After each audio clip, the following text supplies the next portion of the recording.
Marquez. Board member Senator Leila Alston is calling in remotely.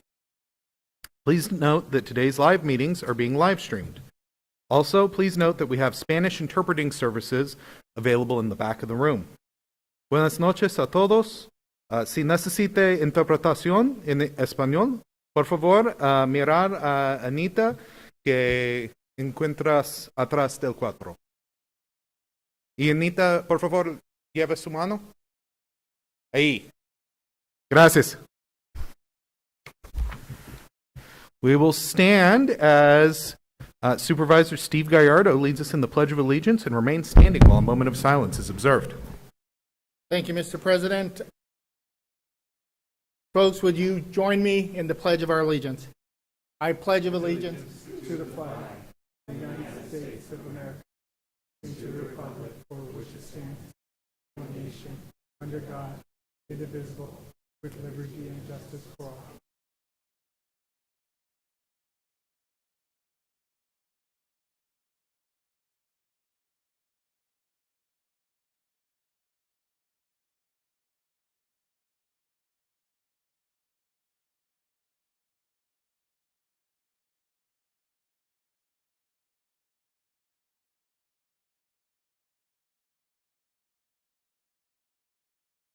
Thank you. The next item on the agenda is 2A, Call to the Public. Presentations tonight are limited to a maximum of 2 minutes. According to ARS 38431-01H, at the conclusion of the call to the public, members of the public body may respond to criticism made by those who address the public body, may ask the staff to review a matter, or may ask that a matter be put on a future agenda. However, members may not discuss or take legal action on matters raised during an open call to the public unless matters are properly noticed for discussion and legal action. I would like to caution members of the audience about commenting on a particular individual and to thank you for not referring to anybody by name. Tonight we have the option for members of the public to participate in person and virtually. We will start with our speakers who are present in the room. I will note that we have 2 meetings tonight. So tonight we're going to start with the first meeting on the budget and then the second meeting on safety. I know we have a lot of people signed up for public comment. We're going to start with the folks who are signed up for this first meeting. Then when we start the second meeting, we'll call the folks for the second meeting. If people need interpretation in Spanish while they are speaking tonight, they will be granted 4 minutes instead of 2 to allow time for interpretation. We have one request to speak virtually, which is Serafina Kanamoni. Serafina, are you present in person or on the phone? And please press *6 to unmute if you're on the phone. Yes, I will be here virtually today.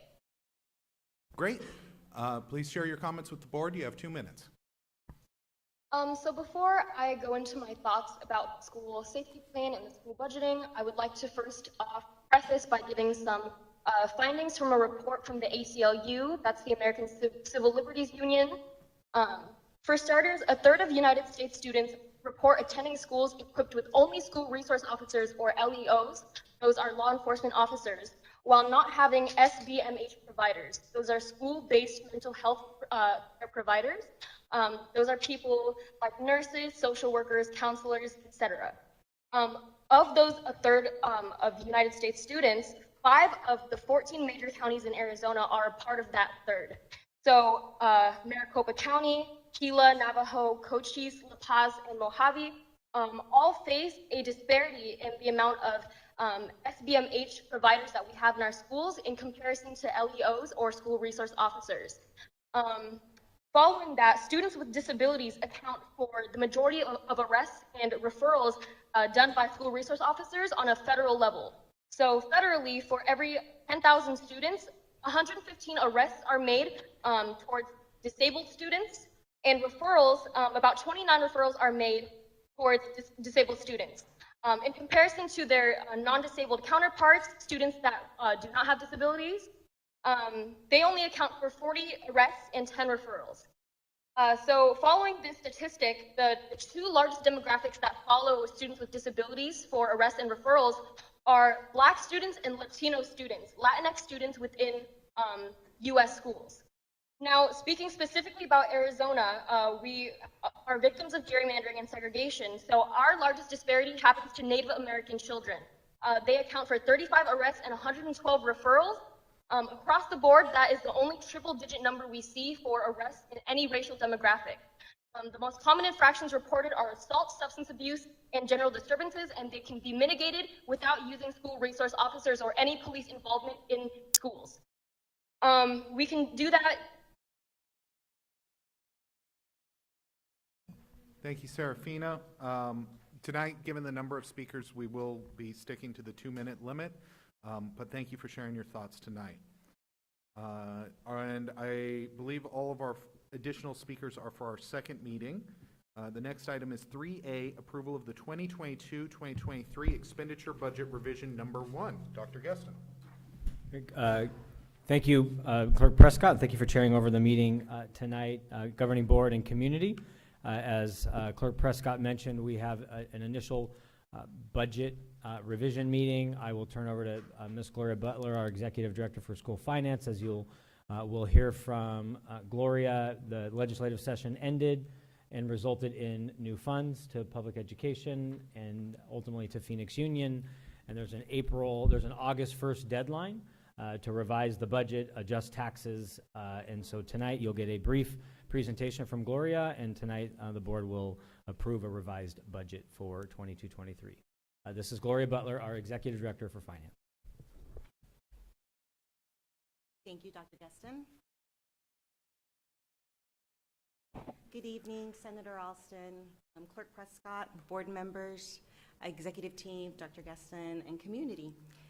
Tonight's presentation, I will provide a brief overview of the final 2022 legislative session, including the final budget allocations for the current 22-23 school year. I'll review the future budget considerations. I'll also touch on round 3 of IBN for the current year, and I'll conclude by reviewing the next steps in the process. So as you know, board, it was a very long legislative session. It was a tough legislative session for public school districts. For example, the expansion of the Empowerment Scholarship Account eligibility may likely influence the landscape of school district funding in Arizona for years to come. However, in the end, the state budget includes substantial increases in funding for K-12 education. These increases for school districts are in both the guaranteed funding formula for maintenance and operations, as well as capital. For Phoenix Union, this amounts to nearly $18 million of new recurring funding. Board, next, I'd like to break down the numbers. The largest impact on the budget was the base level increase of over 5%. As a reminder, we're normally capped at 2%. This increase resulted in an additional $9.7 million in M&O. This also led to a fluctuation in our revenue control limit, which also prompted an increase in our maintenance and operations budget override of $1.4 million.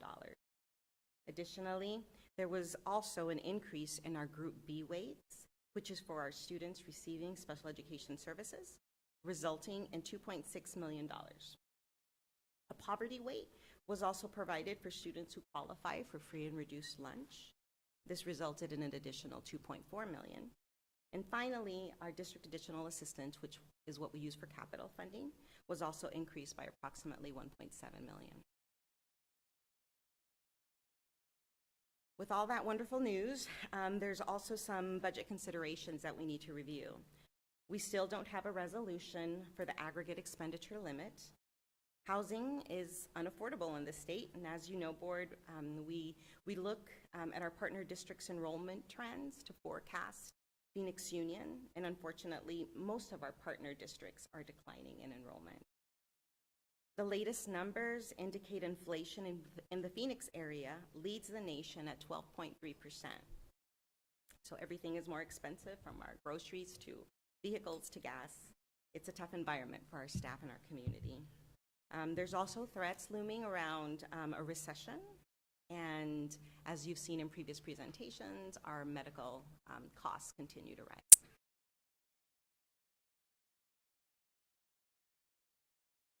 In the revised budget, there are approximately 11.2 million of undesignated maintenance and operations funds available that can be considered for salary and benefits.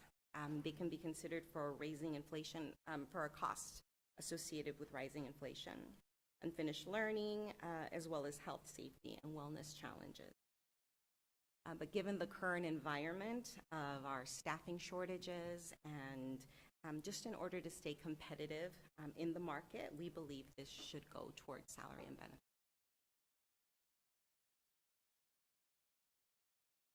So as Dr. Guestin mentioned, part of the legislative session permitted school districts to increase their budget after it was formally adopted. This allows school districts to update their tax rates before they're formally set by the county on August 1st. So even with a budget increase, our tax rate remains stable and actually drops slightly from approximately 4.7 to 4.6 for the 2023 fiscal year. So finally, board, we have next steps. If the budget is revised tonight, we will initiate IBN tomorrow, July 29th, and the teams will regularly convene until a consensus is reached. The board will have either an executive session or a study session on August 4th to review salary schedule scenarios. We would attempt to ratify in August and bring the new salary schedules to the board for approval on September 1st. Once approved, we would begin to implement the new salary schedules sometime in September. This concludes my presentation. I'm happy to take any comments or questions at this time. Board members, are there any questions? Board Member Parra. Thank you, Chair Prescott.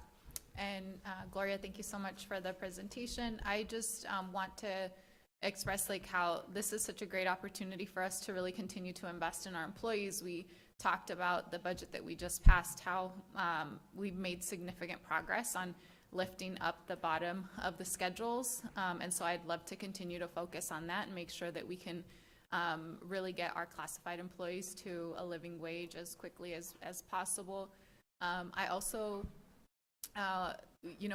definitely understand wanting to be mindful. We have the aggregate expenditure limitation looming, and so just be thoughtful in those negotiations because that is a continued threat to us. So I would say let's also think through what some implications could be long term.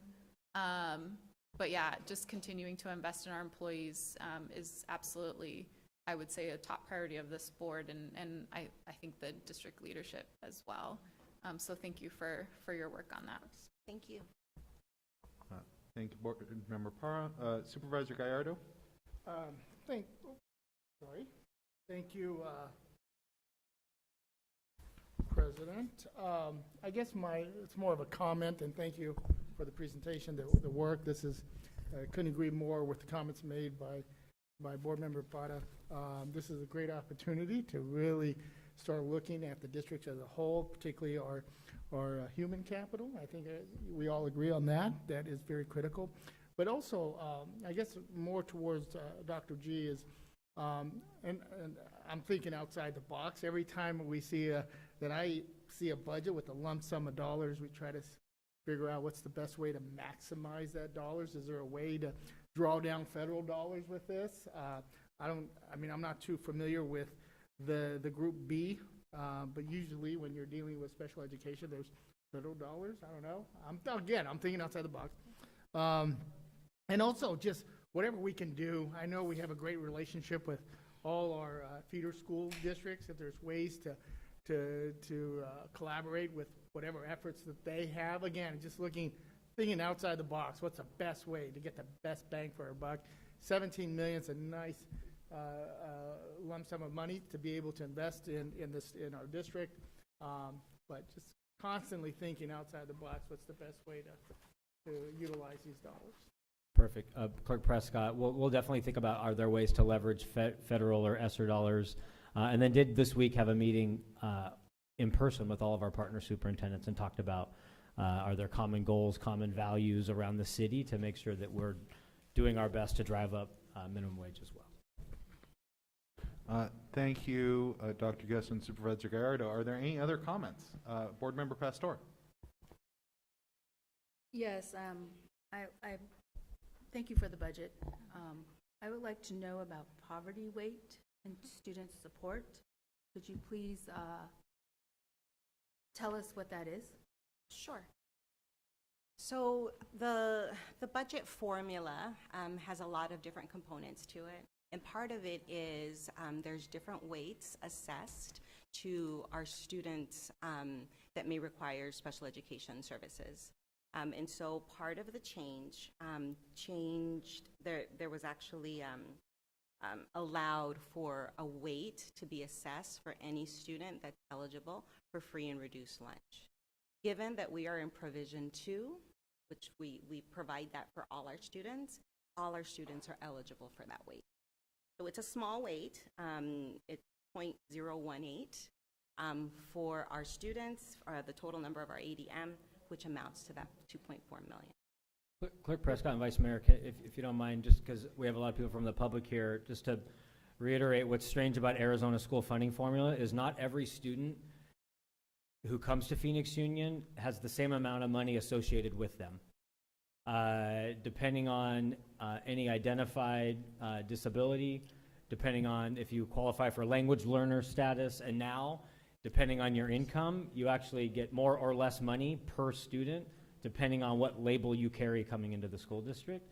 So this is in many ways like Title I. Title I goes to schools directly based on free and reduced lunch rate. This is Arizona's, in some way, their first attempt to say that they know that to serve communities with the primarily low SES, that it costs more money. So it's a good first attempt. But I just thought it was important to point out to the audience that each student actually carries different weight. I think Vice Mayor wasn't done.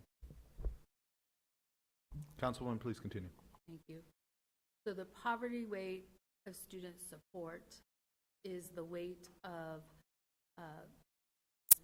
special education services, or please, I like some clarity around that, because what I heard was this was to support that space, and that's why we got the weight. So it's not associated with special education services. Okay. It's associated to free and reduced lunch. So Okay. any student that's eligible for the free and reduced lunch, we can take that ADM for that student and add a weight to it, Okay. which is new, which is that 0.01. So what are you doing? What are you planning on doing with this money? So we haven't really discussed that at this point in time. I think we're just currently bringing the budget to you to just to accept it, in other words, but we haven't yet had discussions in terms of how we're going to use the funds. Okay. Does student support include mental health? Absolutely. Okay. So my suggestion, and may I suggest, when you have this discussion and then to bring it back to us, is that mental health services are included in this bucket. Thank you. Clerk Prescott and Vice Mayor, I did forget to mention as I was introducing Gloria that once IBN and once all these discussions, we do have to bring it back to you for a budget for you guys to approve. And so if you all also have other thoughts on that, we'd love to hear it as well. And just as a clarification, there are two separate funding sources, one for students with special needs as well as a separate one for the poverty weight. And so there's two different buckets. Mm-hmm. Great. I saw Board Member Parra raise her hand, and then it looks like Board Member Marquez. Board Member Parra? Yeah, I'll just want to say the introduction of the poverty rate is actually a huge milestone for Arizona. Up until now, we were only one of 6 states that didn't have a low income weight for students in our state funding formula. Mm-hmm. Our state has historically over-relied on Title I funding to invest in low income communities. And so this is a great first step, but as Gloria mentioned and Dr. G reiterated, it's only a very small first step because the actual costs outweigh what the state is investing. So I think while definitely grateful for the just over $2.4 million. My hope is that lawmakers will continue to invest in this Group B weight because it is absolutely needed. And to Laura's point, mental health resources, wraparound support, interventions, addressing the impact of unfinished learning is something that we are going to be grappling with for years to come. And so I would love for that to be the priority thinking as you guys are having these conversations. Thank you, Board Member Parra. Board Member Marquez, and then I see Board Member Gallardo. I also want to create space if Board Member Ross or Senator Alston would like to speak, but after Marquez. Okay, great. Yeah, I apologize for running late, and I don't know if this question was already asked. I'd like to know specifically the AEL, the aggregate expenditure limit. How does this, how should we think about that as we have this extra money from the legislature? Yeah, Clerk Prescott and Board Member Marquez and the rest of the board, if AEL is not adjusted, we ultimately wouldn't be able to spend all of this money. And so what we will do after IBN negotiations, we do anticipate that through the IBN process, we will end up revising and bringing back to you salary schedules revisions, which will then mean new contracts. And our team is fully prepared to have language, like a provisional language at the bottom, that if for some reason AEL is not adjusted, we adjust accordingly.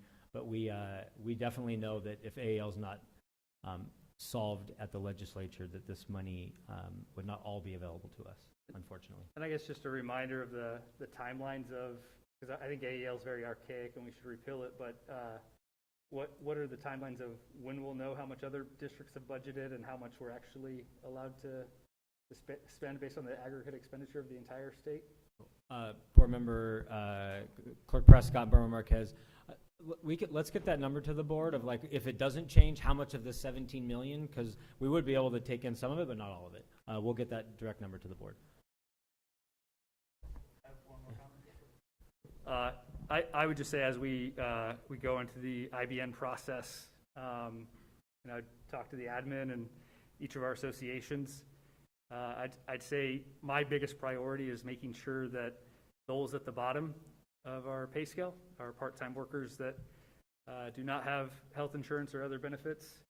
And we voted in June to raise that minimum to $14 an hour. I think it's long past time that we get to $15 an hour in Phoenix Union. And so that'd be my number one priority with the increased budget. Senator Alston, did you have any comments that you'd like to make?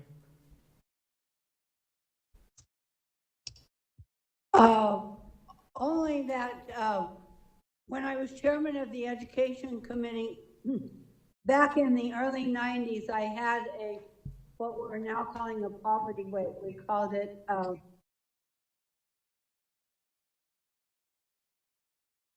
I think I'm not coming through okay. We can hear you just fine. Okay. Anyway, I had that idea, and we called it a care weight, and it's taken decades now to finally get it started. So we know that it costs more to educate children in poverty, and I think that there are a lot of ways that we can address the use of these funds, and I'm looking forward to having that discussion. Thank you very much. Thank you, Senator Alston. I'll just add from my end, I'll echo what some of the other board members have said. I really think that with the inflation, that hurts all of our employees, but it hurts our employees at the lowest pay the most. I am always these days deeply shocked every time I go to the grocery store and every time I go to the gas station, and that hurts our bus drivers, that hurts our cafeteria workers, that hurts our other folks that are at entry-level positions more so than other employees. Thankfully, I have a job where I can sustain some of those, but if folks don't have a lot of wiggle room in their personal finances, then those are really difficult decisions they have to make.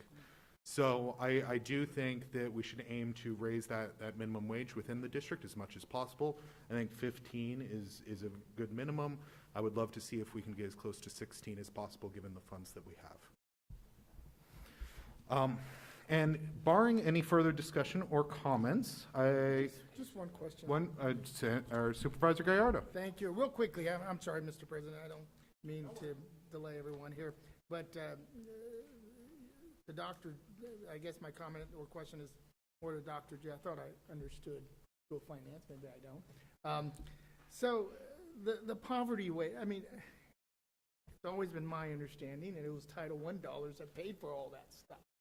How does that impact Title I dollars?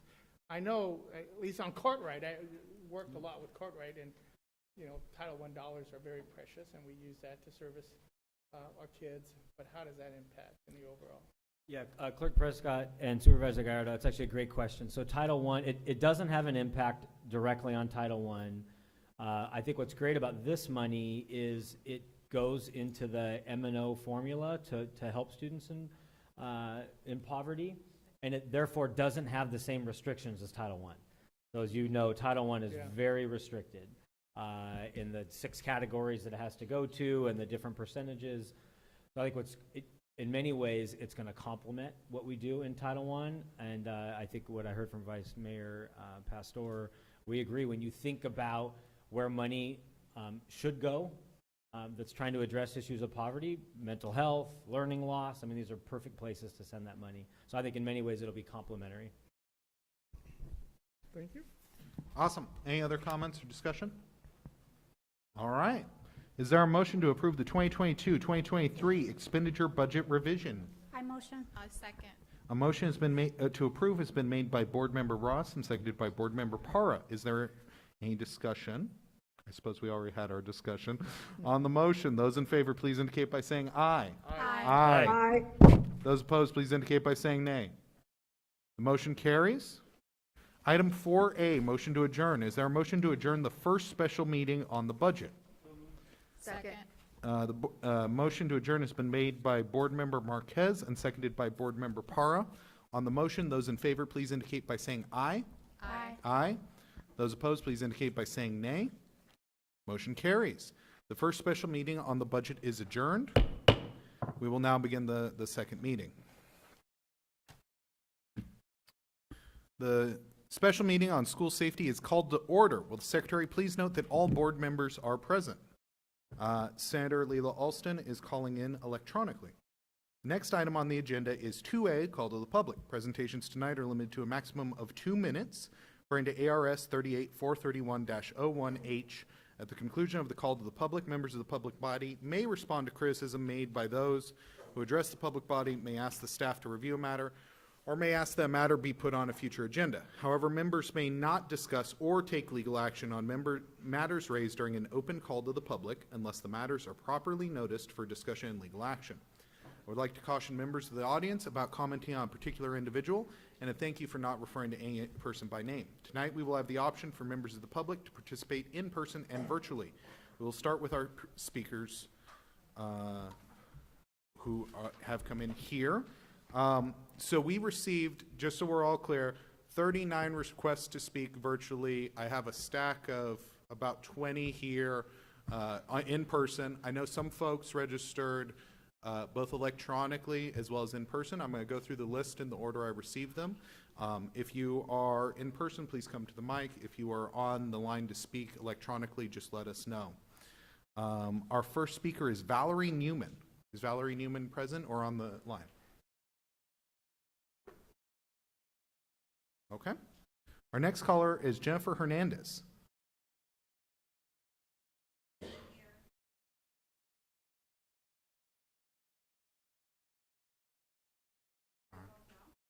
Yeah. Please come to the podium. You have 2 minutes to speak. Awesome. Good evening, y'all. My name is Jennifer Hernandez. Some of y'all may know me as I have been showing up to these meetings since 2017, demanding for changes in the school. And some of y'all are going to know me as the incoming school board member for Ward 5. Yes, in 2021, PXU board members committed to not vote again on a plan that gives money to police. The board directed PXU administrators to talk to community and directed them to have processes ready to go so that the school principals would be ready this school year to move forward without police. They did not talk to community, and they did not put together a process as instructed by the board. We have seen the same level of inaccessibility within the participatory budget process, where many students and parents who wanted to participate were never contacted, were never notified about meetings, and their messages asking to be involved were continuously ignored.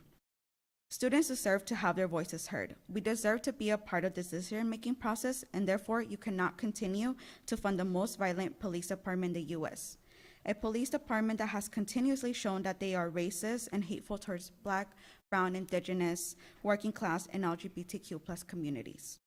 It is time to change who is representing us on the board. It is time to put people who have been directly impacted and who will not suppress the voices of students, parents, and communities most impacted. We need people who are not scared to hurt their public image because they are career politicians. We will continue to build power as young people, and this is only the beginning of the change that we will make. Thank you, and see y'all next year. Thank you, Jennifer Hernandez, for your comments. Next speaker is Rosa Aguirre. Rosa, are you here? All right, please come to the podium. You have 2 minutes.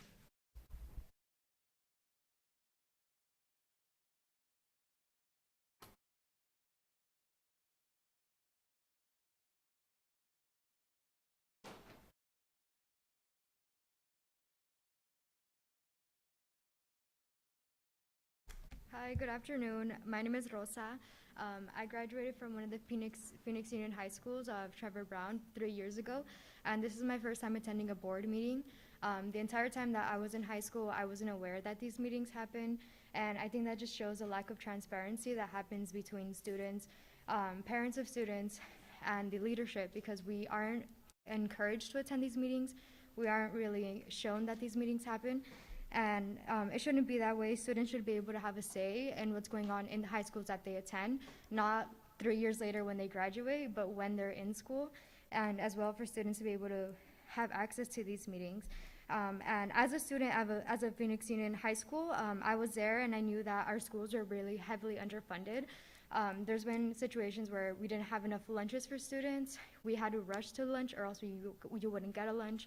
Our schools weren't as equipped as other schools like on the east side of the valley, and all of our schools deserve to have access to high quality education, especially when we know that our students are minorities, low income, and they already are at a disadvantage, and we're putting them at a bigger disadvantage when we want to have police officers present at schools, when those police officers aren't doing anything to improve their access to higher education or improve their experience on campus. If anything, it's making their learning environment uncomfortable because students feel unsafe and they aren't ready to learn. Para traducir poquito, nomás dije que yo soy un estudiante de las escuelas de Phoenix Union y nunca había venido a una de estas juntas y es la primera vez que vengo y no debería ser así porque los estudiantes deben de poder atender estas juntas cuando están en la escuela. Y también yo como estudiante de esas escuelas miré cómo éramos de bajos recursos y deberíamos de invertir más dinero en esos recursos en vez de invertir dinero a los policías que solo van a hacer más daño a nuestras escuelas. Gracias por su tiempo. Thank you. Thank you, Rosa. Next speaker is Melina Arellano. Melina, are you here? Here, present.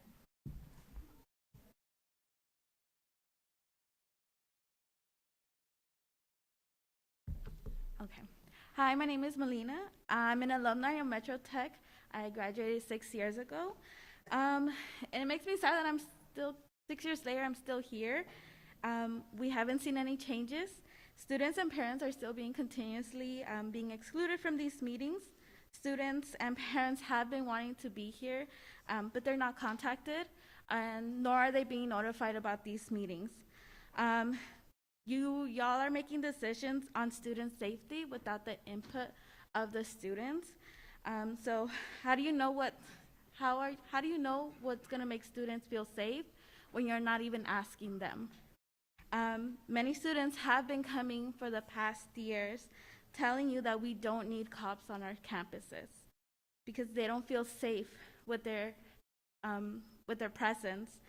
I mean, just a few months ago, I was out at the light rail, and I spoke with some students from Central, and I asked them how they felt with their SROs on campus, and they say they didn't feel comfortable with them. They felt fear around them, but yet we're still having them here on campus. We know they're the deadliest in our country, and somehow it makes sense to have them near our students. Instead of funding, the SROs, we can fund to have actual counseling on our campuses and not just our academic advisors, right? Because that's what we call counselors, and we don't need that. We need actual counselors enough for all of our students. As a future educator myself, I know that punishment, that we have for our students is not the way that we're gonna help them. And having the presence of the police is not gonna help them either. So it is time that we start investing in our students, because we are number 51 in investing with our students. So, and then I can't translate in Spanish, so I'm sorry. Thank you, Melina. And of course, folks are welcome to share comments in English and Spanish. We do have interpretation available in the back if folks would like interpretation. Sure. Yes, Councilwoman Pastor. There is something going on with the headsets, and they're not able to hear the interpreter. So that's what's going on in the back. Okay. Can we So- look into this? May Awesome. Okay, the team is looking into this, and we'll get that resolved. Councilwoman? I suggest if in the middle of this, that then they translate so then the people can hear or understand what's being said? So right now, it's not working. It's working? Okay, thank you. Awesome. Great. The interpretation appears to be working. If folks need any assistance, please contact staff. So our next speaker, and thank you, Councilwoman Pastor. Our next speaker will be Martha Avendando, and after that will be Luke Black. Martha, are you here?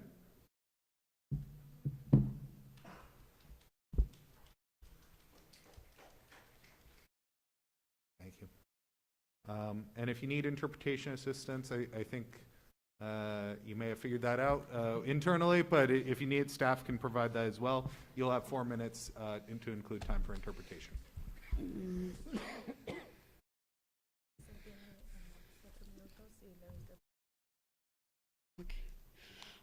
Buenas tardes, pues mi nombre es Marta.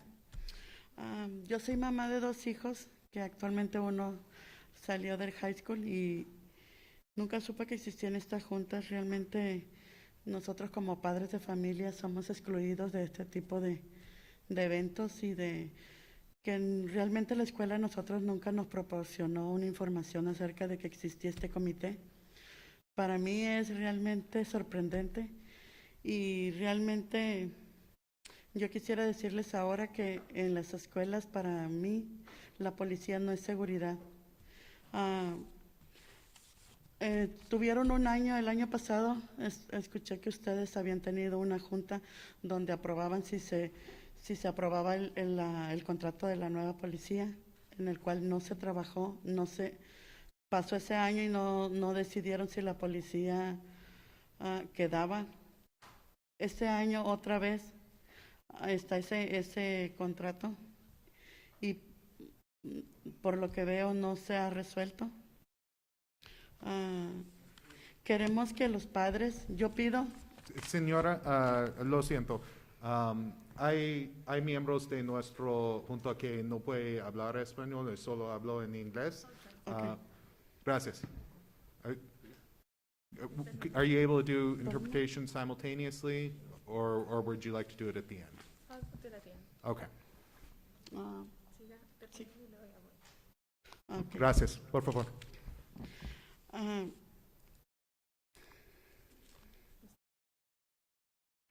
Lo que yo quiero es que con nosotros como padres de familia seamos incluidos en estas juntas.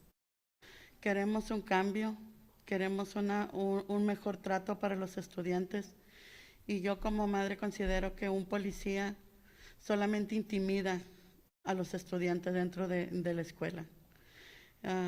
Queremos mejores consejeros y que los padres y los estudiantes pertenezcan a un comité donde cuales ellos puedan dar sus opiniones y puedan ser los que decidan si ellos aceptan estar un policía dentro de la escuela. Yo considero que no son necesarios. Los padres somos excluidos y nunca tenemos listas para que seamos llamados, pero ahora ya no, nunca nos llaman. Gracias, señora. Tenemos 4 minutos por interpretación. Hay 2 minutos en Hi, my español. name is Marta. I have 2 students. One of them just finished high school, and one of them is still in high school. And for me, you know, I never knew these meetings existed. I didn't know that we could be here. I didn't know about the school board. I didn't know the decisions about our student safety were being made in these spaces, and we don't get called. We're not invited into these spaces. We're not taken into account. And so I'm here because, you know, I found out that there was a voted decision last year about police being in school and being then removed. And here we are a year later still talking about bringing police back into school. And as students, as parents, we have not been part of these conversations. I don't think police are keeping us safe. I don't think a police presence is keeping us safe. On the contrary, it's been intimidating. And so I'm here asking that there not be any more conversation or funding for police, but for there to be a committee of some kind where students and parents can also participate to make decisions about our student safety. Gracias, Marta. Next speaker is Luke Black. Following Luke will be David Cortez.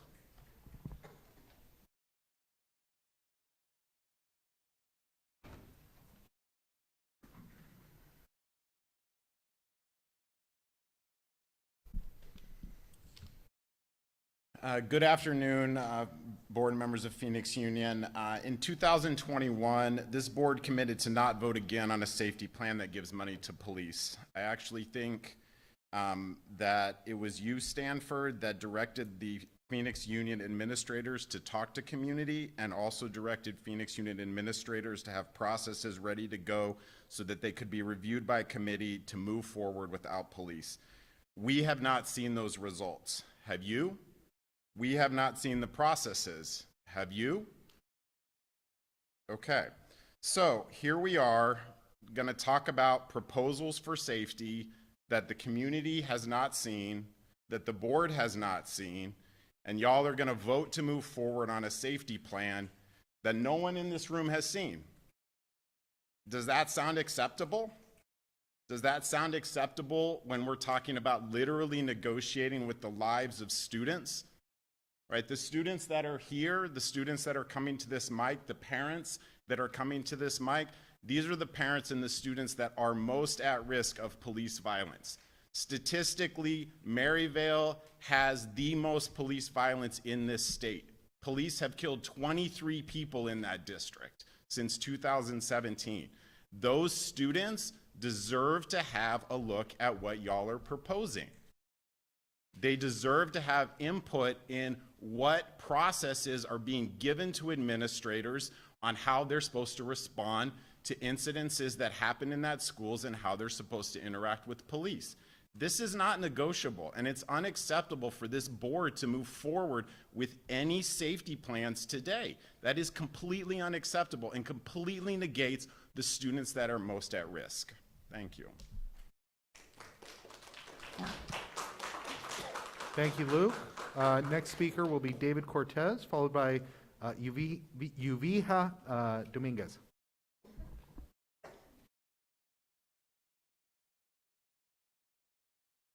Good evening, everyone. I'm David. Just a heads up, I will be translating my part in Spanish as well.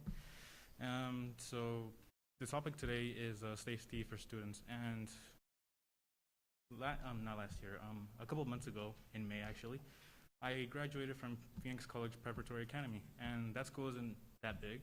And even then, I wasn't aware that these meetings were made for students and for teachers or for parents, for that matter.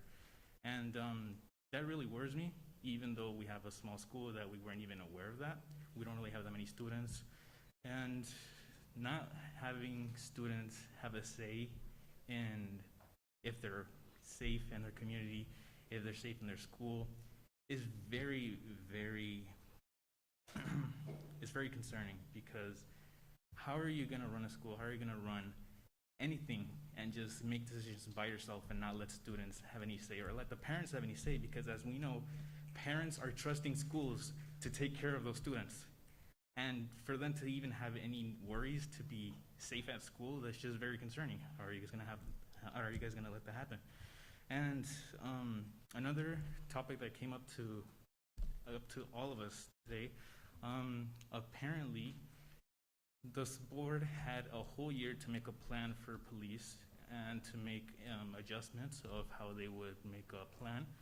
And apparently you guys didn't do that. And you're just going on again to put money into police, which is very concerning that you guys didn't even talk to anybody for a whole year, and you're still going through with just funding police, which is very concerning. And also the fact that you're just gonna be funding police and not putting it into our children, which is just, it makes no sense. We're last in terms of education and you're still going to fund police. Makes no sense to me.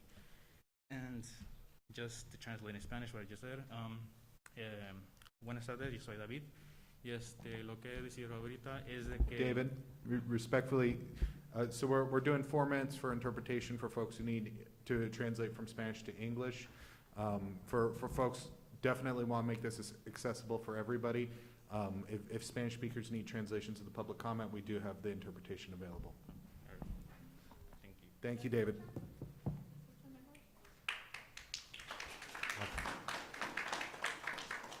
Yuvija Dominguez,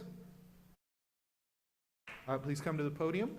You have 2 minutes. Following will be Ramses Esquer.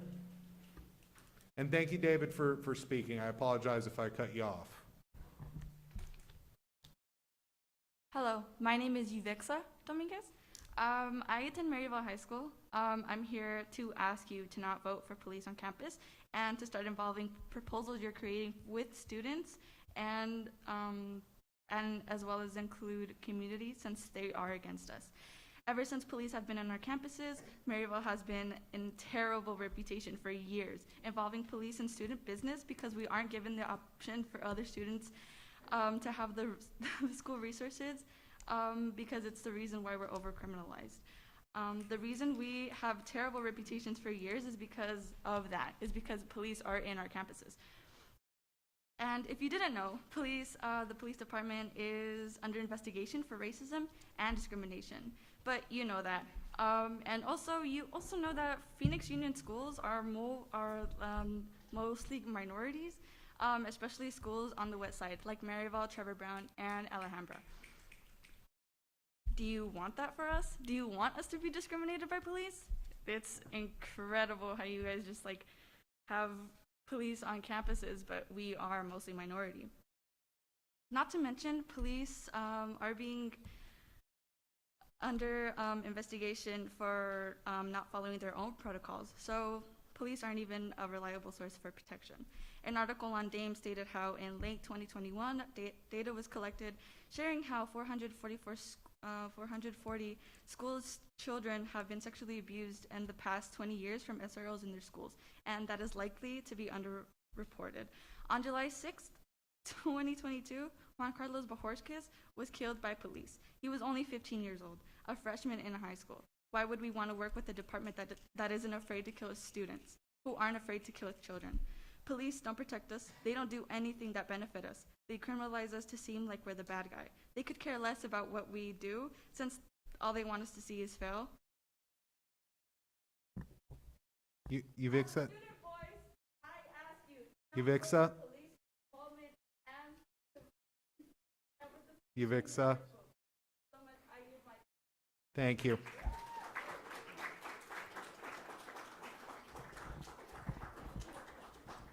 Thank you, Yuvixa, for your comments. I apologize for mispronouncing your name. I will share that we have the 2-minute timeline just to be fair to all speakers and to ensure we go through in a timely manner. Next speaker is Ramses Esker, followed by Seisha Napa. Is Ramses here? Is Ramses online? Okay. Next speaker is Seisha Napa, followed by Chalet Flores.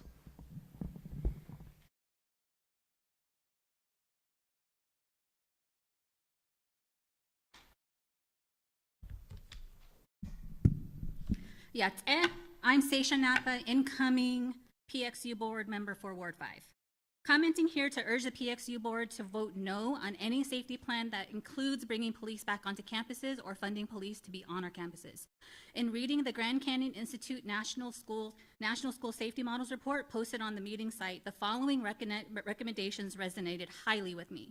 Implementation approach that includes community, potential safety personnel trained in de-escalation, trauma-informed restorative practices, and nonviolent crisis intervention techniques before being placed in schools, building capacity at schools in regards to conflict mediation and crisis intervention, implementing programs focused on students' social emotional skills, restorative justice, and conflict mediation. As a resident of Phoenix, my tax dollars already go to an inflated police budget. As a constituent of PXU, I am strongly against PXU dollars supplementing the income of police officers when there are PXU staff not earning a livable wage. Faculty salaries are not competitive, and our students are in need of more counselors on campus to meet their academic needs. Police do not ensure safety on our campuses. Rather, having police on campuses increases the likelihood of our Indigenous, Black, Brown, and differently abled scholars being criminalized for age-appropriate behavior. Schools should not be in the business of criminalizing their students for age-appropriate behavior, bringing them into contact with Phoenix PD, who are under investigation by Department of Justice, with an expansion into investigation into use of force against youth and endangers our students. Our youth said no to police on campuses in the summer of 2020. PXU pledged to do the work to remove police from campuses. We cannot give more money to police. Since public comment comes before we hear from these presentations listed on the agenda, I want to lift up that students, parents, staff, and faculty need to be a part of policy development that directly impacts their lives while on campus. They should have an opportunity to view the proposals before they go to a board vote, as their voices are important when developing a school safety plan without police.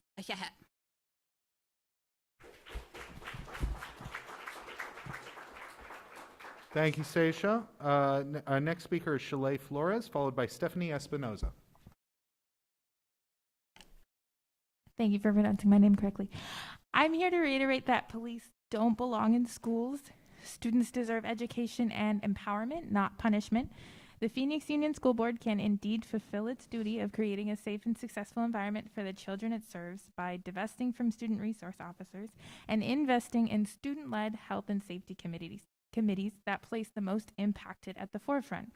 This leverages a greater shift in how we approach societal problem solving. There's a widespread state and nationwide value that if people act out, they need punishment. We need to shift away from this. People deserve redemption, not punishment. Police are reactionary, not preventative. No research backs up the effectiveness of on-campus arrests or suspensions.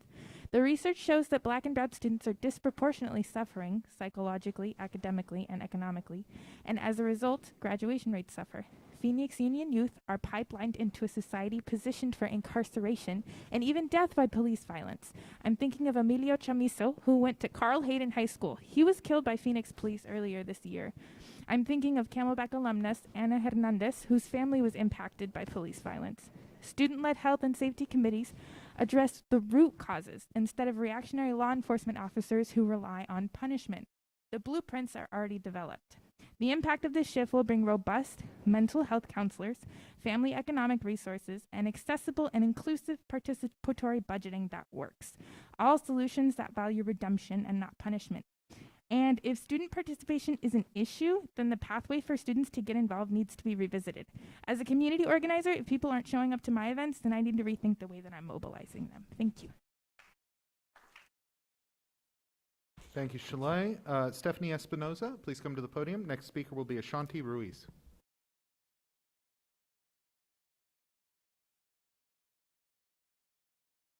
Hi. Well, I didn't speak on the budget, but y'all better find something in there for interpretation because our moms back there were clueless for the first 30 minutes of this meeting. Just reiterating how inaccessible these meetings are to our people, and we have to break down those barriers. And I do want to speak on that just speaks on the accessibility, again, and the type of outreach y'all are doing to our community, to our parents and our students. But I do want to take a minute and acknowledge those who have taken the time to meet with us, because 2 minutes here is not enough for everything that these parents and students have to say. So I do want to acknowledge that, so thank you. But we have been trying to reach others, like Board Member Parra, who has not responded. We've had many failed attempts to reach out to her, myself, and some of my colleagues. So we're just trying to, if y'all aren't doing the outreach to our folks, we're coming to you, but we're still not received with open doors. We feel like our people are not being heard. We feel like you're just saying like, yeah, we hear you, but then don't actually go through with the things that they're saying and finding a way to find solutions and support them. Y'all will hear a lot more about not wanting police in schools. So I won't be speaking anymore on that. It's just criminalizing our students, our families. But in my personal experience, I graduated from North High School in 2017. There was multiple security guards. I saw security guards tackle students on campus during fights. They're not trained to de-escalate situations. There was cops on campus. As a daughter from a mixed status family, my parents were scared to go on campus to go visit me in my piano recitals, to go pick me up from school because they were afraid that, the cops were going to show up, they might be deported. And that's the same situation a lot of these students are going through coming from mixed status families. Phoenix Union is mostly made up from Hispanic students, Latino students, and that means that at least half of them are coming from a mixed status family. So those are just some of the things that we would like for you to take in. Thank you, Stephanie. Next speaker will be Ashanti Ruiz, followed by Serafina Canamoni. As a reminder, please, we'd ask to not refer to any one speaker by name or any one person by name. Ashanti, are you present? Yes, I am. Can you hear me? Yes. Please go ahead. You have 2 minutes. Hi, everybody. My name is Ashanti Ruiz. I graduated from Maryville High School in 2016. Honestly, I would say no to having police on campus. Instead of pushing fear to our students, we need to keep them safe. We need to create an environment that empowers them. And also keep in mind, you need to represent the population that you serve. Anytime we have a bunch of fear on campus, you're giving students real life trauma. And honestly, we're already underserved as it is. We don't have enough counselors on campus. Like, what are we doing for the students? And second of all, even having police on campus, I did not feel safe at all. And again, we have mixed status families. Some people were afraid to come to school. People that were smart, had so much potential, were afraid to come because they're like, I cannot be deported. I cannot risk that at all. And it just shows where like the priorities have been with you guys. It sounds like little change has occurred. And honestly, I find it unacceptable. Thank you. Thank you, Ashanti. Next speaker is Serafina Canamoni, followed by Jonas Kasai. Serafina, if you're still on the line, you can go ahead and speak since you're registered for both meetings. All right, so I would like to continue where I left off, referring to the 3 most common infractions that occur when a school resource officer is involved. Those would be assault, substance abuse regarding drugs, alcohol, or tobacco, and the third being general disturbances to the school campus. Now, Arizona is the #1 state in the nation for a lack of counselors in schools. They give a recommended national average of about 758 students to one counselor. So in all 3 sections, as far as counselors, nurses, psychologists, social workers, Arizona is falling below the recommended average nationally. And again, Maricopa County is one of 5 major counties in Arizona that is falling victim to that average. So nextly, I just want to bring up the fact that there are many other ways to go about solving these issues pragmatically rather than through policing. First off, by giving more of those resources. So SBMH resources, they're commonly referred to as school-based resources. I think they need to be we need to start referring to them as social, school-based, mental. We need to focus on the medical care, the mental care, the behavioral care of students, not just school-based, but in general. Next is to destigmatize the care that we would be giving these students through these systems. So currently, even on a federal level, we are criminalizing substance abuse, we are criminalizing homelessness and things like that, and we need to start destigmatizing so that we can properly treat our people and our communities. Lastly, I do believe that things like critical race, sex ed, and things like that can limit cases of assault, cases of substance abuse. Students need to be aware of conduct, they need to be aware of bodily autonomy, and we need to have these systems in place so that we can change the culture in our schools and limit the need for police and limit the need for federal involvement as far as school resource officers and things like that. Thank you guys. Thank you for your comments. Next speaker is Jonas Kasai. Jonas, are you here? Awesome. And following Jonas will be Vidi Hernandez.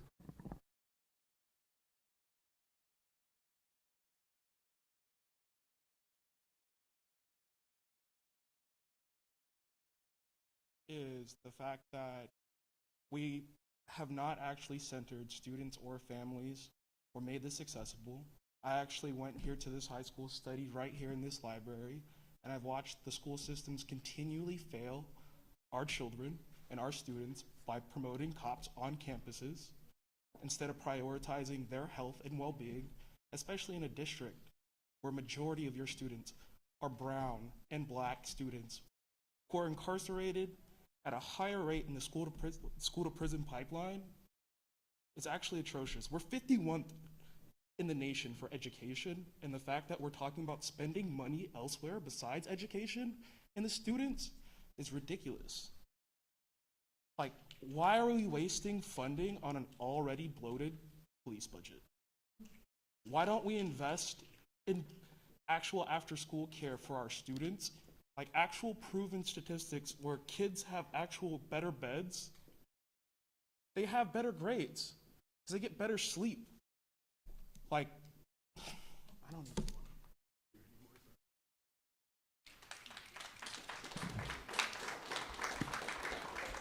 Thank you, Jonas, for your comments.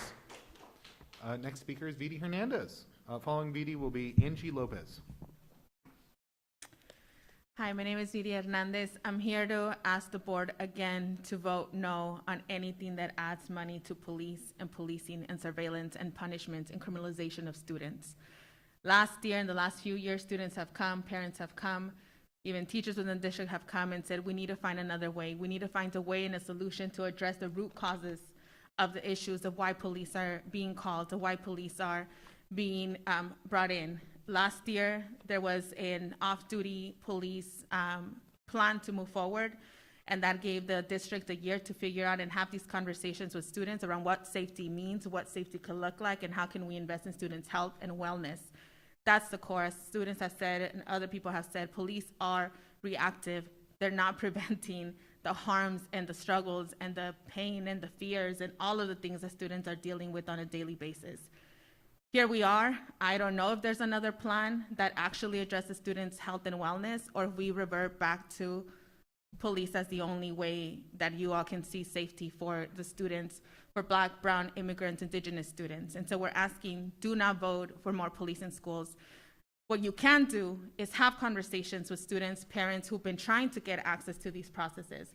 We have emailed, there were students from Maryville High School, North High School, Alhambra High School, North High School, Trevor, and Central that for the last year and a half have been trying to get access to these, find out when these meetings are, find out how to get involved in participatory budget, find out where the conversations are happening. We've sent names to the district. We've sent parents' names to the district. They were not called, they were not returned, and they were not allowed to be in any part of supposedly conversations that happened. So we're here to say, no more money for police, especially a department that is being investigated by the DOJ, and that investigation just got expanded to include the use of force and excessive force of minors. Thank you, Vidi. Next caller, or next speaker is Angie Lopez. Angie, are you here? Are you on the line? Okay. I have Jenny Hernandez listed again. Jenny, I don't know if we have two Jenny Hernandezes or... Okay. Then next speaker will be Gladiela Lopez Felix.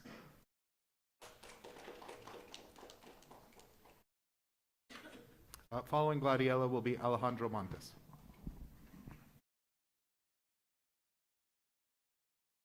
Hello, my name is Gladiela Lopez. I am a youth organizer, and I organized with a lot of students, former and current, in the Phoenix Union School District. Talking to these students, I have noticed a lot in the conversations that I had with them that they are not aware of this process or how to become a part of it. Even if they are aware, this process is very inaccessible. The first half of this meeting, we had to spend trying to translate for ourselves because our parents are not able to understand us. You know that the majority of our students come from monolingual families, and you guys are still not taking care of that, and that's ridiculous. You guys should be embarrassed of that. We're here to vote on a process that we have yet to see, that we're not going to have access to till after this meeting, if that. And our students need to be a part of these processes. When you're talking about student safety, they need to be involved. Our parents need to be involved. These are things that matter to us and that we need to be taken into consideration when it comes to creating these processes. Our students are demanding mental health resources. Our students are demanding upgraded campuses and facilities. And our students need better access to sex education and to be involved in decisions that are being made about us. Decisions about our student safety do not need to be made without student and community involvement. Our students do not need cops, and they do not need inaccessible processes where decisions are made about them by out-of-touch student board meetings. Thank you.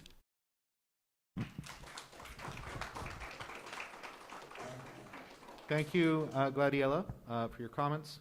Alejandro Montes, and then the next speaker will be Eduardo Morales.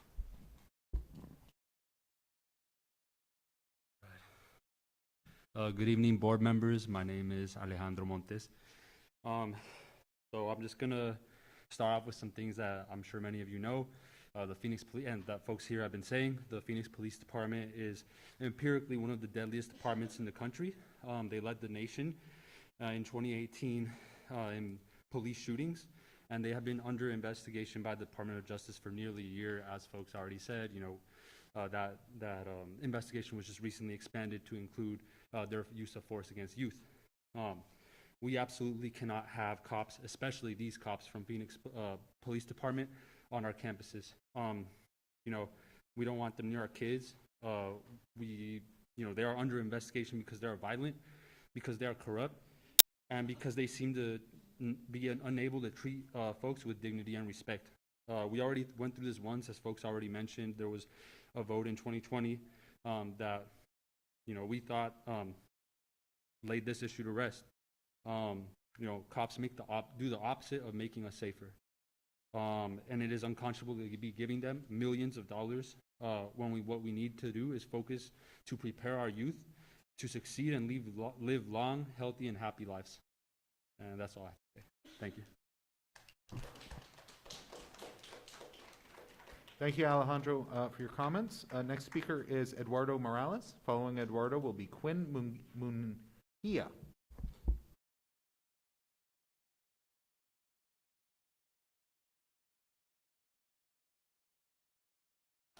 First time speaking at one of these. First of all, I'd like to mention that one of our attendees, Serafino, was kicked out from the meeting. Not sure if it was a technical issue or an intention, but if we can resolve that, that would be great.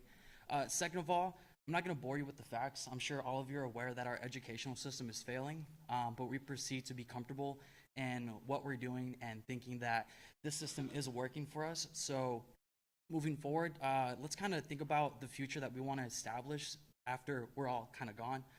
I am nervous right now because I feel like even though I'm speaking to y'all, I won't really be heard, or y'all still proceed to continue forward with voting yes on this budget and kind of failing the students in a certain kind of way. So I do ask of you to really think about what discomfortableness is and how we can be uncomfortable so we can force change into our educational system and rise through the ranks of the United States, because we are low in the educational system, but still proceed to be, you know, one of the highest rankings in the incarceration system. That's about it, really. So if you guys can take time to think about the facts that everyone here knows, that we're all pretty much aware of, everyone here has spoken about, and continues to bring up the same points, it must mean something.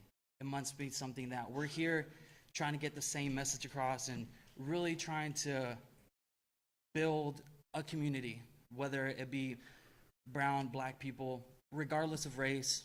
It really just falls down to, we are Phoenix. We're like the 5th largest city, and shouldn't that mean that we should have the most resources towards our schools, towards our neighborhoods? Like, you know, just, it doesn't really make sense. So let's start here, make big changes, you know, really take a big step forward, because if we don't, who will? So thank you so much for your time.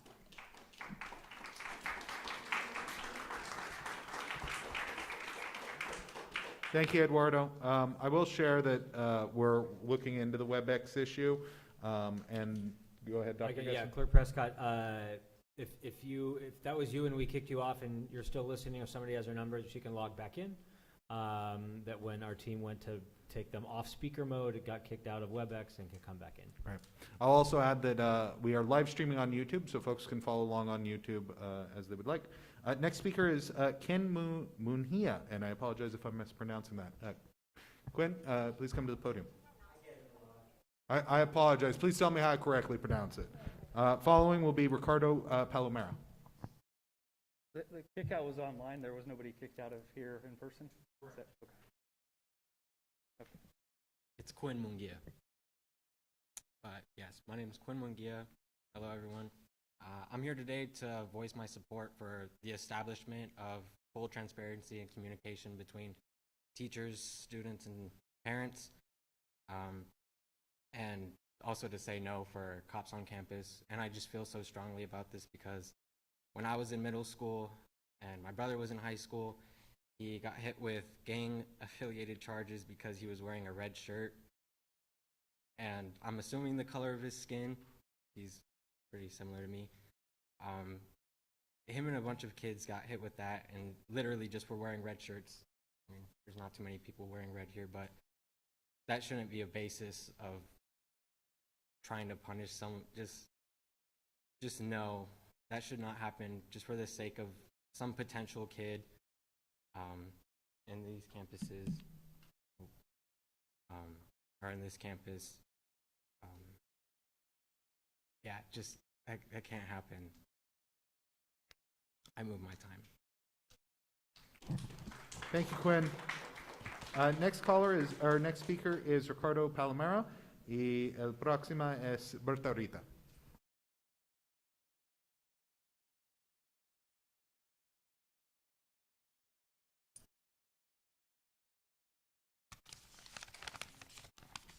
Hello, good evening, good afternoon. First of all, I wanted to recognize the land that we're speaking on, that we're holding this meeting. This is a land that has been long history of being, exploited, attacked, targeted by authorities, by police, and all that sort of thing. I am also an alumni of the North Shore the North Shore School District in Washington State, Pendergast Elementary here on the west side. Tolleson Union High School District, that's the school district I went to, and then I also teach in this district. So I've seen different kinds of school systems, different kinds of ways to do it. I want to thank you for creating this space for us to talk, and I wanted to thank you for the opportunity to teach in this district because it's a beautiful district. But I also wanted to share how I know how much you care about our students. And because I know how much you care about our students and I care about them a lot, I really ask you to reconsider your safety plan. One thing I know about what we've seen in the past 10, 15 years is that police don't necessarily actually provide safety when our students need it. It's usually kind of like a call after. So, logistically, it doesn't really make much sense. And it's one of those things that I know you all are under a lot of pressure on from the people that, hook you up and help you out and talk to you. And I know y'all have a good relationship with some of these folks, and maybe you don't. And that's okay. And I understand how difficult that might be. But please use these funds to provide for more of our certified professionals that are supporting our students, that are helping us out. I had a presentation today during our district meeting about McKinney-Vento, and I really do not think that our cops would do a good job of serving our McKinney-Vento students, mainly because they don't necessarily know how to approach many students like that, as we can see by our homelessness crisis here in the city. One of the other things is that I would really like to see y'all come visit our classes. You can come and speak to our students during advisory time, talk to them about what they think about the safety plan. That's one way you can answer to all the critics that tell you that maybe you don't know how to do it. So please come to our classes, please come speak to our students, and we'll see you there. Thank you. Thank you, Ricardo. Berta,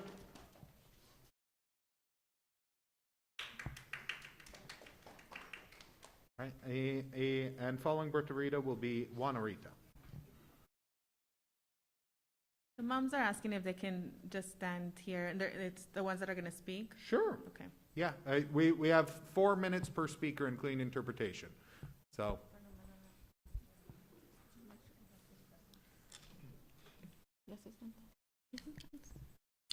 Sí, hola, buenas tardes. Mi nombre es Berta Rita. Estoy aquí un poco, ¿verdad? Pues incómoda porque estoy escuchando esta junta, pero no le entiendo nada.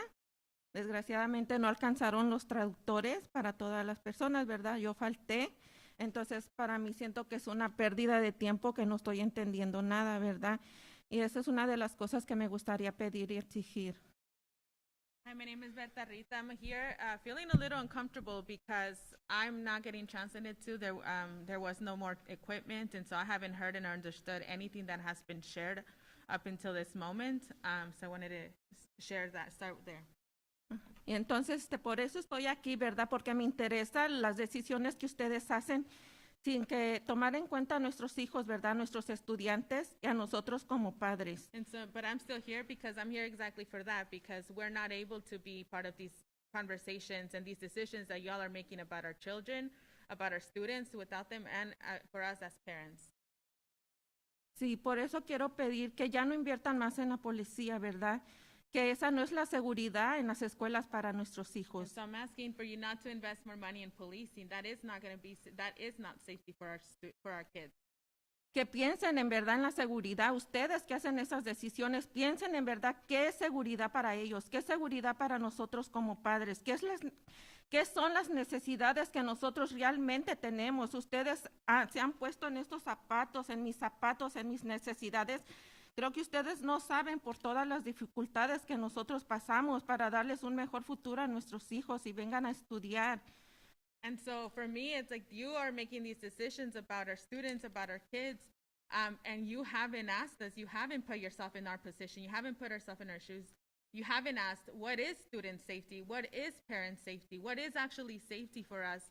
You don't walk my shoes. You haven't asked me about my experiences. You don't know all the difficulties and all the things that I am living and I am experiencing, and my children are too.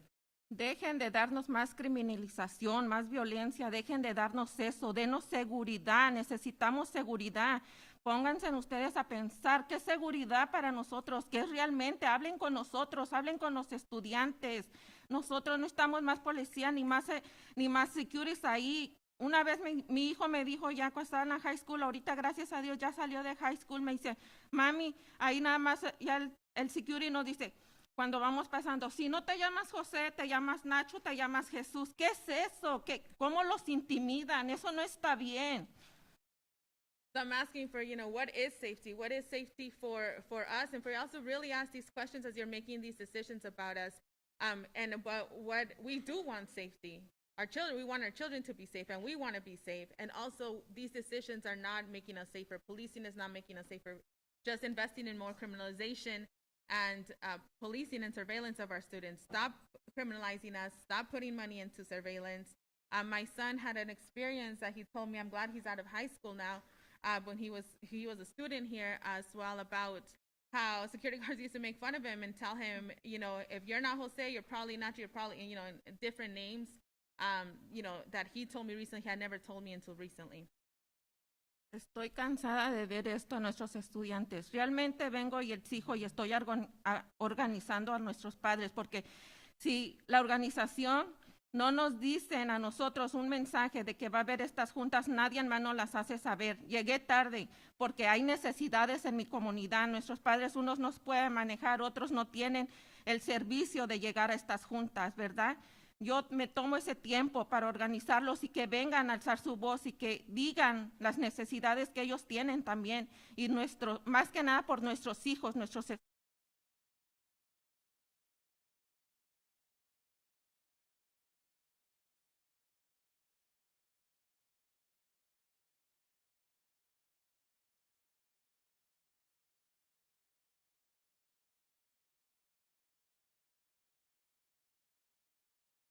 conversations, but you need to talk to us.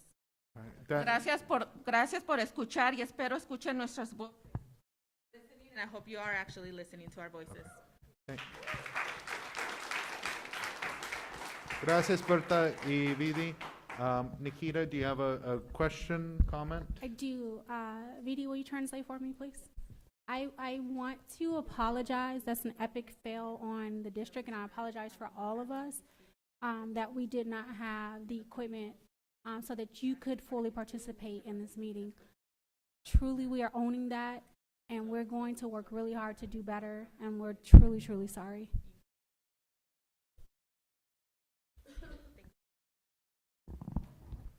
Gracias, Nikita.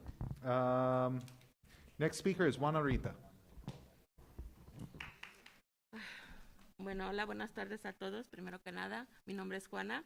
Yo estoy aquí también más que nada primero que nada quisiera que antes de tomar ustedes una decisión como comité, ¿verdad? De estos distritos sobre el presupuesto que tienen aquí, ¿verdad? Con las escuelas.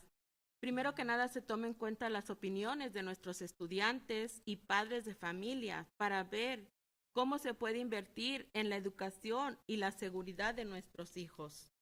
Hi, my name is Juana Rita, and I am here first as a mother, and I'm here to ask that before you're making decisions about these budgets and about decisions about safety, that in this committee as a board, that you have to talk to and take the opinions of our students, of our kids, and as parents, and how we're going to invest in our education and in the safety of our students. Como madre de familia, yo no estoy de acuerdo en que se hagan un contrato con el sindicato de la policía de Phoenix para la seguridad de nuestros estudiantes. ¿Por qué? Porque ellos no son seguridad para ninguna escuela, sino al contrario, ¿verdad? Y mucho menos que ese voto del día de hoy pase para contratar más policías en las escuelas. Porque según las... As a mother, I am here and I'm not in agreement with any more contracts or any more funding for police or policing as the only solution to the safety of our kids. Because police are not safety for our students in our schools. On the contrary. And so I'm really also here to emphasize that I'm not in favor of bringing in more police into our schools. Porque según las estadísticas nos dicen que ha habido abuso sexual de la policía hacia muchos de los estudiantes.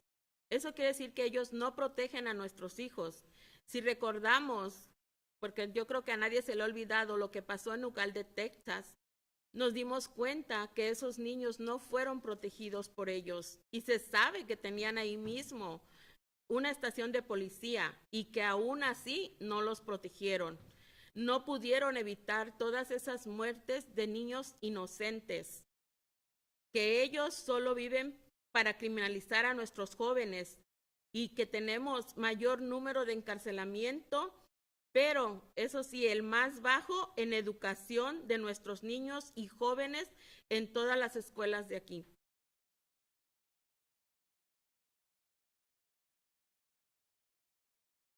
Okay.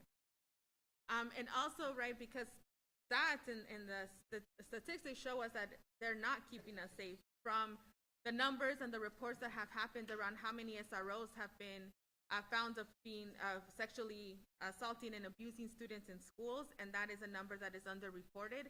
And and they're not keeping our children safe. And also just remembering, which I know we haven't forgotten, what happens in Uvalde, and we saw very clear that our children were not being kept safe. Even though they had their own police department right there and that they were present. And like that, they still didn't protect the kids, and we lost so many innocent lives. ¿Verdad? Y todos estos tiroteos no solo han pasado en este lugar como Uvalde, Texas, sino en muchos otros estados, ¿verdad? Así que como madre de familia, yo no estoy de acuerdo con que se haga un contrato con el sindicato de la policía de Phoenix sin antes tomar las opiniones de estudiantes y de nosotros como padres de esos estudiantes, ¿verdad? De las escuelas, de todas las escuelas que pertenecen a estos distritos, porque es nuestro derecho como miembros de nuestra comunidad. And so the experience of shootings wasn't just in Uvalde. We've seen story and story that police have not stopped shootings in our schools. And so as a mother, I'm here to again, say that I'm not in agreement with any more contracts with policing or policing as the only solution, and that more importantly, you have to talk to students and to parents when you're making these decisions and get our opinions about these decisions. Gracias, Juana, y gracias, Vidi. Gracias. Next speaker is Coraima Samaniega Ochoa. Coraima, please come to the podium. And then next speaker after that will be Maria Sanchez. Okay. Good afternoon. My name is Coraima, and I'm here to ask y'all to not vote on student safety without students. I wasn't aware of these meetings. I wasn't aware that parents and students were able to join them until 2 years ago. It's upsetting that there isn't any transparency, especially because the decisions that you are making are affecting the students at these schools. I actually attended Maryville High School and was a part of the participatory budget group in 2019, the very first year that the idea was introduced to Maryville High School. Me and the group of students that led the participatory budget focused on letting students share their input. We would set out a table during lunch and would bring students to the table to write down what they wanted to do with the money, to share the change they wanted to see. Most students wanted more sanitary and safe restrooms, more greenery on campus, and more counselors that would help us with our mental health. As a team, we agreed with these ideas, but sadly, the staff running the program told us that those ideas wouldn't work. As soon as they told us that, our voices were completely shut down. Also, absolutely no one wrote down police as an idea. Why? Because they don't keep us safe. I was in a few webinars in the summer of 2020, and students shared their stories on how they felt criminalized by police. From personal experience, police didn't really do anything around campus, and some students didn't even know that we had a police officer on campus. We don't need them. I'm also here to ask for you to be transparent with students and parents, to share full information about these meetings. It would be helpful, and I know for a fact that students would appreciate it. Don't shut down our voices. They're our schools. To some, they're our second home. We know that we deserve and should have a say in what changes are being made. Thank you. Thank you for your comments. Next speaker is Maria Sanchez. Following Maria will be Madison C.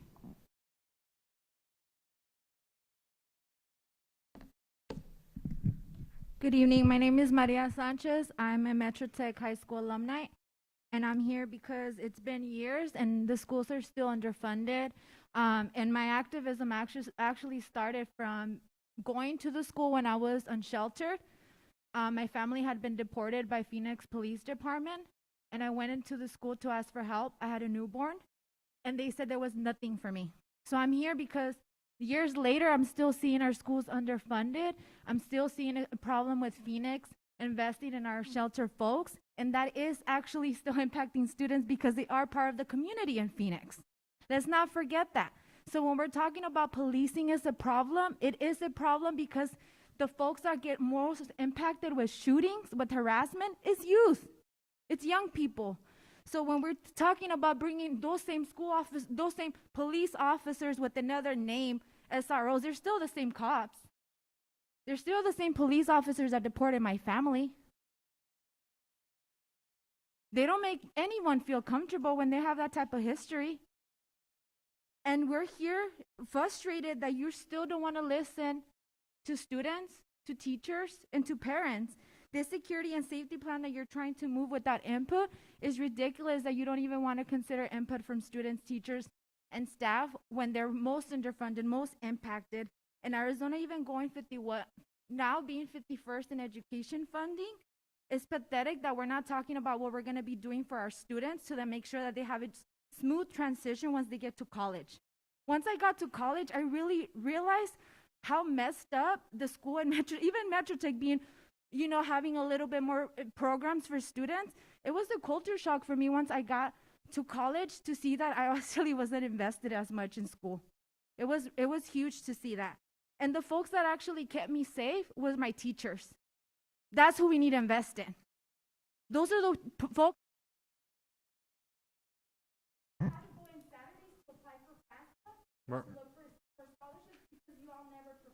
Maria, thank you.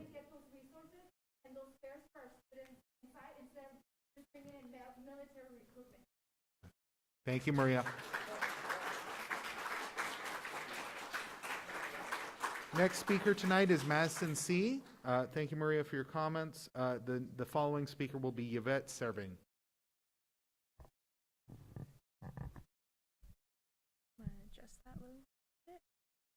Hello, my name is Madison C.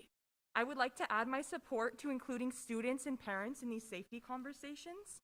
Time and time again, Phoenix Union makes these plans that rely on policing and SROs to guarantee school safety, and time again, police criminalize our students for typical juvenile behavior. Specifically, the Phoenix Police Department currently is being investigated for excessive use of force against young people. How can we expect a violent police department like Phoenix's to keep our students safe? There are many stories from students about what policing means to them, as they have been personally harmed in some way by police presence on campus, much like the stories that have already been shared. These stories are important and they need to be centered when making these decisions, especially as police presence only worsens the school to prison pipeline. In my own life, I'm a daughter of a domestic violence victim, and when I was young, my sister, who was in high school at the time, actually dropped out of school to take care of me at a time when my mom could not. I cannot believe that there were actual school administrators that allowed that to happen. And at the time, there were no police that could have guaranteed my sister and I's safety, and definitely none that encouraged my sister to stay in school. This is because so often we draw up these plans that rely on police for safety when the police don't represent that for so many students. We need actual resources for our students because for so many of them, like myself and my own family, resources means safety, not police. We need to be centering students from this district and their families because all of their stories, like mine, look very different and have different ties to safety and what safety means to them. We need a plan that invests into these different circumstances that our students are facing, not one that relies on heavy police presence and criminalizing our students. Thank you. I move my time. Thank you, Madison. Next speaker will be Yvette Servin, followed by Ricardo Tenorio.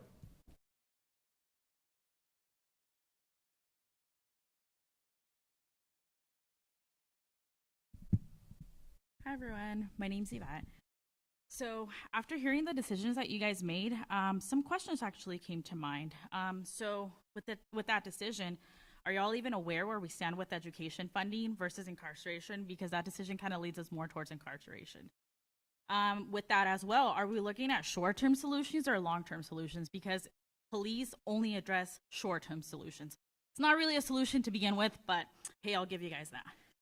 So on top of long-term, if we're really looking at long-term solutions and you guys keep talking about funding, you're gonna keep talking about funding day after day because it's not really addressing anything at all. What else? Sorry. And then another question I had too, were any professionals a part of making this decision as well? Did they guide you guys in anything? Did they give you any input? Because if not, then why aren't we considering the students' input, which is actually affecting them? And then on top of that, if you guys still aren't aware, the Phoenix Police Department is one of the deadliest in the country. So you guys are making ties with that as well. That doesn't really, get any good viewpoints. And then on top of that, with the timeline for the proposal you guys are coming out, how is that fair to anybody? How is that fair to the people that it's actually affecting? And lastly, we know that this doesn't really affect any root causes. Any root causes, I'm sorry. And it really just affects the future of everyone overall. So if we really want to make changes, we really have to look at the root cause of things. And overall, that spirals into just, not just in school, but overall life outside of school as well. But yeah, thank you. Thank you, Yvette. Next speaker is Ricardo Tenorio. Following him will be Navidad Cardenas. Hello, my name is Ricardo Tenorio. I come all the way from Chandler as a concerned citizen, even though I've never graduated from this school district at all. I come here because I come from a city in which school resource officers are present in nearly every school within the city. As a minority growing up, it was never instilled within me or my community to trust the police to help deal with our issues. If anything, they were a hindrance, a blight upon our community as they relied on intimidation and organized terror in order to enforce their perception of law and order. Schools are meant to be open arenas of thought and expression for children. They should feel inherently safe and secure amidst the presence of their peers. It is a sad reflection of our society that the presence of law enforcement, which was not made to protect minorities and instead made to protect property, has permeated our schools. In my own experience and that of my friends, never have we felt secure knowing that an officer was in our school. Instead, we taught ourselves that to steer well and clear of them, avoid them, don't talk to them, and ignore them. I've had multiple interactions with SROs. I was a good student with near perfect attendance and high marks. The second I exhibited any rebellious behavior, I would be pulled aside, shamed, cornered, yelled at for even thinking of deviating from obedience. I faced in-school and out-of-school suspension, and it was in these moments that I felt so disassociated from schooling. I'm surprised that I didn't even drop out myself because I was so frustrated with how these people were treating me and treating the rest of my students. It is shocking to me that there are officers that are allowed to be able to treat other people like this in school. These interactions are minimal in comparison with the experiences of other students who deal with much bigger intersectional and multifaceted issues, far from those of my own.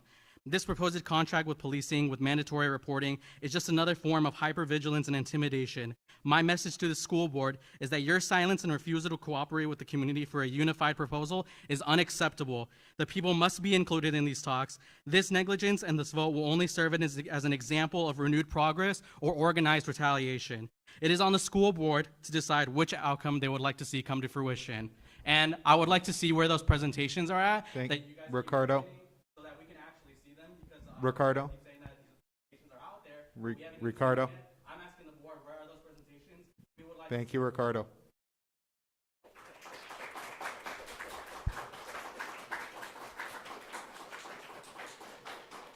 Thank you, Ricardo, for your comments. Natividad Cardenas is the next speaker, followed by Maria Gutierrez. I will note that presentations will follow later this meeting, after public comment. Councilwoman Pastor?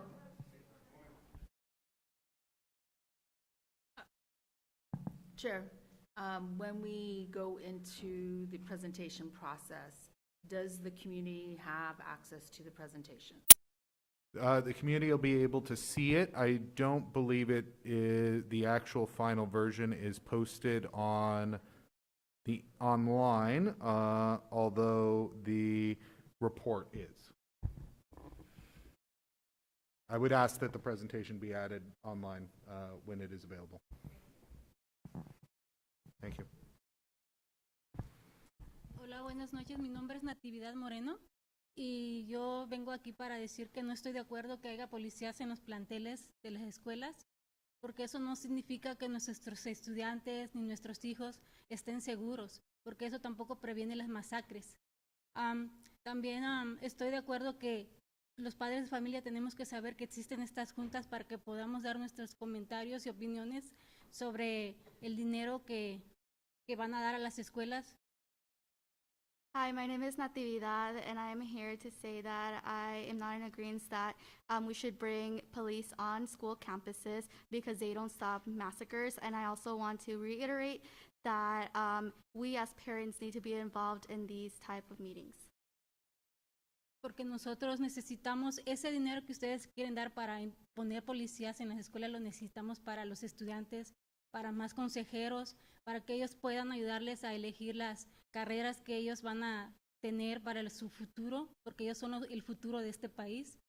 We need those resources that you are directing towards the police to be invested in our students in college readiness. Y necesitamos dinero como para implementarlo en los deportes, en comprarles uniformes, zapatos, porque mis hijos jugaban deportes y ellos siempre tenían que andar vendiendo dulces o haciendo cosas para agarrar dinero y poder sostener sus, como tenían que ir a hacer torneos y eso. So we need those resources to be invested in our students. I had invested in sports, shoes, uniforms. I had kids who were involved in those activities. So we really need those resources to be invested in those. I had my kids having to sell candies and all kinds of stuff to be able to get that money. Es todo lo que quería decir y gracias por escucharme. That's all I had to say, and thank you for listening. Gracias, Natividad. Next speaker is Maria Gutierrez. Buenas noches.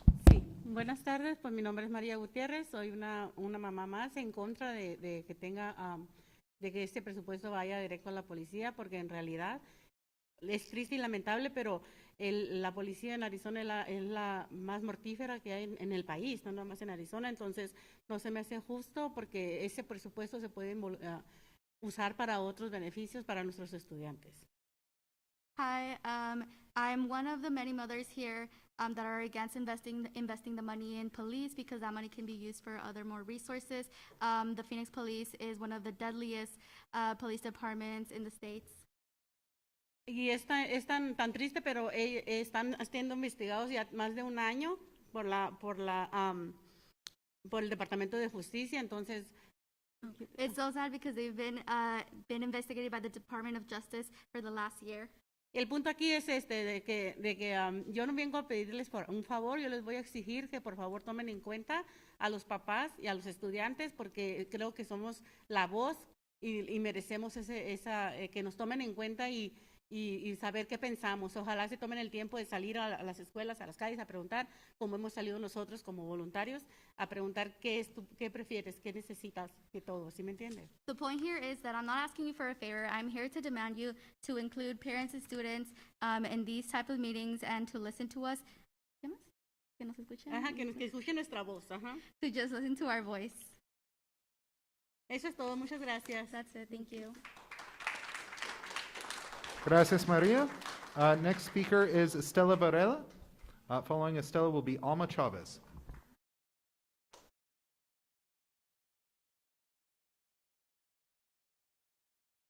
Buenas tardes, noches. Mi nombre es Estela Varela. Y sí, como dijo mi compañera Stephanie y mi compañera Berta, ¿verdad? Cada vez nos hacen más inaccesibles las juntas. A donde vamos a pedir algo es inaccesible. ¿Por qué? Porque nos faltan muchas cosas como ahorita la traducción. Es repetible lo que les estoy diciendo, pero sí siempre es inaccesible. Y no sé por qué. Si ustedes son padres de familia, son parte de nuestra comunidad. Hi, my name is Estela Varela, and I'm here as many other folks have shared. First, I want to start and talk about how inaccessible and how hard it is to participate in these meetings. Today, again, it's translation, but other times it continues to be different things and how these, and I don't know why, I don't understand why many of you are parents, and know that these are important for parents that want to access and know this information. So I wanted to just share and echo what Berta and Stephanie had. Pero bueno, yo ahorita queremos, es algo que escribí, ¿verdad? Que queremos que no voten sobre la seguridad de los estudiantes sin los estudiantes. Ellos junto con los miembros de la comunidad quieren y necesitan participar en las reuniones de la Junta Escolar. So first I want to start in asking to not have any vote today. Do not vote on a safety plan about students without students. You're hearing here that they want to be part of these processes. They want to participate. Pero sabemos que es fácil para ustedes excluirnos para no hacer comentarios públicos y menos opinar sobre un plan de seguridad escolar. And so we're seeing, though, what we know is that, I mean, if it's hard for us to even participate when we come here and being pushed, that let alone you want us to participate in a safety plan. Constantemente somos excluidos y ya basta. We're continuously excluded, and that needs to stop. Nos estamos uniendo para crear este poder y hacer que nuestra voz sea escuchada. We're getting together and united as parents so that we can build this power and make sure that our voices are being heard. No pueden seguir tomando decisiones sobre nosotros y sin nosotros. You can't keep making decisions about us without us. Y es por eso que estudiantes y padres de poder estamos trabajando en una propuesta para crear un comité de salud y seguridad estudiantil. And us, parents and students at Poder have been talking and building and writing a proposal around what does it look like to have student and parent input about our safety. Necesitamos satisfacer las necesidades de padres y estudiantes sin depender únicamente del castigo. We need to meet our needs and our safety needs without only constantly relying on punishment. Criminalización y la vigilancia. On criminalization and surveillance. La policía no es seguridad para nuestros estudiantes. Policing is not safety for our students. Necesitamos que inviertan en maestros, We need you to invest in en teachers. que les paguen más dinero a los Pay maestros, them more. en consejeros, On counselors. en que en los deportes de nuestros hijos, on the sports our children are playing. porque sabemos que también los maestros no ganan mucho dinero. We know that the teachers are not making living Entonces, si un wages. maestro no gana dinero, pues no va feliz a la escuela. If a teacher is not making the money that they deserve, they're going to show up differently to the school. Necesitamos maestros felices, estudiantes felices y que la comunidad esté saludable y feliz. We need teachers to be happy, we need students to be happy, and we need a community that is well and also happy. Tenemos que desfinanciar a la policía. We need to stop investing in policing. Thank you. Gracias. Gracias, Estela. Alma Chávez, por favor. ¿Necesita interpretación? Okay. Sí. And the next speaker will be Lorena Martinez. Buenas tardes, mi nombre es Alma Chávez y yo vengo a pedirles y exigirles que quiten a las policías de las escuelas y se les dé más, porque a la escuela es a lo que se le está dando menos dinero y más dinero a la policía. Y la policía lo que hace es, como lo hemos dicho aquí todos mis compañeros, es intimidar al estudiante. Y aparte, los alumnos se sienten intimidados porque, por ejemplo, mi hijo un día llevó a la escuela una playera que le regalaron de México y el policía le dijo, no necesitas traer esa playera, con solo traer tu cara ya sabemos de dónde eres. So my name is Alma, and I'm here with the parents and echoing that we need to make decisions as parents about safety and that we don't need more police in our schools, that we, instead of investing in policing in schools, you need to invest in the things that need to get invested in this education system, because that's not making us safer. An example is my son took a shirt once that they brought him from Mexico, that resembled like being a Mexican t-shirt, and he got told by a police officer, you don't need to wear that shirt, just looking at you, we already know. Y también el policía más bien lo que hace en la escuela es estar en su oficina, porque yo he estado en las escuelas, en las high school, y nunca se ha visto un policía en los pasillos o dándose una vuelta por los baños, que es donde puede haber más peligro para los estudiantes de las cosas que pueden hacer ahí. And if it was about safety, right, you would think that then if police are getting paid to be there and keeping our children safe, that they would be around the school, that they would be walking in the hallways. And I've been to the high school several times. And that's not, when I've gone, they were always in their office. They were never anywhere to be seen.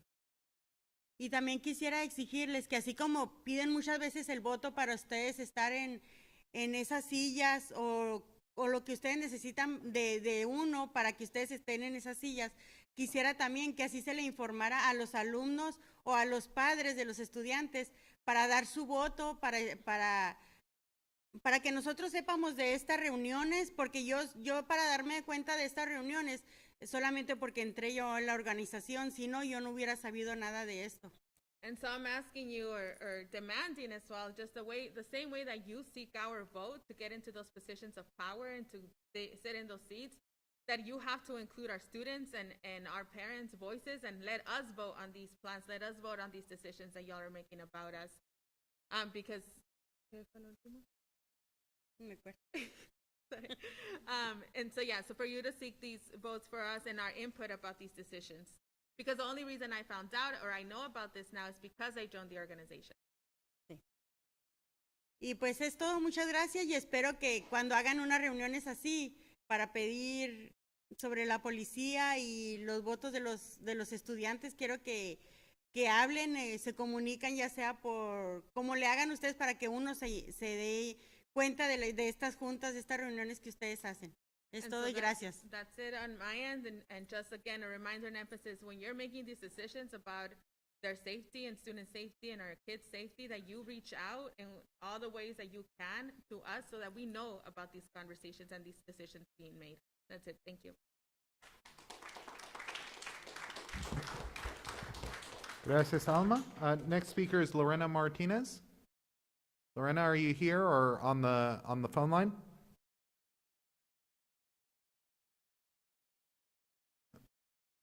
Okay. Next speaker is Ana Hernandez. Following Ana Hernandez will be Terry Torrey. Can you hear me? Good. All right. So my name's Ana Hernandez, member of the community, concerned member of the community. and a probable state senator for LD 24, which encompasses Maryville High School and Trevor Brown. So it is egregious that there is a safety plan on the table without any input by parents, by students, and by the families of these students that are most impacted. We know that police do not keep us safe. We have the data. I won't bore you with those details. And that's the concern here, right? Because we're talking about bringing SROs from Phoenix PD onto these campuses. This is a department that is under federal investigation. This is a department that from 2013, from data from 2013, has the highest use of force of any department in the nation. This is a department that contributes to Arizona being 5th highest incarceration rate in the nation and the 8th highest incarceration rate in the world. Grasp that. 8th highest incarceration rate in the world. And we're talking about bringing these officers back onto campus. That is just unacceptable, especially without the input of the students and the families that will be impacted. I will persuade this board to not vote on this plan today. Actually go back to the table, speak to the students, speak to the families, speak to the community of how they want to see their safety handled. That is what this job is. This is what you're elected to do. We have to be obligated to the students to make the best choices for their safety and for their health. Let's invest into them as people, as students, and let's find some compassion to actually do our job. Let's stop modeling behavior after city council that also refuses to consider what the communities want when it comes to police. We know that they are a reactive answer. They solve no problems.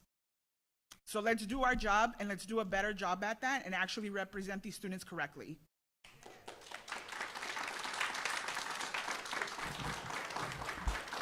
Thank you, Anna. Next speaker is Terry Torrey. Terry, are you here or on the phone line? All right. I'm seeing that Terry is here on the phone line. You can go ahead and speak. You have 2 minutes. You can press *6 to unmute.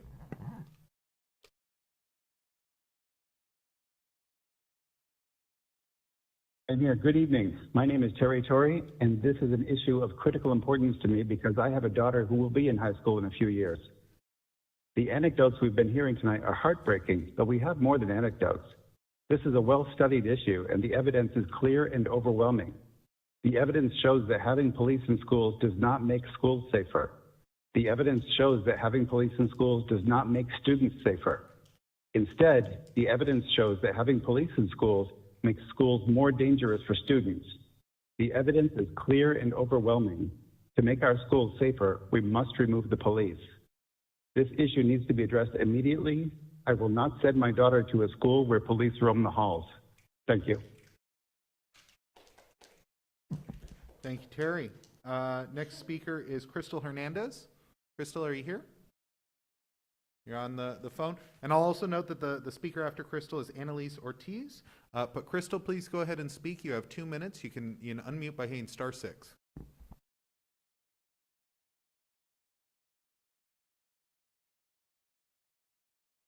Crystal, please go ahead. We can hear you. Okay. I want to start by saying we have to reimagine what safety looks like for our students at PXU.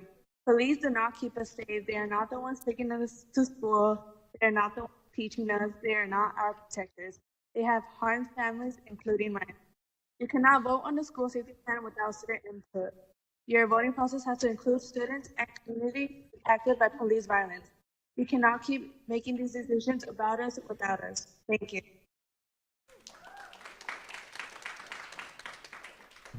Thank you, Crystal. Next speaker is Annalise Ortiz. Annalise, are you here? Go ahead and speak on the line. We have you connected. You can hit *6 to unmute if needed. Yes, my name is Annalise Ortiz. I am a Maryvale resident and community organizer.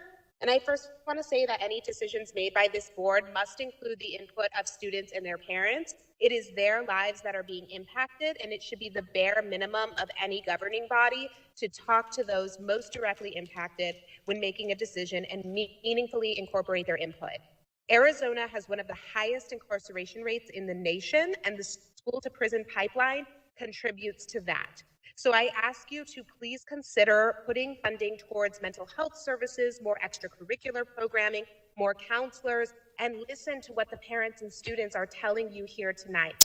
Please consider these investments and do not vote on a safety plan without the full input of parents and students and an intentional effort to meaningfully incorporate that input to ensure that we are not further criminalizing and surveilling students on campus, but instead truly investing in their well-being.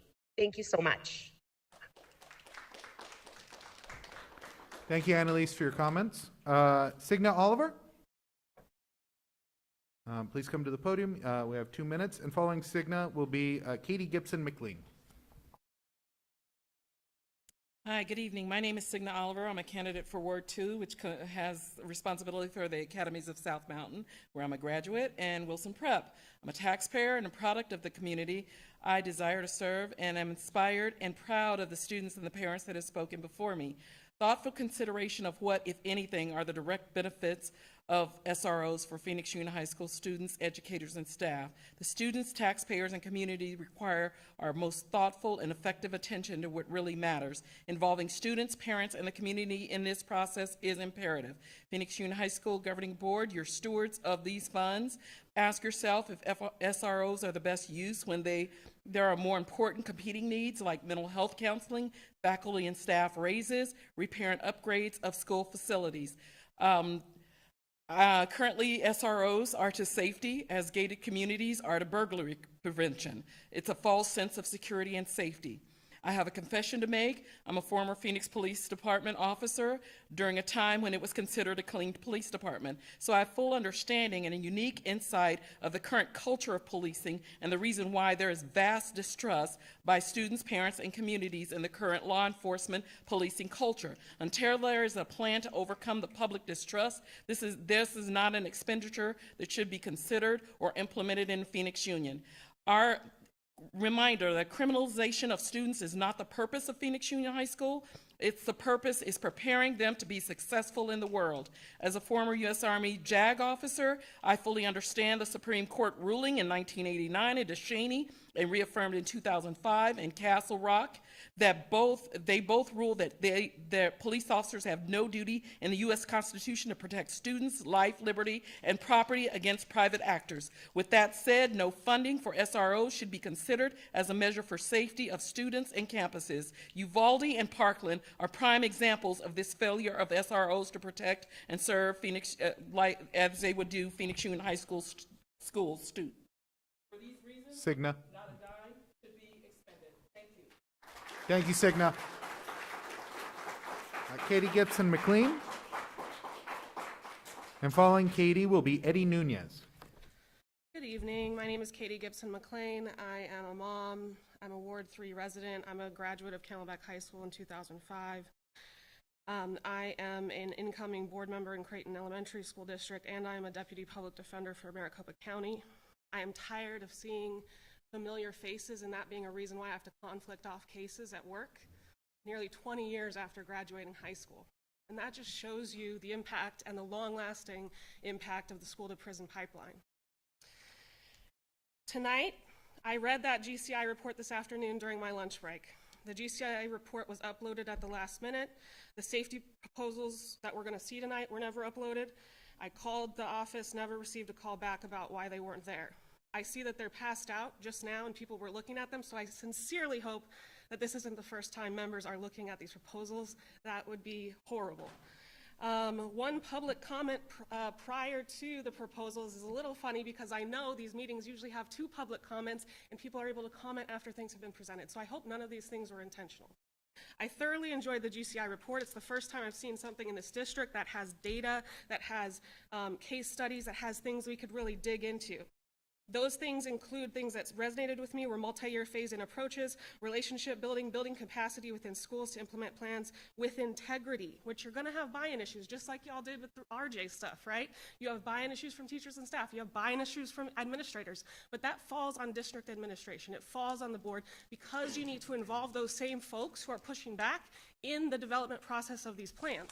It's the same thing you do when you force teachers to have curriculum or staff to adopt initiatives that they don't like. It's a square peg in a circle hole, and I've been there. It's horrible. I hate it, but it's because I didn't have buy-in, I didn't have ownership of it. That's the problem. You should know that if you know best practices. If you're educators and administration in this district, you should know better. Think outside the box, don't fall back on excuses, and include all the voices you can. Meet people where they're at.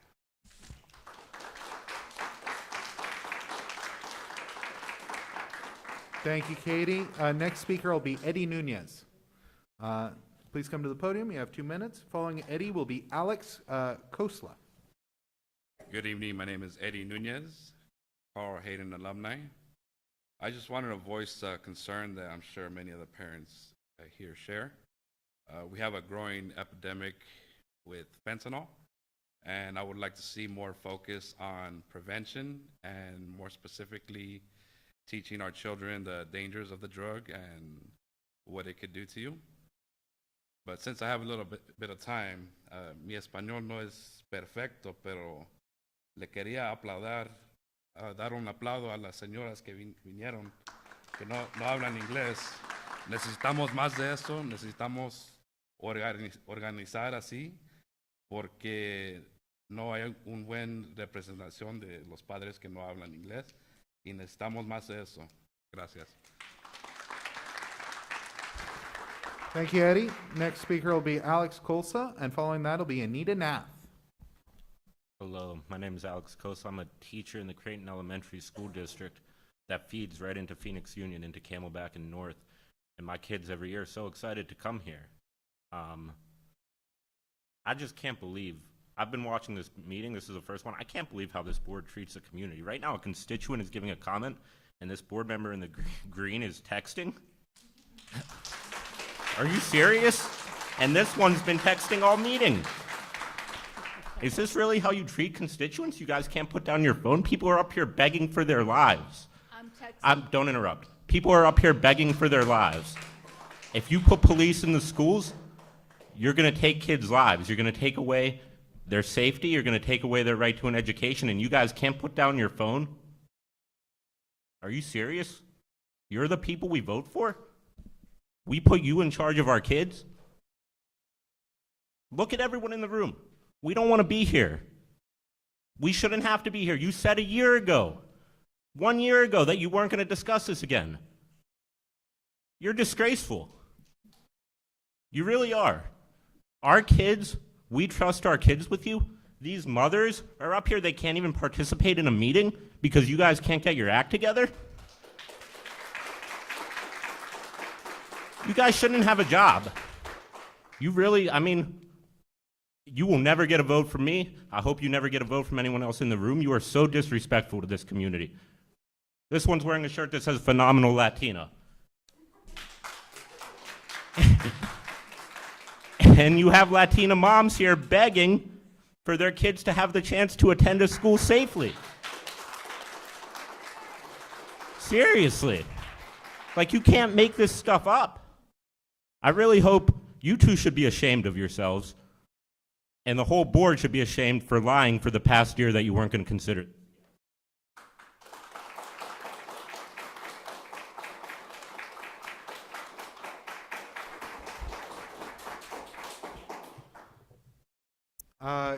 I would just ask respect. We're all here to listen to the community, and so I would just ask for respect for everybody in the room.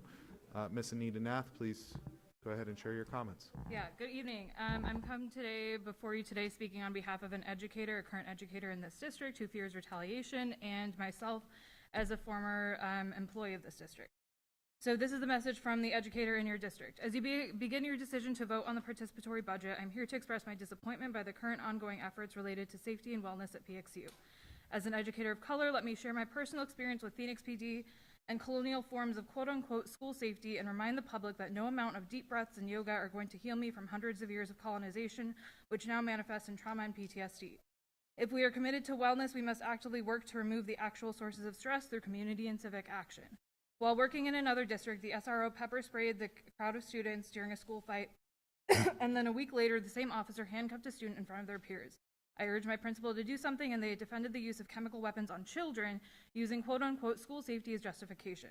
For my advocacy, I became the target of the officer's attention and was put on administrative leave because I feared for my personal safety. All of which left me in such a state of emotional distress that I resigned, and years later I find myself at PXU. In the aftermath, parents and community members asked me what could have been done instead. What could we have done to ensure that our students had their needs addressed so that conflict no longer escalated to police violence?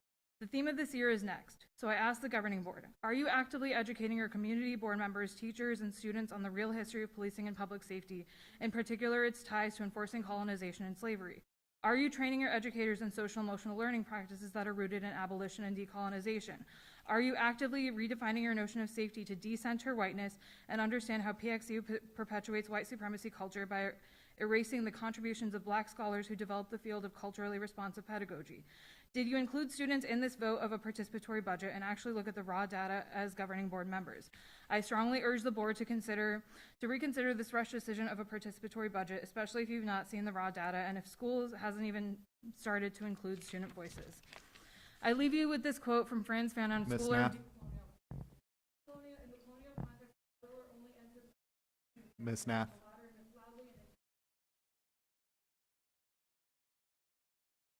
Thank you, Ms. Nath. And I want to confirm, I have 4 cards here that I believe are duplicates. I just want to make sure that they are not, or that they are or they are not. So if I read your name and you've already spoken, okay. If you have not spoken and you happen to share a name of somebody else, please come to the podium. Luke Black. Jennifer Hernandez. He had 3 cards. Anna Hernandez. Yep. And Eduardo Morales. Awesome. I just want to say, I know we've got a lot of folks here tonight. We do appreciate all of you giving comment. It really does mean a lot for us as a board to hear from the community, so I really appreciate you all being here. Y muchas gracias para hablando con nosotros. Es muy importante y muchas gracias por su voz. I will say, just as a board, we do our best to make decisions. We're all volunteers here, and so I would ask for respect for fellow board members. On that note, that concludes public comment. Next item is 3A, school safety presentations. Dr. Guston. Clerk Prescott and members of the board and members of the community, before I turn it over to our team, we'll just make a couple of comments. One, we heard tonight from the podium and comments from up here at the dais about tech problems today. Just want to say a couple things about that. First of all, I do want to thank our tech team for all they have done. I'll apologize for our tech issues here in a moment. For the general public, just so you know, Phoenix Union, pre-COVID and pre-construction on our district office was very consistent about when and where we had our board meetings. Phoenix Union, since COVID, has had a blend of virtual and in-person meetings, and the reason why we're still awkwardly at Central High School is our boardroom is not available yet. And so we are actually hopeful that next Thursday will be our first meeting back in our new boardroom with consistent technology. I know for this campus in particular today, just giving you the reasons why this campus today, our team had to navigate first day back with staff here, with teachers and a parent event night, and this all in the same evening at the same time. And so the setup was challenging, so we apologize. I think for the parents who have been unable to hear our interpretation well, we also very sincerely apologize. And I think it was Berta who has not had access to the headphone tonight. We were short one headphone tonight, and our team has already assured me that we will make sure that at future meetings we have more headphones, and again, we'll have better built-in audio when we're back in our room. We tonight are here to talk about school safety and in particular what role law enforcement plays in school safety. We know it's obviously tonight we see in here it's our biggest challenge in Phoenix Union to try to find the right answers. What I do want to make sure that we make clear for those who may not be aware, Phoenix Union does not have SROs, eliminated school-based policing, and does not have any recommendations to bring SROs back. So if there's any concern of the actual practice of school resource officers, Phoenix Union doesn't have those. What Phoenix Union continues to grapple with, what we grapple with as a team and ultimately the board from a policy perspective, is how do we handle mandatory reporting and law enforcement notifications. And so what you'll hear tonight from our team is a few things. One, what you'll hear first to the general public is that the governing board earlier this year made a decision in partnership with us to launch an actual safety division. That Phoenix Union for many, many years, actually safety and student and family support and teaching and learning were all in one division. And about 5 years ago, we made a decision to separate teaching and learning from student and family services so that we could provide better mental health, family support, social emotional services, and really start to focus on campus climate and culture differently. We've done that, made significant investments in areas related to social workers, counselors, interventionists, but ultimately realized this past year that school safety is much bigger and should not be just one part of a student and family services division. And so the board over the last 6 months has been working with us to develop a safety division, to change job descriptions, change new structures. And so tonight, the first part of the conversation you're going to hear is from our new executive director for safety, Claudio Correa. As he introduces his team, what you'll also hear, just to level set for the broader community, is that Phoenix Union several years ago adopted a next-gen safety security plan. And in that plan, when we first adopted it, there were 12 components of that plan. Over the years, through board and community input, we've increased that to 16 components that you'll hear tonight. Mr. Correa, of course, the board at any point can ask Mr. Correa questions. He's just going to quickly highlight the 16 just to remind us what's inside of that plan. And then one component of those 16 is how do we navigate law enforcement notifications and how do we handle mandatory reporting. So ultimately, what Mr. Correa will do is provide that high-level overview. And then board will shift to an introduction to Grand Canyon Institute. What we heard tonight at the podium a couple of times is that we published a report very recently. It just got finalized. And it is a very comprehensive report. And as you'll hear, Grand Canyon Institute studied school districts across our country like Phoenix Union in a very similar role, who made a commitment to end school-based policing and is now grappling with how to live in a world without school-based policing. And how do we create the right climate and culture, safe environments, and do so in a world in which there are still mandatory reporting laws and mandatory law enforcement notifications. And so you'll hear and see and get a look at what's happening in other school districts that in many ways look like us and are grappling with the same very questions that we have here in Phoenix Union.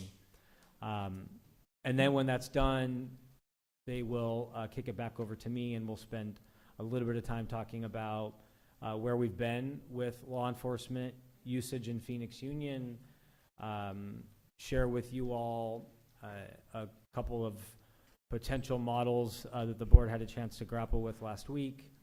And then ultimately the board has an opportunity tonight to consider those models, make other suggestions, and as you saw on the board agenda, tonight's listed with potential action. So if the board chooses to take action tonight, they can. With that, I will turn it over to Mr. Claudio Correa, who has been in Phoenix Union for many years, was an assistant principal here, principal at Alhambra High School, oversaw leadership, and is now our executive director for safety. Mr. Correa. Good evening, and thank you, Dr. Gaston. Good evening, good evening, President Alston, board member and clerk Prescott, and governing board members. Thank you so much for this opportunity to share this presentation. I want to start off by saying that I'm honored to serve as the Executive Director for Safety. This is a complex job, but it's a very important job. And so thank you for that investment. In addition, I'd like to introduce our safety team here. They're here with us. I think I'm controlling the slides here. Yes, I am. Here's our safety division. We had a safety summit, both administrators as well as our safety teams. And our theme was safety. It's everyone's responsibility. And so just go through it real quick here. All right, and here's our team. Good evening, President Alston, members of the board, Dr. Gaston, executive staff and community. My name is Vincent Scarfo. I'm a safety manager. I've been with Phoenix Union and in this position since 2008. I manage the occupational safety program along with our special systems and lock and key departments. Thank you.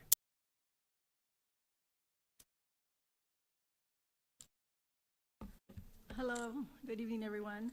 My name is Irene Diaz, and I am the Director for Student Health and Safety, which is a new department that we found was needed because of the ongoing pandemic. So that's why we began it. This is my 23rd year in Phoenix Union High School District as an administrator. I am alumna of Phoenix Union East High School, and my daughter is an alumna of Bioscience High School. And I am a proud four-generation Phoenix Union family. So we've been here for a long time, and we're going to stay a lot longer once the grandkids start coming in.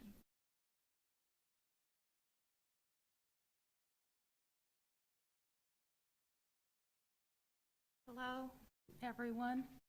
My name is Orchid Lopez, and for the past 5 years, I have been the district lead nurse responsible for monitoring the provision of safe nursing practices, clinical standards of nursing practice, care coordination, quality improvement, community and public health, and most important of all, the training of our school nurses, health assistants, as well as our staff district-wide. Thank you.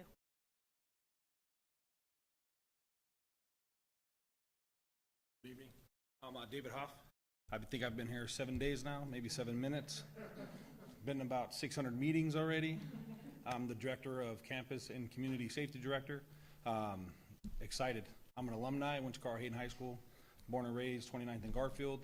Still live in the area as well. Was a high school history teacher for 3 years.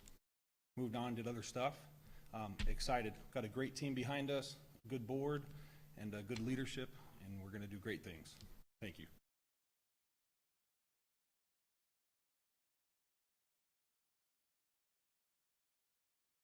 Good evening, everyone. Last time I stood at this podium, I was an APS at Metro Tech and ADA president. My name is Keith Brazier.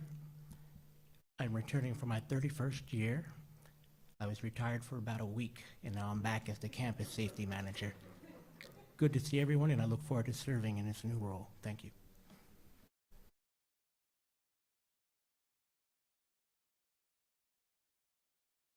Good evening, board and community. My name is Lloyd Cook. I'm your district safety supervisor of East Region.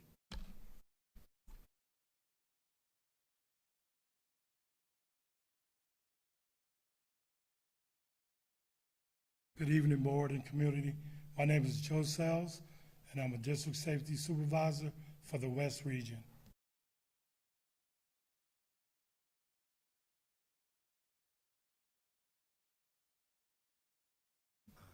Good evening, Kevin Stragan, safety supervisor, South Region. Thank you. Excellent. And board, just want to thank you all for this investment in our team. We have great leadership here. We have great experience from both the campus level as well as at district level in our commitment to keep our students and our staff safe at all times. And so appreciate the work that our team has done. And speaking of the work that our team has done, if we look at these pictures here, on the left is Mr. Joe Sells, who just met tonight, and he is facilitating a learning experience with our administrators. On July 13th, we had day 3 of Administrative Academy, and it was all about safety. And again, the theme was safety. It's everyone's responsibility. In addition to the picture on the right, we hosted a 3-day safety team academy. All our safety teams came together to learn and prepare, connect, collaborate, and plan for a successful launch of school, as well as a successful and safe school year. And 3 days well spent. The first day was on level setting, focusing on connecting to our core values, planning, connecting, and preparing for a successful school year. The second day was focused around mental health, and our social worker, as well as our staff wellness specialist, facilitated learning around staff wellness for ourselves, but also for others.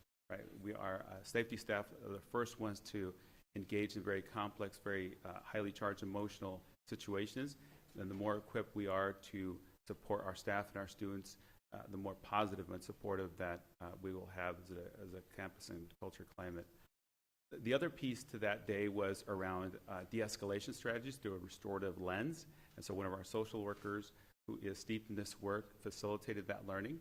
And the third day was all around Crisis Prevention Institute. That's our nonverbal de-escalation. That's an ongoing commitment for our staff. One of the things that we talk about is that our tools, so we don't have handcuffs, we don't have pepper spray. Our tools are our minds, our hearts, and our bodies. And so CPI really provides that curriculum and ongoing learning around how to best utilize our tools to help students navigate a very difficult process, very difficult situation, and support them with that to a positive and effective resolution. So we're committed to that. We had a great start this school year, and we'll continue that throughout the school year. And as Dr. Gesson mentioned, wanted to provide an overview of our next generation safety and security plan. This is a comprehensive safety and security plan. There are four major areas, and 16 components within those. Provide an overview. The first one is focused around infrastructure. These include component 1 around redesigning the campus entrances and perimeter, the fencing to ensure that our campuses are safe at all times. Another component that we're really proud to say that we are making some really good progress is around upgrading our locking mechanisms. All of our classroom doors, as well as our offices, can be locked, secured from the inside. Thanks to our logistics team for this great work. Component 3 is a commitment to upgrade our technology to support our safety, including our PA systems, for example, our radios, those kind of things. Our next major area is around disciplinary and restorative practices. Components 4 and 5 focus around restorative practices and training. And just a feature that in 2020, restorative practices were integrated into our PXU teaching and learning framework that focuses with us as administrators as well as our teachers get this level of training. We've also committed to, as I mentioned earlier, with our safety staff, ongoing learning in these practices. Component 6 is a commitment from us to provide, to examine and update all of our governing board policies related to student conduct or student discipline, update and provide the appropriate access and information to our families through our family handbook, and finally to provide to the governing board and our community relevant information and data relative to culture and climate, including suspension rates, attendance rates, and mandatory reporting requirements and notifications. Another major component is around safety personnel, and really is the reason why we're here tonight in component 7, law enforcement usage. And since the inception of the NGSSP, our comprehensive safety and security plan, has been to mitigate or reduce the reliance on law enforcement as part of our safety model. And I'll come back to that in just a little bit.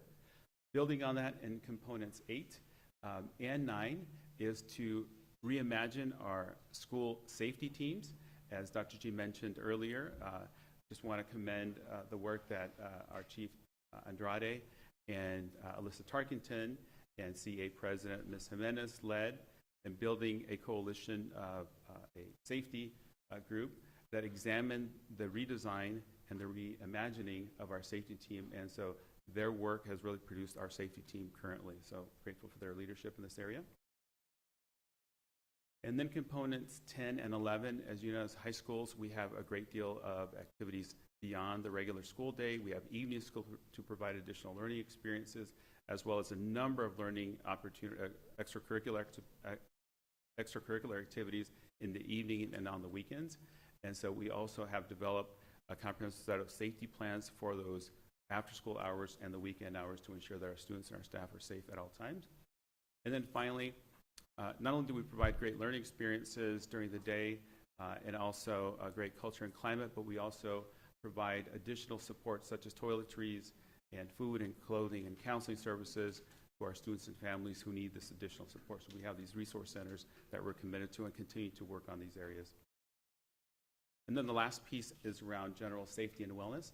And as Dr. G mentioned, our investment not only in our students but in our staff as well. And so we have a comprehensive staff wellness program with a growing number of staff wellness specialists that are supporting our adults during this very challenging time. And then components 14 and 15 that we are committed to examining the needs of our campuses by our students and our staff, and increasing the number of supports such as psychologists and social workers. We've increased those over the years and are committed to increasing those to meet the needs both from a numbers or ratio based, but also a need based. And then finally, component 16, to improve our models of supporting students. So we've started with a terrific training this summer around building a comprehensive system of supporting students. We call it the MTSS system. And so we're going to continue to build on this good work that we started. And then, as I mentioned, coming back to component 7 of the NGSSP related to law enforcement usage. And as Dr. G already mentioned, law enforcement is a very complicated component of this of our plan, and so we're not the only ones in the nation who are struggling in this area. And so we have asked GCI, the Grand Canyon Institute, to conduct research on this topic and explore other school districts across the nation who are similar to ours in size and demographic and values, and provide to us, the governing board and us, with their findings and recommendations so that we may learn from them. And in addition to that, we've asked them to study us as a district and identify some of the major pieces that we have in place in terms of our comprehensive safety model as well as law enforcement usage. And so they are here tonight. Staff from Grand Canyon Institute is here tonight, Amy Pedato and Dr. Dave Wells, and they're going to provide us with an overview of their findings.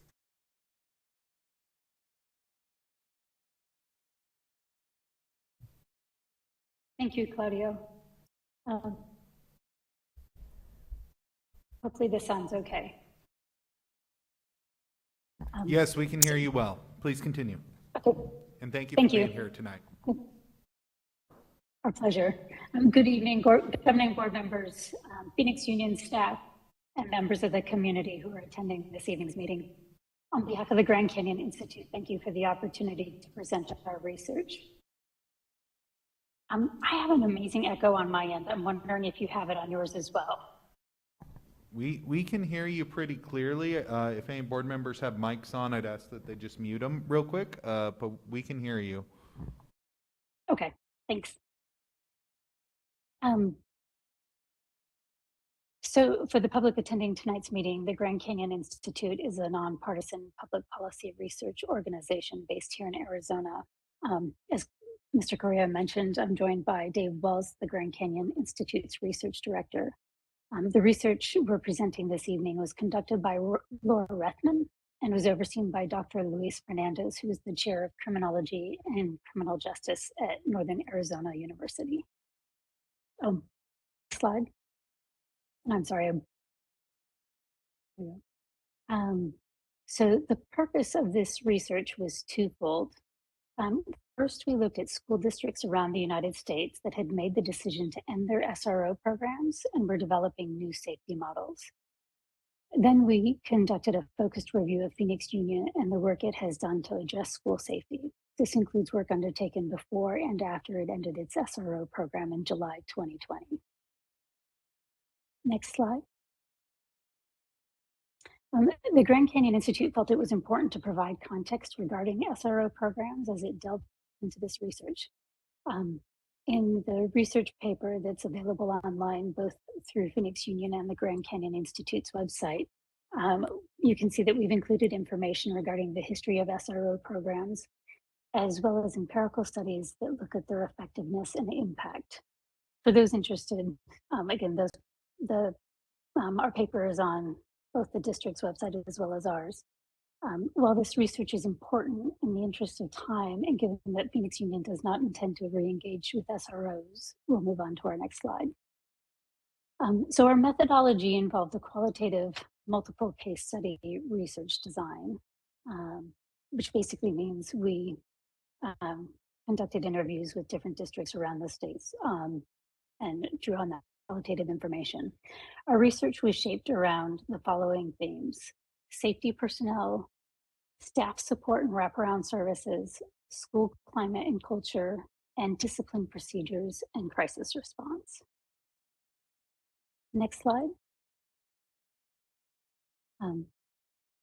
So first, we'll move on to our national research and the case studies. Um, so specifically, we looked at school districts that had made the decision to end their SRO programs and were now in the process of developing new school safety models. Next slide. We looked at districts across the United States, looking for those that had, again, made the decision to not have police on campus and were engaging in new ways and thinking through new ways to approach school safety. Ultimately, we selected 6 districts based on their similarities to Phoenix Union in size, demographics, and goals. So the next 2 slides will convey the most salient findings and recommendations that surfaced throughout our national research. First, our research found that process is important. Reimagining school safety is unfolding and requires time. We found that each school district interviewed has taken different approaches to developing a new safety model, but they all felt like the political will to develop a model got ahead of the practical ability to do so. So this resulted in unforeseen gaps in their design and additional challenges they think could have been avoided. People we spoke with reported that if they were engaging in this again, they wish that the district could take more time to develop a methodical process, such as taking a phased implementation approach and making clear and defined safety plans first. Another key finding shared across districts is that building a good student culture is important, especially in the context of the COVID-19 pandemic. Building a good student culture has always been an important feature of school safety. But what we learned from our interviews was that this was particularly challenging given the context of the pandemic. One comment from an administrator was that students had to learn to student again once they returned to campuses. Districts are finding that incoming students have had increased mental health issues and feelings of isolation and alienation as well. Districts have found that rebuilding a positive school culture and student connections is essential to implementing a successful school safety model, especially since new safety models are moving away from punitive measures to more relational strategies. Next, it's important to build internal capacity in each school. A successful safety model requires more than a centralized team and change of personnel.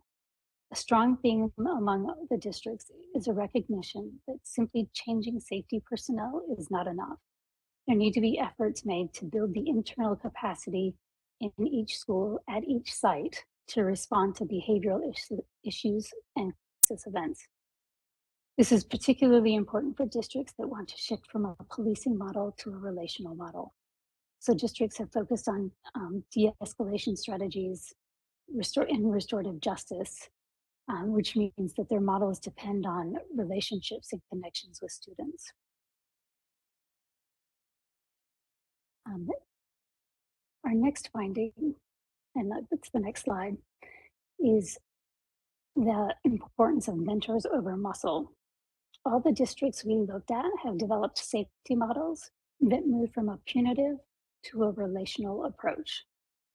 This means that district safety personnel are not intended to be seen as a direct replacement for previous law enforcement, but rather are expected to play more of a role of a mentor. To do so, districts emphasize training their staff, as mentioned in the prior finding. For example, de-escalation techniques, trauma-informed practices, and nonviolent crisis intervention techniques. The goal for staff is to be able to use their relational capital with students, families, and the community to prevent and respond to behavioral issues in crisis events. Also, in each district interview, safety personnel either have no uniform or a simple polo shirt that identifies them as safety staff, which has been an intentional decision to help students perceive staff as mentors and to have that move away from any appearance of being law enforcement. None of the districts we examined used armed personnel or allow staff to use equipment such as handcuffs or pepper spray. Districts found that armed personnel would have increased their liability insurance and were generally unwanted by students in the community. One of our key findings was found across all districts, and this is the importance of navigating the least amount of contact with law enforcement, but not none. And after listening to the discussion this evening in the comments, I realized that this will be important for the community. A theme that kept coming up in our research is that by ending SRO programs, districts lost communication with law enforcement, which resulted in numerous challenges. While each district interviewed stated that their goal is to have as little contact with law enforcement as possible, it is legally impossible for districts to have no contact at all. This is because all states have some degree of mandatory reporting to law enforcement and the need to collaborate in the event of emergencies. Importantly, SROs had direct lines of communication with law enforcement and could help schools in their responses, both to mandatory reporting as well as emergencies. In the absence of SROs on campuses, districts now have to go through 911 dispatch, similar to the general public, causing some frustration and rendering any miscommunication public. Because of these challenges, districts have found that it is important to outline the responsibilities of schools and police and create a framework for accountability for those instances when districts must engage with law enforcement. And then the final finding from our national research was that safety teams function as mediators between students and law enforcement. The districts we spoke to are developing strategies to prevent placing students in harmful legal situations and are finding ways to limit police contact. In cases when schools make 911 calls, many districts are deploying their centralized safety personnel teams to function as mediators between students and law enforcement.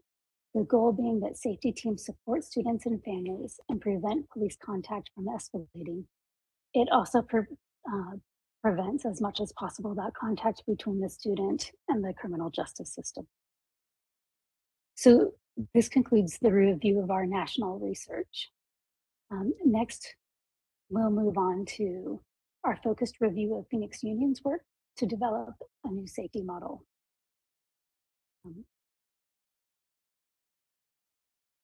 Our research with Phoenix Union involved interviews with district safety staff and campus administrators. We reviewed publicly available information and programming related to the district's work, redefining how it approaches and addresses safety on its campuses. So, next slide. Our first finding was that the absence of a formal agreement with law enforcement created challenges. As stated in the review of national findings, there are two types of incidents when schools must interact with law enforcement: required law enforcement notifications and emergencies. The current absence of a formal agreement between law enforcement and district has resulted in ambiguity on who responds to specific incidents and when police must be engaged. This can result in response delays, as well as uncertainty among staff in knowing when to allow law enforcement to access students. Internally to the district, staff struggled with having clear guidelines for how administrators and office staff navigate law enforcement personnel wanting to access students on campus.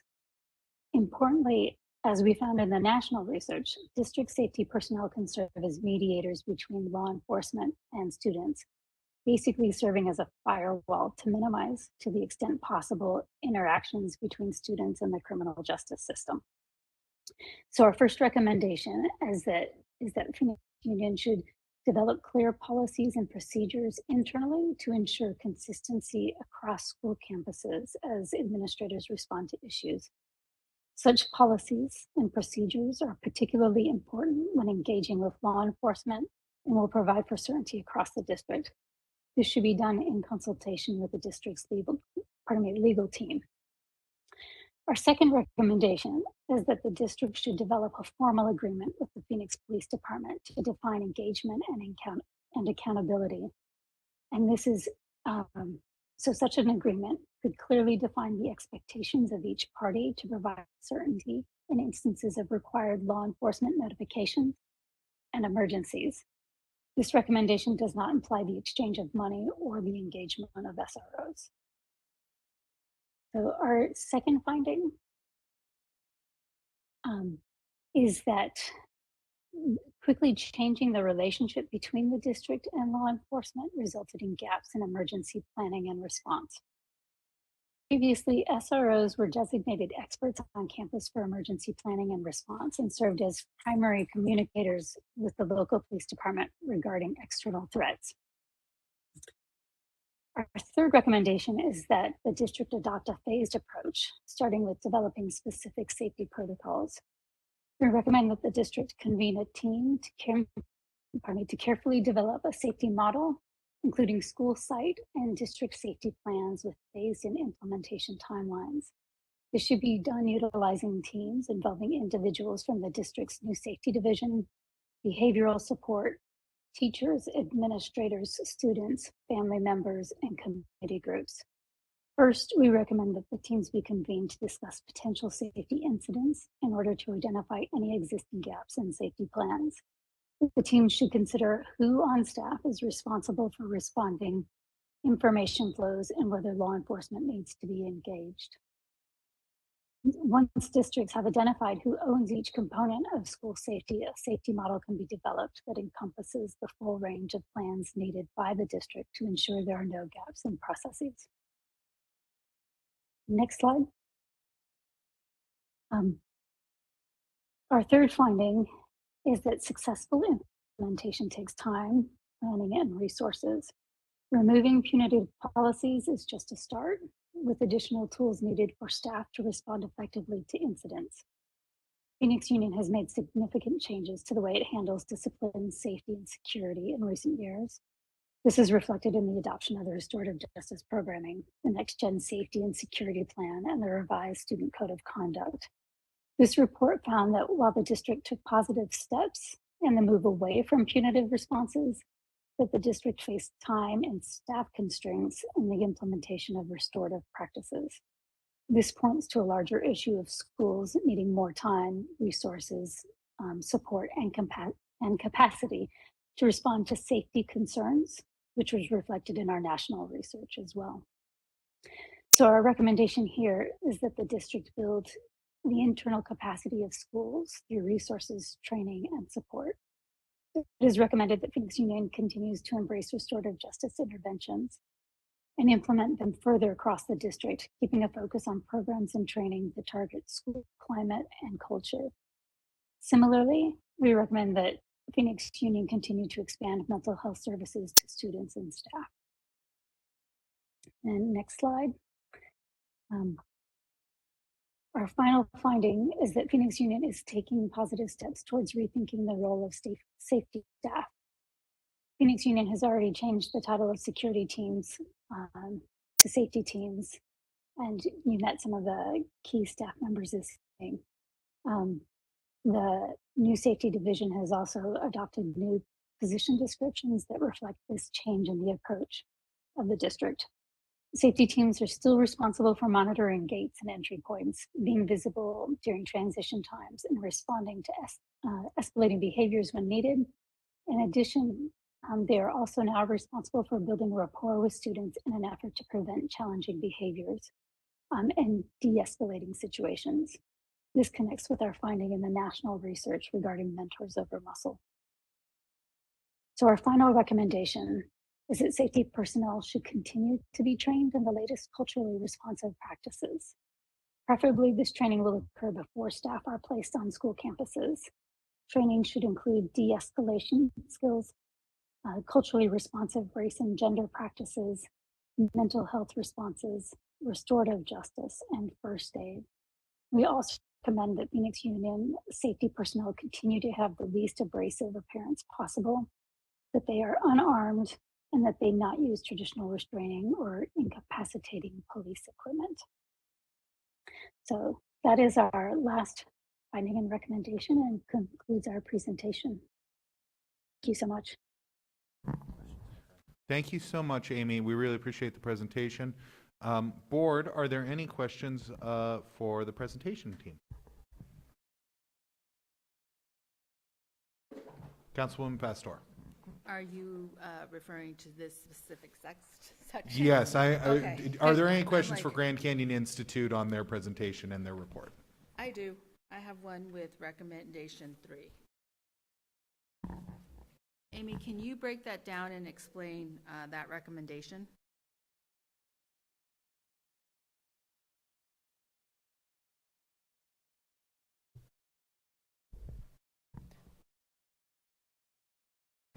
Amy, can you hear us? You may be muted. Sorry, rookie error. Laura, Vice Mayor Pastor, if you clarify, is that with regard to successful implementation takes time, planning, and resources? Recommendation 3. Oh. Quickly no, changing I'm sorry. the relationship between district and law enforcement. It's adopt a phased approach, starting with developing specific safety protocols. Okay, great. And can you repeat your question? You asked for me to break it down. Yeah, what's possibly examples of recommendation 3 are available or seen or have been done? So what we're recommending, so what districts found and what we heard in Phoenix Union was, again, removing SROs from campuses. They had that expertise in planning, and districts relied on that planning expertise that they brought in responding to emergencies.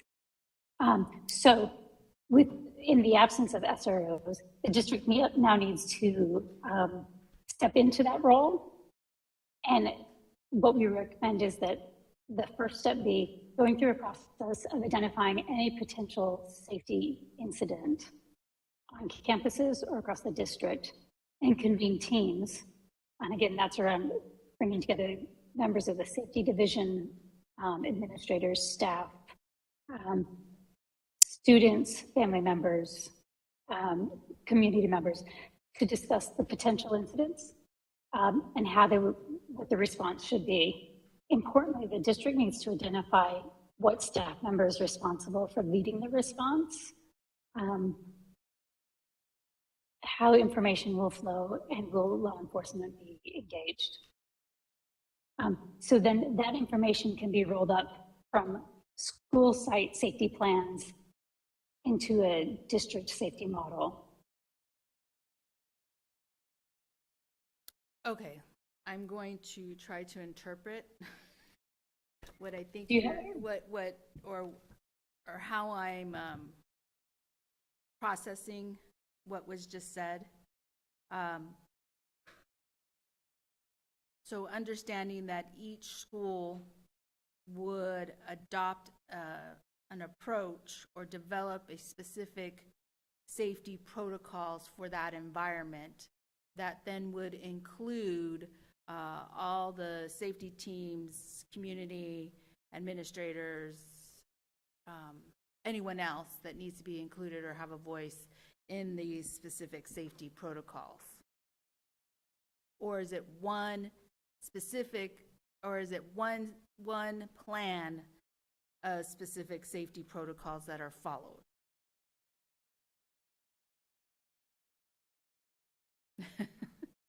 So I'm reluctant to jump ahead and suggest something prescriptive because I think it would depend on what the district finds through the planning process. But I would assume that different school sites have different circumstances, and those should be reflected in each school site safety plan. That is developed So- by the community and the environment. Or Yep, what so- I mean by community, right. school system and community. Right, so I would recommend that each school have its own planning processes, and that the district have theirs, and then all of those school site safety plans are brought together, and that doesn't mean that they have to be made consistent across schools. Again, this is in response to incidents that might arise. Combined in this would be those policies and procedures that we also discussed that are important to be consistent across the district to ensure that there's fairness and equity and that administrators are all following the same procedures. I think there's two different things. There's discussion around safety incidences that might arise, as well as the policies and procedures that district staff should follow. Correct. And would then, and then it would be part of how then it's implemented, and who is really the one in charge of if there's an incident on a school site and how it moves and the protocols go. Right. So each school has its site plan, and then you have key staff or staff identified who would be responsible to respond to different incidences as they arise. But importantly, they're identified. So what some of our research found was that in our national research, some schools had no one responsible for responding, no staff member responsible for responding to an incident. Or in another case, they had too many people responsible. Or in a third instance, they had just a few staff members responsible for everything. So by going through and methodically doing this planning, Phoenix Union can avoid those issues arising. I have another question. Go ahead, Councilwoman. Recommendation number 2, it says district should develop a formal agreement with Phoenix Police Department to define engagement and accountability. What does that mean? So as we mentioned in our findings, districts have to engage with law enforcement on 2 types of issues. Mandatory law enforcement notifications. Those are issues that are mandated by law that districts must communicate with police, must report, and then in emergency response situations. What districts found was in the absence, now no longer having a formal agreement with the police department, those issues got really tricky.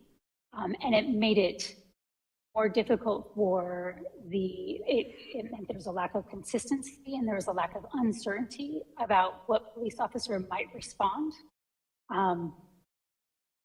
which created challenges for the districts. So what we're recommending is that that the district work with the Phoenix Police Department to develop an agreement that details basically the rules of engagement, when they will engage and how they will engage, and it provides for accountability.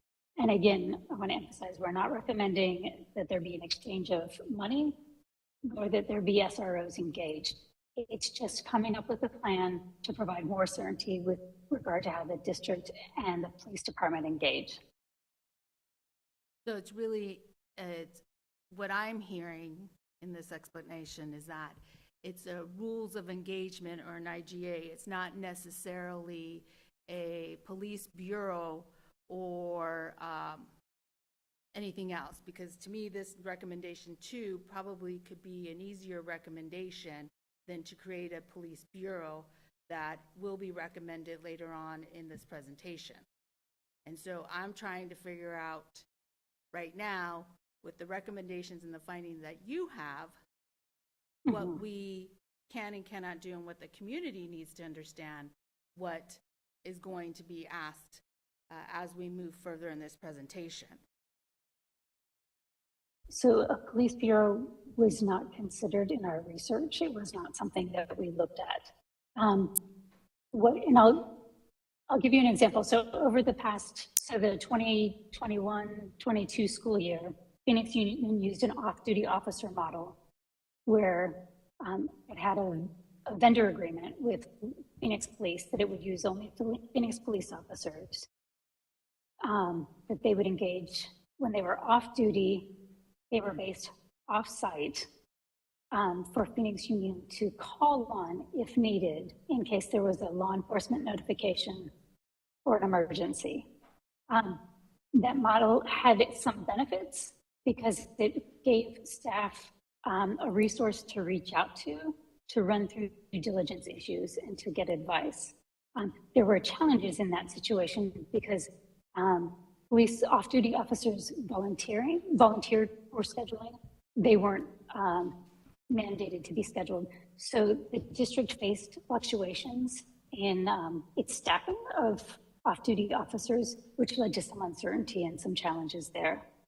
And that's kind of getting to our recommendation that there be a formal agreement with the police department to take away some of that uncertainty and provide consistency for the district. Okay, and for audience and for those that are viewing, please, I don't know if you can explain or staff explain what mandatory law notifications are. And Amy, Dr. Guestin is going to respond to that real quick. Yeah, for sure, Amy. Thank you. So Clerk Prescott, Vice Mayor, and community mandatory reporting in some ways falls into two categories. There's mandatory reporting around abuse and neglect, where every individual in Phoenix Union is a mandatory reporter by law. If you are aware of abuse or neglect, you must report that. Then there's a second set of mandatory reporting, which is mandatory law enforcement notifications based on infractions that occur: firearm, drugs, aggravated assault, etc. And there's a statute that guides that when these behaviors occur, they must be reported. So this abuse, neglect, we're all mandatory reporters and mandatory law enforcement notifications. Any further questions, Councilwoman Pastor? One more, Okay. and then I'll end. So after knowing that there's mandatory law notifications, and specifically abuse and neglect and infractions, I believe recommendation 2, if there is a defined engagement and accountability as to when these incidents occur, how do we then engage or interact with the police department or law enforcement on being able to stay within the legal law or stay within the law and be able to report? Is that what recommendation number 2 is to help with?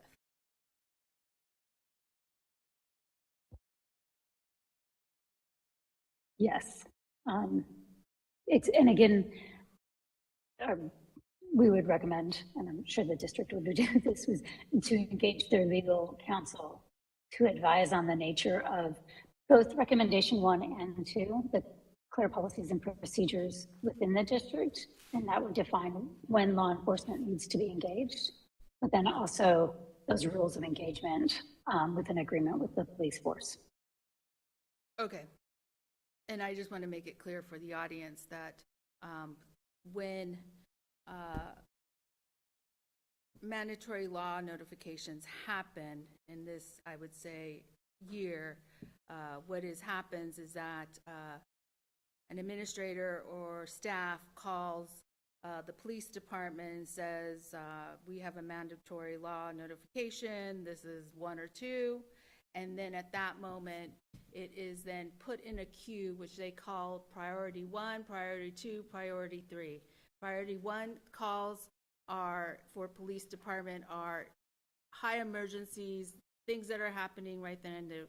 Then if it's a priority 2, they will come, that's the next incident that they go to, and then priority 3 is the final incident that they go to.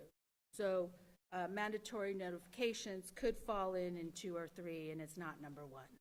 So the possibility of a mandatory notification, say, I call at 8 o'clock, may not be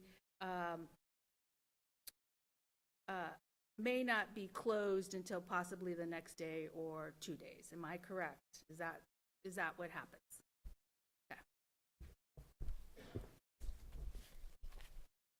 Thank you. Thank you, Councilwoman. And I believe we're going to speak a little bit more on mandatory law enforcement notifications and how they operate in Phoenix Union in the rest of the presentation. Board Member Para. Thank you, Chair Prescott and Amy. Thank you for the presentation. Just a question around recommendation number 3, adopt a phased approach, starting with developing specific safety protocols. Would you say that our next gen safety plan is that phased plan?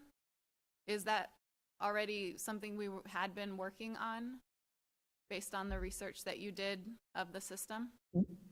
Yes. So we already, thank you. So we already had a plan in place that we established in 2018, correct? A phased approach. Yes. And in 2020, we didn't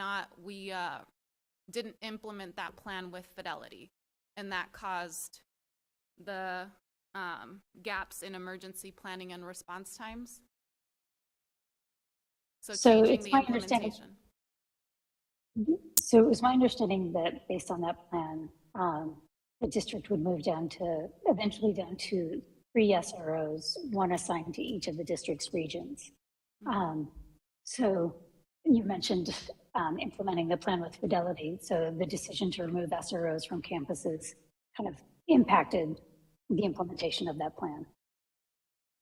And so that change is what you're saying, your finding was that change is what resulted in the gaps in emergency planning and response. Like we had gaps in how we responded post that change, correct? Right? I think even if, let me say, so if SROs hadn't been removed from campuses, the district still would have had 3 SROs who would have helped, I'm assuming, fulfill those functions of helping to respond to mandatory law enforcement notifications and emergency response. So specifically speaking to emergency planning, that resource was removed from campuses. And that's where districts, and it's again, not just Phoenix Union, we saw this in the national research, all districts have had to step forward to identify those gaps that emerged in planning and start planning accordingly. Okay, thank you. Mm-hmm. Thank you. Are there any other board members who would like to ask questions about this part of the presentation? Okay. Senator Alston, do you have any questions on this part of the presentation? No, not at this time. Thank you, Board Member Prescott. Great. Well, I just want to clarify, because it seems there was a couple questions about the phased approach, and you know, without getting too much into the Phoenix Union side of things, my understanding of the recommendation was, and the discussion with Councilwoman Pastor was that when we were talking about the safety protocols and the recommendations to phase those in were about defining specific staff roles in the event of an emergency in the absence of an SRO. So it was much more, you know, somebody's got a gun on campus. What does the principal do? What does the security do? What does the psychologist do? Whereas the discussion with Board Member Para, it was the larger plan, the district-wide plan. And so I just want to clarify when we're talking about this phased-in approach and when we're talking about the security safety protocols, are we talking about site-level operational protocols, or are we talking about the district-wide strategic plan, or are we talking about both? And that's a question for me, or for the Grand Canyon Institute? Yes, if there's a question you can speak to, just based on the research. I don't want to get you too far into the Phoenix Union weeds, but just clarifying on recommendation 3, are you recommending more site-level operational protocols, or are you recommending a district-wide safety plan, or both? It's both. It's both. And actually, hearing you talk, so to answer that question, it's both, because one rolls up into the other. Those site-based safety plans, and also I believe you, you would need one across the district. Those all roll up into your safety model. But then addressing that question regarding a phased in approach, it's not just around the safety protocols. It's also about identifying your staffing, developing those job descriptions, and providing the training and the resources, because this all takes time. Partly because it takes time, but also because it involves a shift in culture, moving from those punitive practices to more, or punitive approach to more of a relational approach. Great, thank you. And I appreciate that clarification. If there are no further questions, thank you so much for this research, for the report, and for the presentation tonight. We really appreciate it. Thank you for having us. We appreciate the opportunity. Great. And we will continue the discussion. Next item is 3B, discussion on proposed school safety models in PXU, including law enforcement usage with potential action. Dr. Gesson. Clerk Prescott, board, and members of the community, first of all, a reminder that online we've posted that report. It's nearly 100 pages and has a executive summary up front, but great detail about what's happening across the country, again, with districts grappling with the same next step with school safety. Tonight, board, as the final agenda item that I'll go back, that is listed, discussion on safety models that include law enforcement with potential action. The board has the option to take action tonight. If the board doesn't feel ready tonight, we do have a board meeting next Thursday. And I just want to share a few things leading up to a couple of models.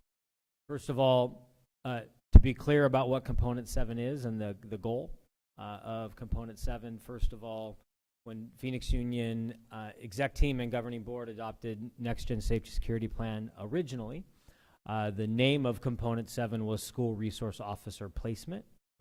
That's no longer the title of Component 7. It's now law enforcement usage and what that role is of law enforcement. And the initial goal of Component 7, law enforcement usage, was for Phoenix Union to decrease reliance upon law enforcement as a lead component of school safety. That Phoenix Union, like many other systems in our nation, believed that one armed officer was the safety plan and could handle emergencies and keep campuses safe and navigate. Certainly we know that's not true in our nation. The research it was clear if you read it. And tragically, we've seen in Uvalde and other parts of our country that the presence of one armed officer is not the answer on campuses. And so the vision of Component 7 was to decrease that reliance, stop having one officer per campus, and in doing so, begin to elevate the importance and investment in the things that you see here on the screen. A lot of the things that you heard at the podium tonight. Better trained safety personnel who understand trauma and restorative practices and de-escalation, working on campus climate and culture, staff to student, student to student. I won't read all that, but that we invest in all the other parts of the plan. And then as a part of the original Next Gen Safety Security Plan, Component 7, that we adopted several years ago, it was to eliminate the school-based policing model, the role of SROs, but then shift to a regional / community-based approach. And the plan really specifically said that we had 13, the most ever school resource officers Phoenix Union had was 13. And the plan called for us to go from 13 to 12, 12 to 9. Those were going to still stay campus-based. And that the next phase would move us to a non-campus base to eliminate school-based policing in Phoenix Union and eventually try to get us down to 3 regional areas. That was our initial vision, to get away from school-based policing, because we know all the research about what happens when we're just roaming hallways just to roam hallways. We know when there's over-interaction. We know the research on arrest data and school-to-prison pipeline. And then ultimately, and I'll talk about why that shifted, and then ultimately was to, as we reduced reliance upon school resource officers, eliminated school-based policing, moved to a regional model to take the cost savings and to reinvest that back into other parts of the plan. And that was the initial intent of Component 7. What happened in 2020 is that that in a board meeting in July 2 years ago, there was a decision made to no longer have SROs in Phoenix Union, to launch a participatory budgeting process to reimagine school safety without SROs,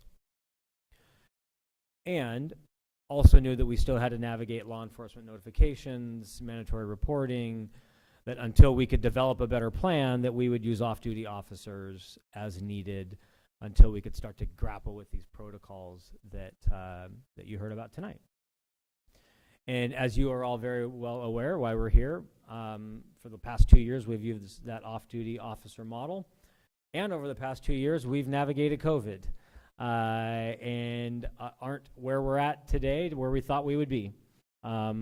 Our team did an absolutely phenomenal, incredible job navigating COVID the last 2 years and put a lot of our bandwidth and effort into managing COVID, bringing back students here tonight. I think it was either the researcher or someone at the podium said, helping students be students again.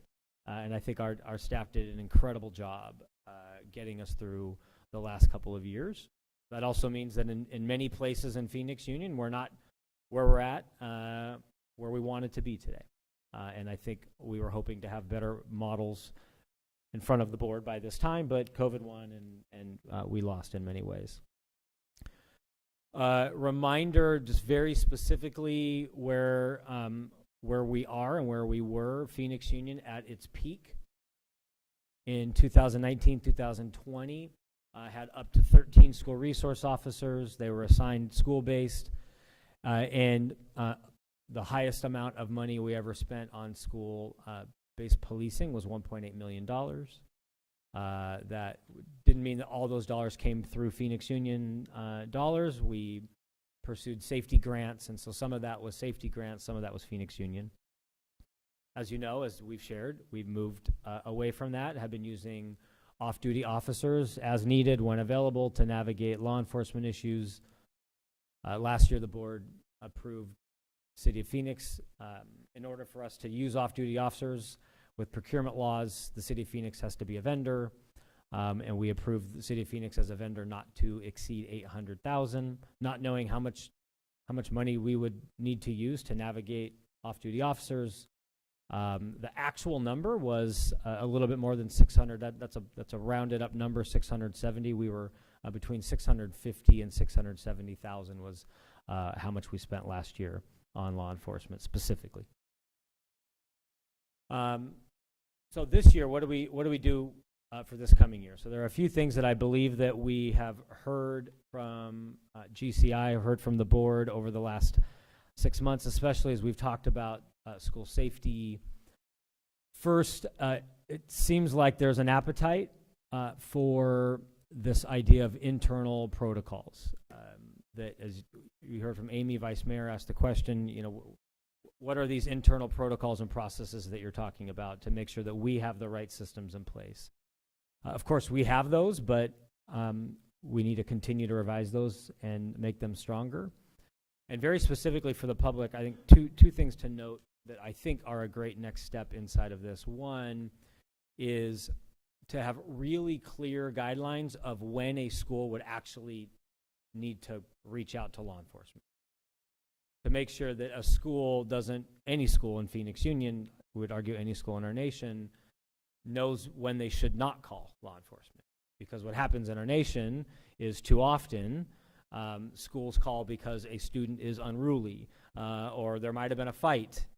And the truth is you don't call law enforcement if someone's misbehaving or there's a fight.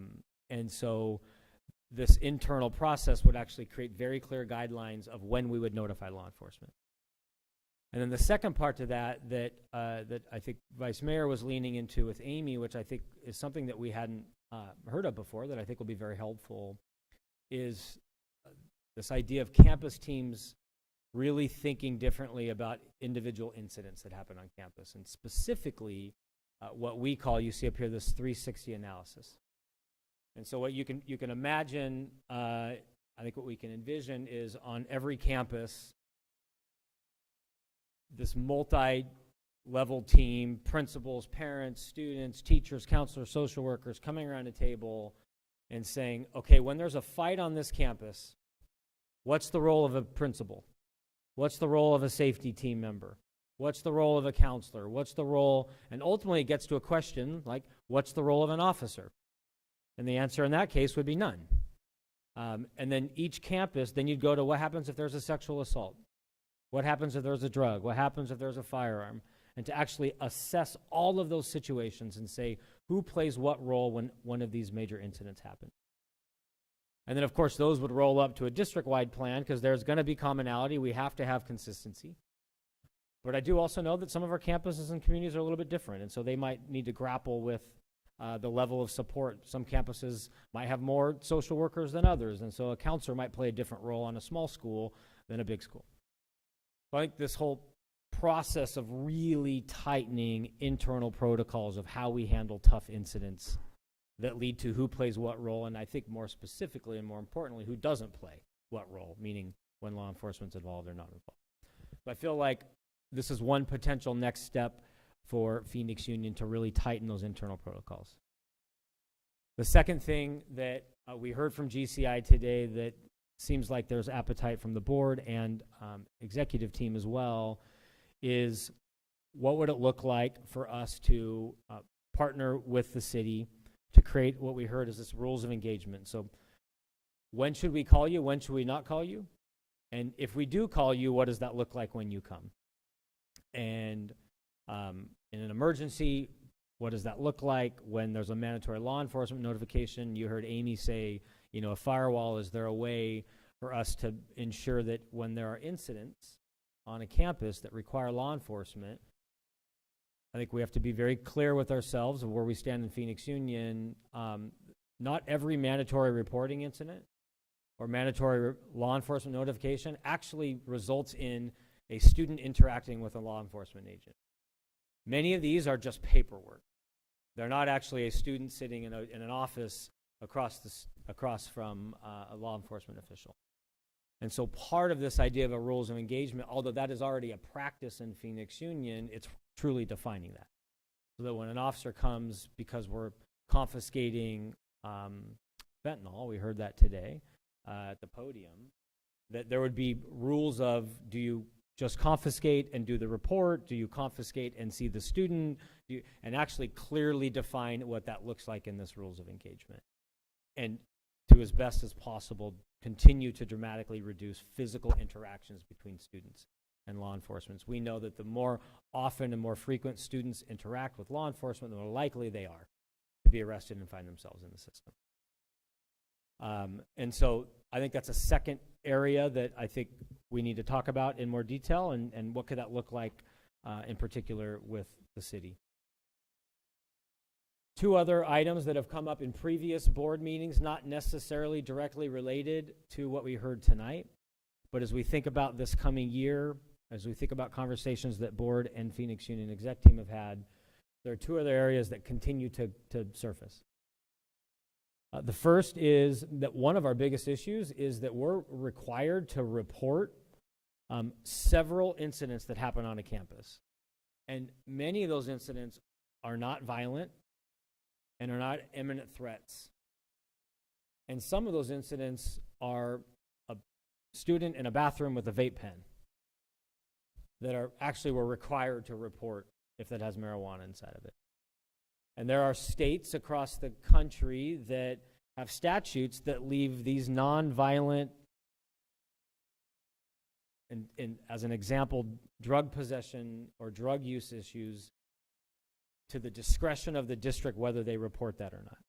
Doesn't mean that the policy might say that there is mandatory intervention, but it actually leaves it up to the discretion of the school of what's reported. Not firearms, not significant, but the ones that are nonviolent. And so I think what we've talked about as a board, and I think could be a next step where we formalize that we truly want to engage in legislation that actually reduces that. Doesn't mean we have the control over legislation, but to make a very clear, concerted public effort that we believe that statute requires us to over-report and then contributes to the over-incarceration that exists in our state.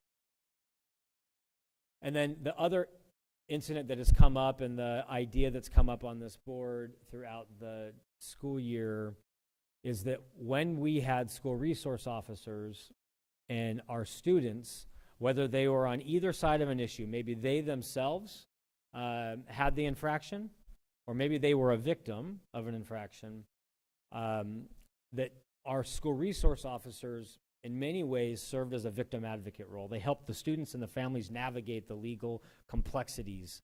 Whether you were the person who had the infraction or the victim, they could help families navigate this extremely complex, ambiguous, challenging legal system. And without SROs, many of our students and families are calling us saying, hey, I don't even know where to start, right?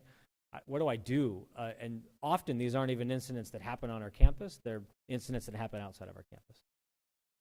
And so through conversations with the governing board, it was recommended that what if Phoenix Union tried to work on our own victim advocate type role that helped our students and families when they have an issue with law, a legal issue. Again, whether it happened on campus or out campus, we're one community. There are families 24/7. Could we adopt a victim advocate role that could then, in partnership, whether formal or informal, work with victim advocates at the city to make sure that we are navigating the law system as well as possible. So like that's another thing that I've heard this year. We haven't taken formal action on as a board, but I think that comes up often enough that perhaps this could be a recommendation as well. And then in terms of law enforcement usage for next year, that, as you all know, we've been trying to reduce and move away from as much as possible. We haven't been able to get as far as we wanted to get at this point in time to get where I know the board has said would love to get to a place where Phoenix Union isn't spending any money, but is still getting the level of service that we would like. We don't believe we're there yet. And so a few options, but we told the board we'd bring you a few options discussed these last week. One is to continue our current model, but just continue to reduce the expenditures until we're ready with all these processes, procedures, rules of engagement. And what you see up there is to continue to reduce that number down to a number like 650, because that was the actual for last year. As you heard from Amy, in the research when they studied Phoenix Union, that had its challenges. That meant we were trying to find off-duty officers when we could, a little bit of inconsistency of who was available. But this is one option to try to get us to a better vision in the future. Again, just a reminder that for last year, as we navigated these issues, when we had an off-duty officer working with us for a day, they were never placed at a school. They would just go to a school when they were asked to go to a school to confiscate drugs, do a report. But we have been committed to no school-based policing for a couple of years now.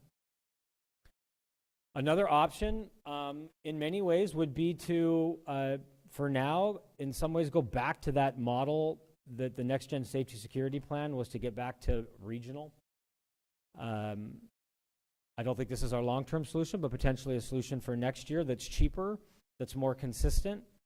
As you saw tonight in the introductions of our safety team, three incredible gentlemen stood up and introduced themselves as district safety supervisors. Phoenix Union has been moving toward a regional model to support our schools for many years. And regional model in every way, not just around school safety. How do we support leaders? How do we support teachers? How do we... And so Phoenix Union already has regional district safety supervisors, already has regional social workers, regional psychologists, regional leadership coaches. Next year, we will finally have 3 staff health and wellness specialists, regional, and this is for our employees. And the idea of this model could be that these regional teams become in some ways response teams. And if in fact we launch student and family victim advocate role, we could place them on this response team in regions. And in this particular possible recommendation could be then to have one officer per region be a part of that team. And of course, as crisis response teams work or should work around the country, those who go deal with that response are those that have the least level of force.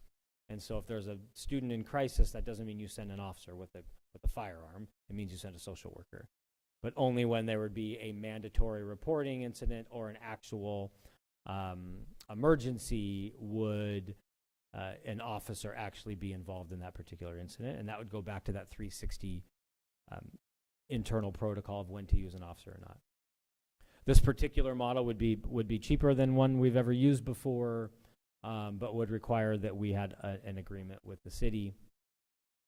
And then the third potential option, I think it's at a little bit closer to where we would like to be, is that we work as fast as possible with the city to try to design a no-cost city to district support model, where we actually have really clear rules of engagement, but also work on response time. I think what you heard Vice Mayor say today, and one reason why we don't think we're ready to move to a Crime Stop 911 is that sometimes your call doesn't get answered, and the response time is late. And that wait time is extremely challenging on students and staff, which I'll share in a moment. But the idea of trying to get to this district city really clear no-cost partnership to on not just rules of engagement but response time and how we handle emergencies. And the idea of this would be that we would have a semester to try to work on getting ourselves to a pilot for second semester at no cost to the district. But in order to get us there, to dramatically reduce the amount of money that we would use for off-duty officers, use off-duty officers for the first semester as a bridge to get us to second semester to a pilot program with the city. And so that's a third recommendation. May have more of an appetite for that, and believe that that could be a right next step for us to get to something that looks vastly different than what we have today. And then finally, board, I just wanted to share, because this has come up many times before, why would we not just move to a 911 Crime Stop model? And that's for a few reasons. Number one, we have been very publicly committed, not just in word but in action, to reducing arrests and law enforcement interactions in Phoenix Union. And even when we had SROs, although we'll never have them again, and now we have off-duty officers in Phoenix Union, we're trying to drive down the number of times students interact with an officer, and if they have to, reduce the number of times they're actually arrested. And if we move to a 911 Crime Stop model, whenever the officer shows, it's an officer. That officer isn't guaranteed to be trained in school safety, in restorative practices, isn't guaranteed to have any kind of a relationship with Phoenix Union. And in our current model, only known school safety trained officers come to our campuses when we ask them to. And in a 911 Crime Stop model, you get who you get when you get. And we don't believe that would be the best move right now for our students. And then wait times, as we heard, wait times, especially with the staffing shortage at the city, are a great challenge. And especially wait times on incidents where we've had times in Phoenix Union where a student leaves campus, sexually assaulted, comes back for help. We want a very quick response time for victims as well. And so wait time is also a big concern for us. And then, of course, we do have to respond to school social media threats and emergencies. And until we have a better formal relationship, this has helped us navigate some of these extremely challenging threats and emergencies. So that was just a quick glimpse into why tonight you don't see executive teams saying we're ready to go to a 911 Crime Stop model until we have some of these other systems and processes in place. And with that, I will turn it back to you, Clerk Prescott, for board discussion. And just to remind the board and the community, up here now in front of you is Thea Andrade. She's our Chief Achievement Officer. But underneath Thea is 3 divisions, Teaching and Learning, Student and Family Services, and Safety. Claudia Coria is the Executive Director over Safety. Alyssa Tarkington, Executive Director over Student and Family Services. And Mr. Juvenal Lopez, who oversees, he's a Chief Officer, ultimately overseeing talent that would have to do with anything staffing related. So that's who is here to also help answer questions. Thank you, Dr. Gustin. So I know, obviously, this is always every year our topic where we spend the longest discussing, asking questions and whatnot. So we do have the option of potential action tonight. I would ask we start with discussion, give all of our board members a chance to ask questions, discuss, say their thoughts, and then if any board member chooses to make a motion, then we can move forward from there. But let's open it up for discussion and questions. Board Member Ross. So everyone knows that this is the topic that I speak the most about. And so I'm just going to reiterate things I've been saying since I've been on this board. One of the things that we talked about just now was mandated reporting. I was a social worker, and I'm still a social worker by trade, and we're mandated reporters. That's not justification in my mind to have police around. I work with children, I go into homes, and there's not a police officer following me around. Like, that's not, for me, justification for us to have police. My goal has always been to have minimal contact with the police and students. I've said that, and I'm going to keep fighting until we get there. And for me, that is creating that shield between safety and our students. And the other part that scares me when we're having discussions about mandated reporting and saying, oh, the law enforcement people just come to pick up the items is, do we know for a fact, can we say that charges aren't being filed later? I don't know that we can say that as a district. And so there's flaws in that plan as well. I have a lot, so just get in, get comfortable. I think there's flaws in that plan as well. I said about the rules of engagement should have very little. I don't think students should almost ever have to talk to cops. There should always be like staff saying, okay, there's this staff, then staff talks to the cop for the times where we absolutely have to engage with cops. Otherwise, we should make sure that we are not engaging with cops at all ever, if we can have that. I feel like one of the biggest things is we need to make sure that we are hearing from the community. So I'm going to put this in as a pin and come back to it, is that I don't think we should vote tonight. I think we need to hear from the community before we vote on either of these models. The other thing is when we talk about this page, and I kept it here, when we're saying like our school safety trained officers and they are better. Dr. G, you and I have had this conversation a bunch of times. I walk my campuses, and I talk when we had SROs on our campuses, and I would talk to them, and they're shitheads. I'm just being honest. Like, they're trained to be police first, and then we come in and say, well, now we're going to train you how to be with kids, and that doesn't work. We're not undoing that training. They're cops first. And so I've never subscribed to this idea that we're teaching them how to engage with our kids. That's not realistic to me. I don't think it is. It never will be. And when we talk about our advocates, and I was thinking if we could try to think of a word different than victim advocates, but when we talk about our advocates, are we having our advocates work with our students who have experienced violence by the police? Is that a part of that? And do we have space for that? And I want us to make sure we look into that as well. I think that is everything. I think that's all of them. Let me just make sure. Yes, that's everything. Thank you. Yeah, Board Member Rush, and I think maybe we'll try to just listen unless you want us to respond to a couple of those, or you don't want us just to listen. I think a couple, one, I saw them take notes around the victim advocate. I think I even put in there or other title. I don't think we know exactly what that right title should be. We want to make sure it feels supportive. It doesn't have to just be about victim. So that's, I think, why we kind of nuanced that. And then you asked, I think, one other comment that I think maybe deserves an answer is, how do we know if it ends up in an arrest later?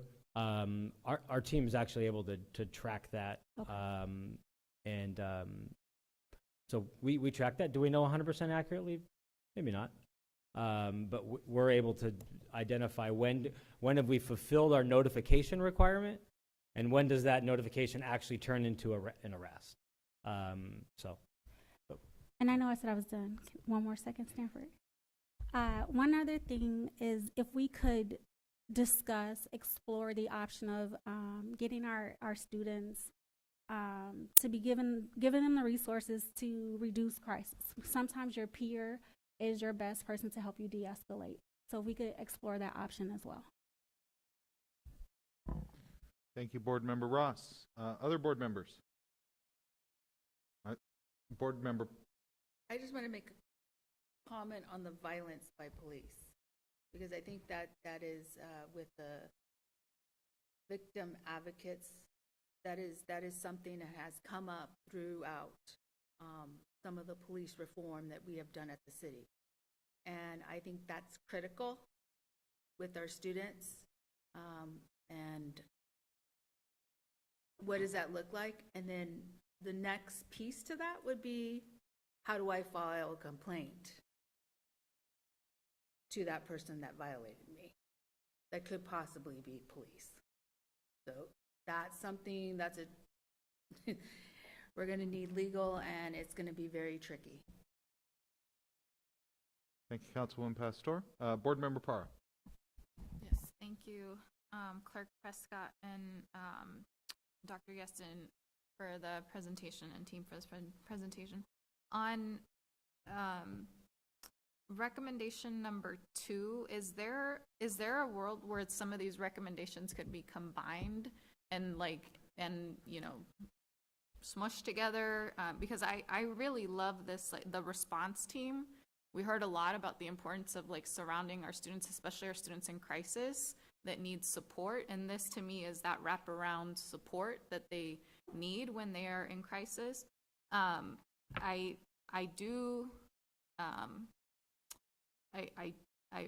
recommended the idea of the advocate. I am a former child advocate, and we call it a child advocate, family advocate.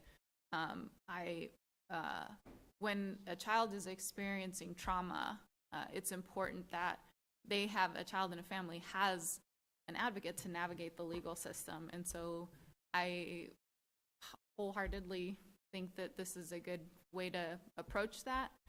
Potentially could be the shield that Member Ross has referenced in our previous conversations.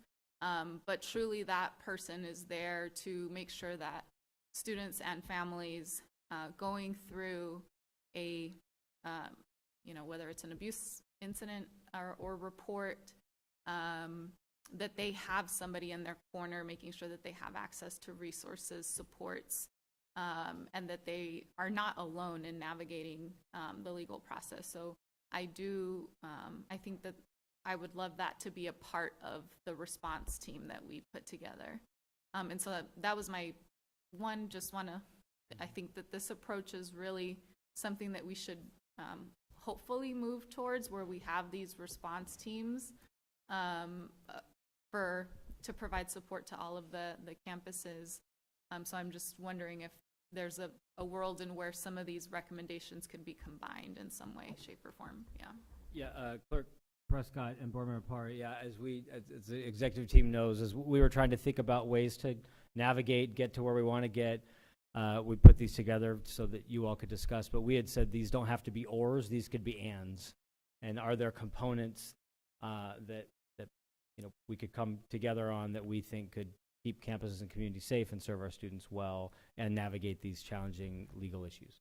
So yes, these can be ands, not ors. Anything else? Okay. Thank you, Board Member Parra. Board Member Gallardo. Thank you, Mr. President. And just a quick comment. I like the idea of the peer advocate. I don't know what role that would play, but I like the idea of having students there. I mean, I think about what was it, 5 years ago or 6 years ago, the young gal in Glendale High School District that committed suicide right on campus.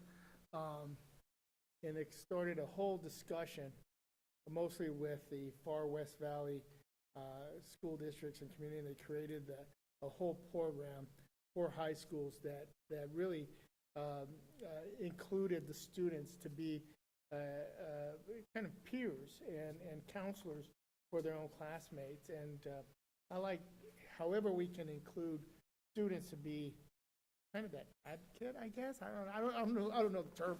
I think you guys are the experts in this area.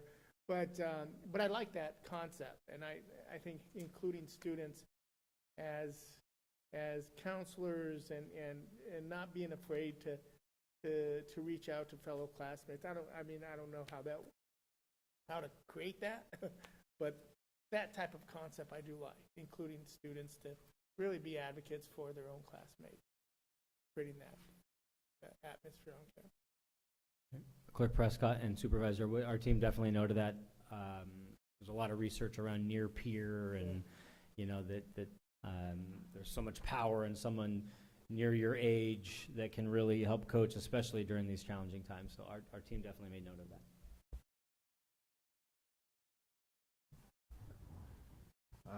Board Member Parra? Thank you. The other thing that I think is going to be an important part of any plan that we put forward, and I'm going to continue pounding the drum, and I'm looking at you, Ms. Tarkington, on parent involvement in this process. As someone who works closely with parents in our community and training them and making sure that they know how to navigate the education system in my current role, I think it's so critical that safety and wellness of our school community be a shared responsibility with parents and family members, and caregivers, and how are we empowering them to be a part of the solution to make sure that our campuses are safe and our students are well. Actually, just this week, I held a listening session with parents in our community, and they want resources on mental health and how to talk to their kids about social and emotional support. And they also have a lot of concerns about their kids being safe on campus. And so making sure that we become, continue to be, but really strengthen the relationship that we have with the home unit is so important. And so leveraging our parents as partners in the educational journey and experience of their children is going to be critical. So I think whatever plan we put forward has to include supports and resources for parents to be a part of the solution. Clerk Prescott and Board Member Parra, just thank you for that comment. Just to make sure if there's anybody watching today or present today that hasn't heard our previous discussion around that inside our strategic plan, so not our safety plan, we have a strategic plan that has 10 commitments that we made to our community. Commitment 8 is around family and community engagement. And what we continue to struggle with, and I think we heard a little bit tonight from parents, is like, how are we authentically engaging parents? And we have community liaisons in Phoenix Union who are just incredible. But because there's so much to do with getting resources in McKinney-Vento and families in crisis that we're not doing parent training well. We're not doing parent engagement well. We're not doing parent communication well. It's not for a lack of effort, but our people designed to do parent engagement are more busy delivering food boxes and handling a family in crisis than actually day-to-day trying to engage families differently. And so the commitment from our team, as the board knows, is that this year we'll bring to you a different strategy and even job descriptions for how we really think about parent engagement differently. Because number one, we don't do it as well as we should. And number two, parents are a part of safety in every way, and they have to be a part of this. Board Member Marquez or Senator Alston? Board Member Marquez? Senator, do you have any comments or discussion that you'd like to make, or questions?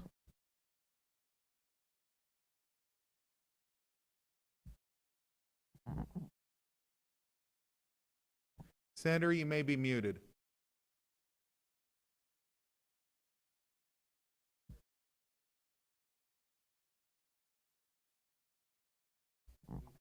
Okay, we'll come back to you if you'd like to speak. Board Member Marquez. Dr. Gesson is, I don't see Mr. Huff in the audience anymore, but do you know if he's still in the house? Do you mind if I ask him a few questions? David?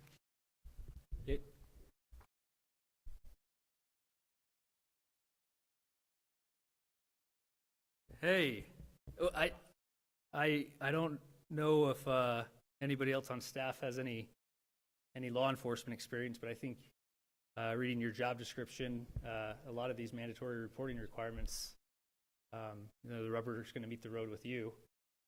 And first, I want to say that I did some research on you, and it seems like it's an honor to have you as a hero, at least twice that I read from our community. And I guess I've asked Dr. Gueston to come up with a $0 plan as we think about a phased approach. And from your experience in law enforcement, what would a $0 plan look like if we were going to phase that in this school year? I don't think it would happen. A $0, I don't think it would happen. I think it's too new. I think there's too many parameters that need to happen, and then we have a lot of outside influences that Phoenix Union can't control, the city of Phoenix can't control. We're 720 officers down in the city of Phoenix. It's a nationwide problem. Yeah. That's why the school, it's not an SRO, what we've been using the past 2 years, it's a school safety officer. So it's completely different than an SRO. And at least when we had the SSO program, Phoenix Union and us, we had our hand on what was happening, what officers were working, what officers weren't working, how they were responding, what they were doing, when they were going. We had more influence compared to just calling 911, and you have one officer that shows up that's been on for 4 months. Sure. So now we have officers, and to even take it to one step further, a lot of the officers that were working are alumni from Phoenix Union. I think I got 13 of them, that work, whether sports or Monday through Friday for the SSOs, they graduated from Phoenix Union, whether South Mountain, Carl Hayden, whatever it was, and they truly care. We have bad officers, I'm not gonna lie. We have bad teachers, we have bad male people, we have bad things in every occupation that we have. But I think at the end of the day, we don't wanna re-victimize the kids. That's what's occurring a lot of times when it comes to mandatory reporting falling.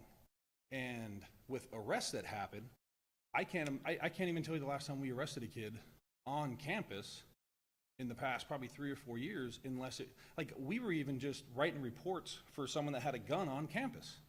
We weren't arresting them because that's not the end all be all. They need help. They're struggling at home. They're struggling on the weekends. They don't have parents. I was molested when I was 6. My dad was in prison for about 18 years. I get it, I understand it. But we have to come together as a community, and we can't just say, these people are bad, these people are good. Yeah. We need to come to the table and just keep doing what we're doing and come with a good model. And I don't know what that model is yet. I guess my question is, if we voted to do a $0 model, how would you execute that? And sort of, it seems like this is mostly a requirement for mandatory reporting, because it seems like the other job descriptions for the crisis response teams don't include 3 officers. So if you didn't have 3 officers, how would you manage mandatory reporting? And I guess from background, I'm a major in the Army Reserve, and so I've been a liaison officer. I've also, whenever I go to Fort Huachuca, or next week I'll be telephoning in from Joint Base Lewis McChord. I don't carry a firearm when I'm on base. And I guess if you had to handle mandatory reporting requirement with only Phoenix Union staff, and I guess dream big here, if we're looking at 3 options of $800,000 or $500,000 or $350,000, but you couldn't spend any of that money on police, and it was additional Phoenix Union staff, how would you do it? So there's another option we have, and Ms. Pastor understands it. We have an online reporting system that I want to roll out, and we could start having people do online reports. But then you also, is the information being captured correctly? Are we not getting the victims, are we not giving them help because we're doing an online report? So there's a lot of different ways that we could get stuff reported. We could just contact DCS or CPS and just deal with it that way and not contact the police department, but then the victim out there has a suspect, whether it might be a family member, it might be a neighbor, but then that victim, is she really getting the true system in place to help her? I don't know. I don't know the answer to that. Sure.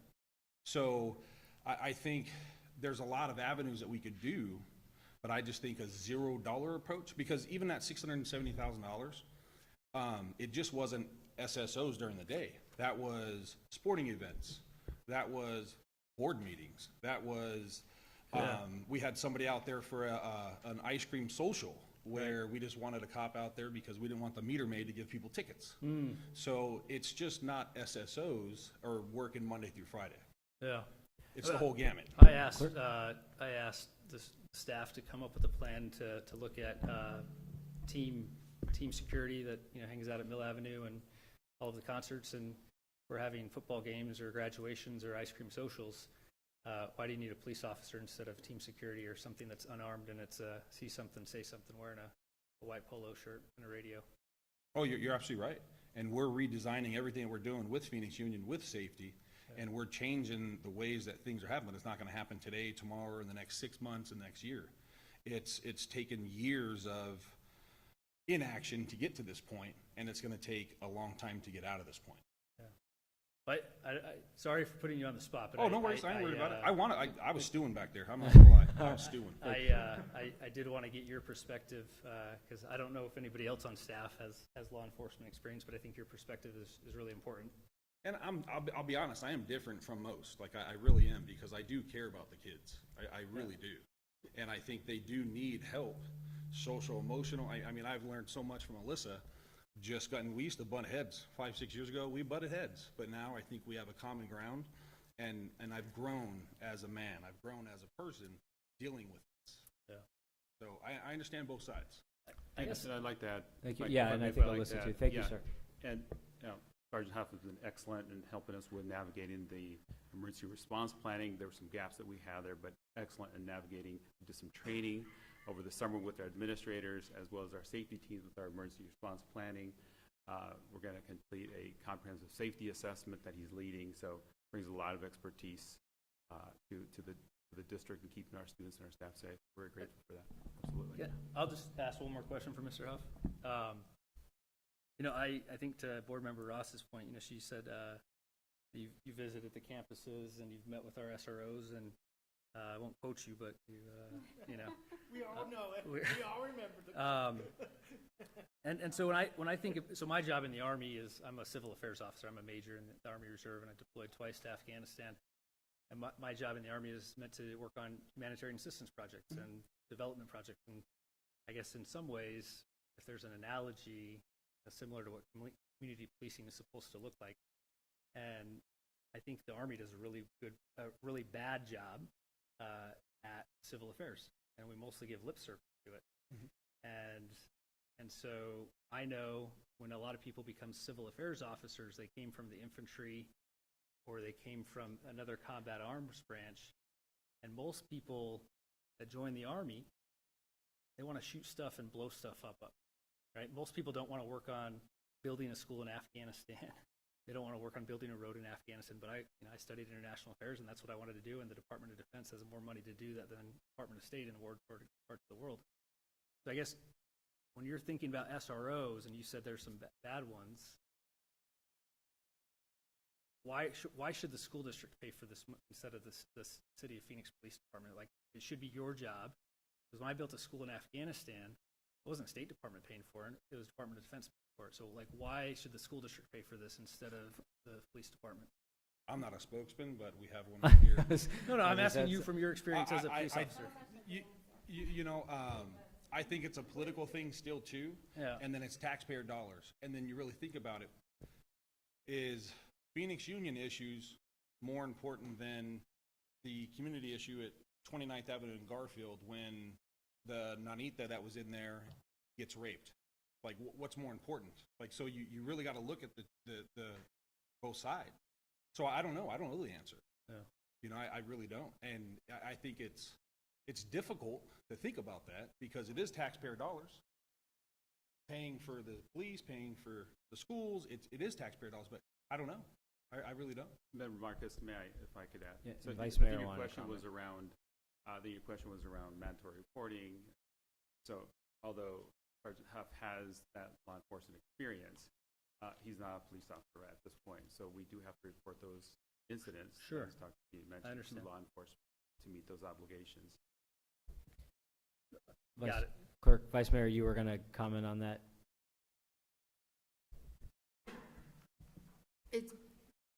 I look at it very similar to CAS, which is the homeless issue. Yeah. And so different cities pay for, provide funding for so many beds to be reserved for their city. So I look at it as Phoenix Union is paying for a service. So Phoenix Union will pay for that service. Or school districts pay for that service. So, and I'm gonna, and so you know, you and I are speaking the same language in Yes, the ma'am. sense of the school districts asking for a service that nobody else in our community receives. So, that's one thing. The other thing, there is a cost. At the end of the day, there is a cost. And I spoke to the city manager and Chief Williams today. I happened to be fluttering around and saw them.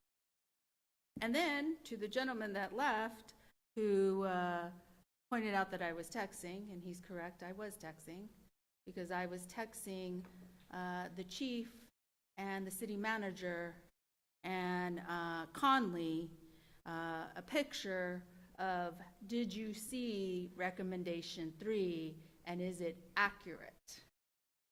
Can you do this? And look at the timeline. So the response was, which they told me I could say, was the city is open to exploring alternative response models that would be acceptable, equitable, and fair to all school partners, but that we had no in-depth conversation about details, only high-level conceptual discussions. And the devil is in the details, both financially and operationally. So there will be a cost. And to think that there's not, I think, is leading our community into a space that is not true. So I had talked to them today because I said, we are going to have this discussion. How big of a discussion have you had? What do you, and it's just, it's conceptual, Laura. We're not there yet. And it's not going to take a year. I said, okay, I'm going to tell you a year. Nope. It'll take 2 or 3 years. And all districts have to be all districts besides Phoenix Union. Equally represented. Yes. And I said, what if one district, I'll say North Phoenix district doesn't want it? That will be a topic of discussion. It has to be all. So I think it's a great concept for a future, but what I want to discuss is what are we going to do today? And I don't want to discuss what we're doing for the future. I want to discuss, and I don't want to vote on a plan that's way out in the future. I want to vote on a plan that's going to assist us today. And so I didn't think I was going to engage this way, but I'm engaging because you're here. And you do have the expertise. And I'm glad Board Member Marcus brought you up, because you are the expert in a safety plan and how to move through the school, and understanding on all the mechanisms. I'm still really curious if we could do a plan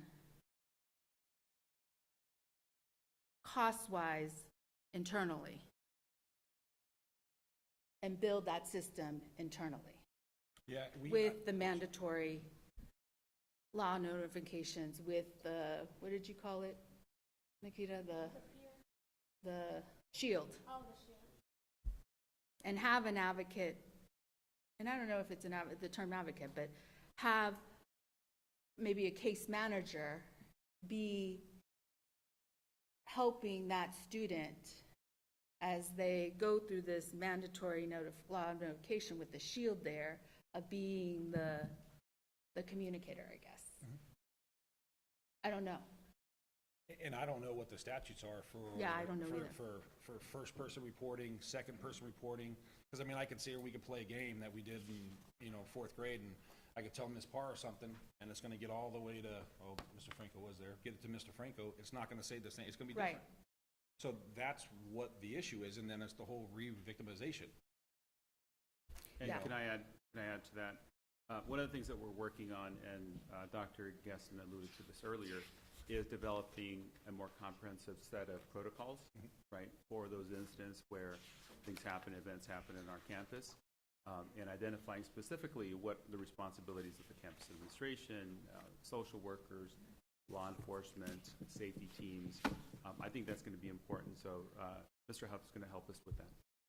So, and it's funny, I've already reached out to juvenile corrections and developing something with them. You're not going to come to our schools and just take kids off. Sorry, yep, I was a former law enforcement, but that's still not right. We had Glendale just come up a couple days ago, and they wanted to go to Chavez and get something for a kid that already graduated. We're like, find other ways. You're not going to come and do that anymore. If you have an issue, call me. If your boss has an issue, call me. We're not going to do it anymore. Like, you're not coming up to our schools to do this. Now, if it's a homicide suspect, it's different. But for something like that, each thing's different. Like, you have to really look at all of it. But I'm not going to allow that. If I can, I'm not going to allow that.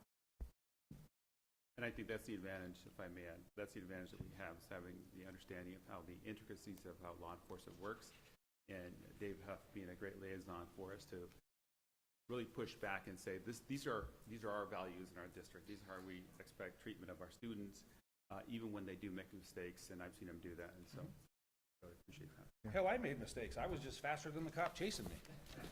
Or I ran with somebody that was slower than me, and he got caught. Like, I mean, I'm 100% truthful. Thank you. Thank you, sir. I just want to add that, in some of the models, this is why the IGA is so necessary, because of the rules of engagement of what they can come on and do and ask for, and what we agree to and what we don't. And so that we're very clear, because it is, they do come on our campus at times, and we have to send them away, and we should just all agree on the front end of the rules of engagement. Board Member Marquez. Dr. Giss, I'm going to ask you the same questions, because I did ask for a $0 plan for today, and I kind of want to know your perspective. I hear your Huff's perspective, but what is the MOU only plan that's rules of engagement, and how do you execute? Yeah, Clerk Prescott, Board Member Marquez, as I've shared before, what we said today is that we would bring to you plans that we thought would work and protect our students, that even as you heard tonight, getting us to cost-free rules of engagement, make sure response time, victims are taken care of, mandatory reporting done in the right way, that we've been grappling with that very question. Can we send to you a no-cost model ready for school on August 8th? And we haven't created that yet because of all this complexity. It's never before been done. There's only a handful of districts in our nation trying to grapple with this very issue. And so what we've shared with you tonight, kind of similar to that option 3, is a potential vision for something bigger, but would need a bridge to get to that someplace bigger. And, through this IGA, some kind of school support model. But I do know, as Vice Mayor alluded to in our conversations with the city, around this topic, that it's complicated and takes time, which I know is also why even in GCI's recommendations, like these phased approaches and how do you get there, it doesn't happen overnight. And how much is an SRO if the first option is $650,000, $500,000, and $350,000? Well, a couple things. Number one, we make very clear we don't want SROs. We don't want school-based police. Off-duty police officer? Yeah, so an off-duty. So still a police officer, right? Yes, just very clearly stating Phoenix Union doesn't have nor plan to go to school-based policing or school resource officers. I just make sure that that's crystal clear tonight. Previously, when Phoenix Union had individual officers on contract, our cost for that officer was about $100,000 per officer. I'm guessing it's a little more now. And then off-duty officers ultimately is a very close dollar figure as well, because we're not paying any of the extra benefits. Yeah. So if we had off-duty every day all year, it would be around 100 per officer. Well, I mean, what if you had 4 David Huffs? You know? So him plus 3 more, pay people $100,000 to be liaisons with the police department and their internal. Clerk Prescott and Board Member Marquez, it still isn't the city. They still can't take the report. They still can't. The job would be to be a liaison for mandatory reporting requirements, to build a relationship, so that he's got relationships with the police department. Right. And so that person would say, hey, we're going to make sure that we're getting quality people, officers sent to respond to our incidents. So certainly, Principal George is still in the room. There's got to be, time to call 911 when there's a crisis. But have liaison officers that are, I guess, liaison officers probably the wrong word, but liaisons. Yeah, they're not officers. I think Claudia mentioned the word liaison at one point. But they would be Phoenix Union employees, not city of Phoenix employees, or I can't put my Army uniform on and go direct traffic and pick up an extra paycheck. How much money was spent on participatory budgeting when that was part of the phased approach? Because in 2019 there was SROs. 2020 there was no SROs because of COVID, and there was a vote for a participatory budgeting process. How much money did we actually spend as a district on participatory budgeting, and what did that go toward?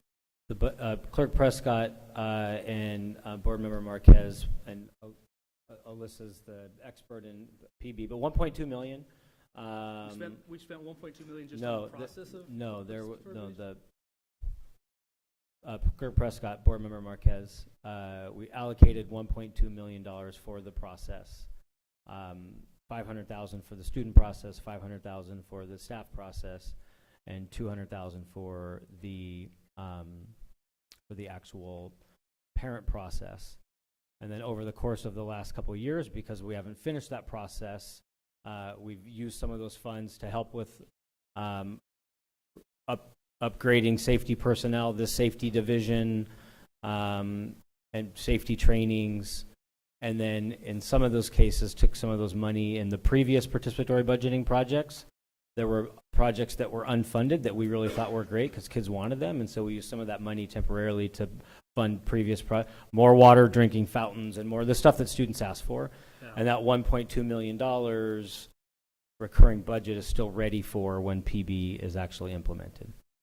So the money was allocated but used for something different because it hasn't come to fruition yet. And can I add to that, Yep, of course. Dr. Yeston, if I may, Board Member Marquez and board members? This money also went to expanding our safety teams' contracts. So we have more time with our safety teams now. So we started 2 weeks earlier in some instances to do more training. That was a wise investment, and we'll continue to push on that training. So investing that money in expanding contract times, more times with our safety team has really made a huge difference. So I guess I was under the impression, and I wasn't on the board, I appreciate the history lesson here. I was under the impression it was $1.2 million that was spent in 2019 on SROs, or was it more 1.7 or 1. I think I saw it somewhere in here, but say it's 1.2 million.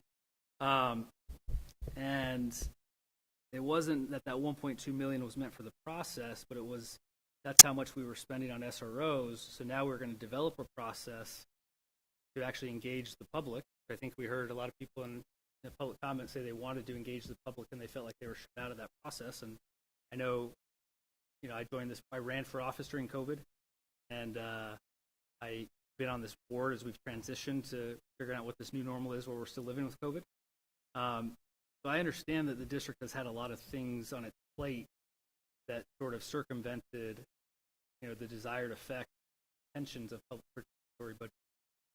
But I wasn't, I guess, under the impression that $1.2 million that was originally earmarked for SROs was then getting, kind of shuffled into all these other, expenses on school safety.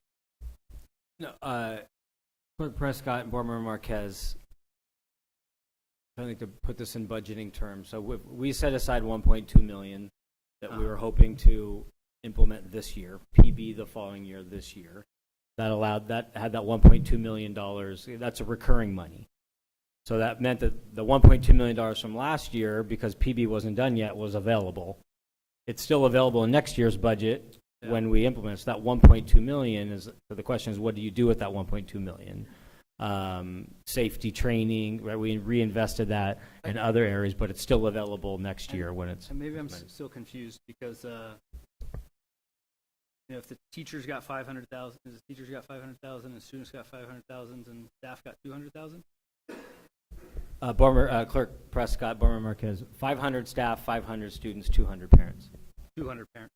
So I guess in that 1.2 million, if that's where they get to sort of dream up their ideas for how to spend that 1.2 million, how much did we spend on the actual process, or if we're going to do it for budgeting this year, to, I think, hold community meetings and to make sure people actually show up? Like, what are we spending on the process? May I jump in? Thank you, Board Member Prescott, Board Member Marquez. So I think a couple things, like I'll get to the money part in just a moment. So we're ready with the launch of school to launch voting. We have completed the process. And in fact, in Can I interrupt real quick? Because it sounds like the community doesn't feel like they've been included. So what are we voting on? So a couple pieces. And happy to walk through. I thought PB might come up tonight. So a couple pieces. So there was a strong launch with One Arizona and 4 of our orgs in October of 2020, in which in January, once we had our PBP, which is the Participatory Budgeting, got the P project, thank you, the organization that we're in partnership with, that's our sole source vendor to support us with the process, became our vendor. And even through the funds, so the funds that we used with them, we'd have to follow up on that item. I want to say it's to the tune of 50,000 plus. Sure. That's included a lot of the data pieces that we're working with. Had a piece for the orgs in which 4 orgs were identified and can kind of walk you through a timeline. They were Mi Familia Vota, Lucha, Poder, and Puente. And so there was a launch. I have, and happy again to provide this to Dr. Guestin to get to the board, of the timeline of the idea creation and needs assessment, because the goal was voting from day one was only established was going to be for students, staff members, and parents. But because our community orgs are certainly partners with our students and our families and even former students or current students, the idea was that they could partner then with us to facilitate parent meetings, right, to work with students, because we want as many of our voting members, at the end of the process, to have been engaged all along. And so I have, some information about participants. They too, during pandemic, had challenges, as we all did, whether it was, people just in survival mode, which I really believe is the main factor, let alone being online for our students all day, then being on an online, meeting of creation. And so we have struggled through this. We have never stopped at all. Yeah. The transition that we made this school year was that because we had campuses that could not get the 3 sponsors, because we were running 3 processes, one for students, one for staff, and one for parents, and to the point that nobody's going to hold themselves more accountable than me, really had to kind of come back and to exec team, and we had an update where we even presented an extended timeline that we weren't meeting to all of you, and that, we're going to have to combine and then even maybe make just a district student steering committee, inviting in kids from all over, a district staff steering committee, a steering committee for parents, and those participants who stayed engaged, and this is after social media work that marketing supported us with, messengers that we'd get out to students and parents, and as well as emails to staff. Students or parents to participate? I'm sorry? Were students or parents given stipends to participate in participatory budgeting? So yes, initially the sponsors were giving stipends. Sponsors not one of the 4 orgs, or no So there was money set aside to One Arizona. So Okay. yes, there was a stipend there. How that was used, How I'd have much? to do more homework. I believe it was to the tune of 2,500. 2,500. Correct. That's it.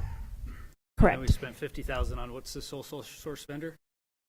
I don't have that exact number. That PP is a ASU, or who's that? Yeah, I think so. So on this, I would love to hear more about the process. I think that's helpful. And Aaron, I know you want those numbers. Those were actually questions I had for when we got to my questions. We'll bring 'em. So I think if we can get a budget report on exactly what's been spent on the PBP process for at our next board meeting or before our next board meeting, I think that would work. Would that work for you, Board Member Marquez? Because it's clear, it's 9:30 at night. We don't necessarily have those numbers ahead of us. It's 10:15 at night. 10:15. Yeah. Yes. And you still haven't even gotten to my questions, and y'all know I talk for an hour. I guess just to put it in context, Dr. Gueston, how much do we spend in total on marketing as a district?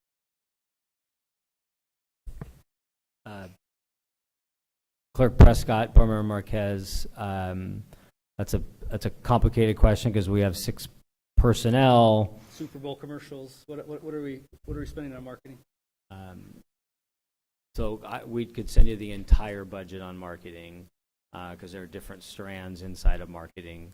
There's paraphernalia that we send our students. There's marketing. There's social media. There's but a couple of years ago, aside from personnel, I know they had a budget between $300,000 and $400,000 for marketing. Sanford, go ahead and ask your question. And to be clear, Aaron, I wasn't trying to cut you off. If you got more questions, happy to answer them. I just think on the drilling down onto the budget right now is probably not. Sounds like we'll have another meeting, and it sounds like we can get a paper budget by that point that we can review.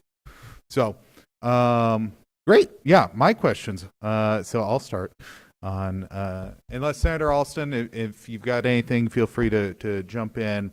But I think for the participatory budgeting process, you all know this is near and dear to my heart.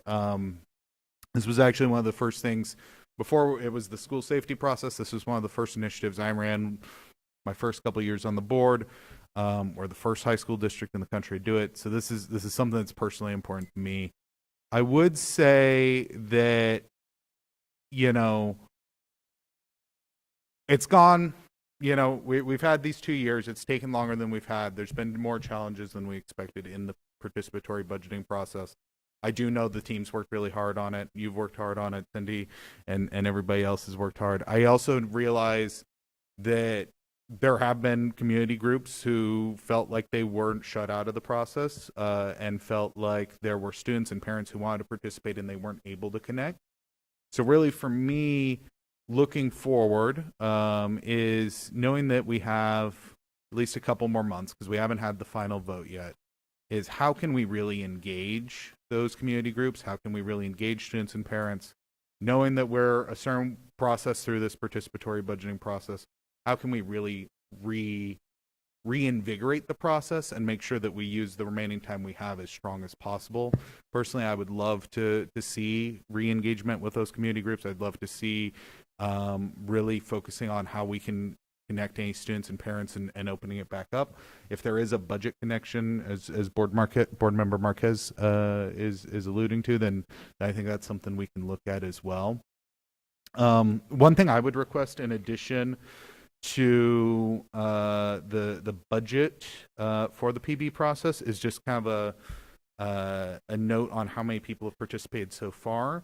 And from what groups. I know that there have been some sponsors and there's been different committees and they've been meeting and putting together the proposals, but actually getting a better idea of how many people have submitted proposals, how many people were involved in designing the proposals, and gain that number.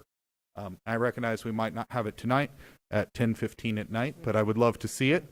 And I think the other thing I will say on PB, one, and this ties back into law enforcement, is that when we voted in 2020, the idea was to take the money that had been used for police in the past and put it up to a community process where they could decide how to use it for safety. And one of my concerns with some of these proposals is that whenever the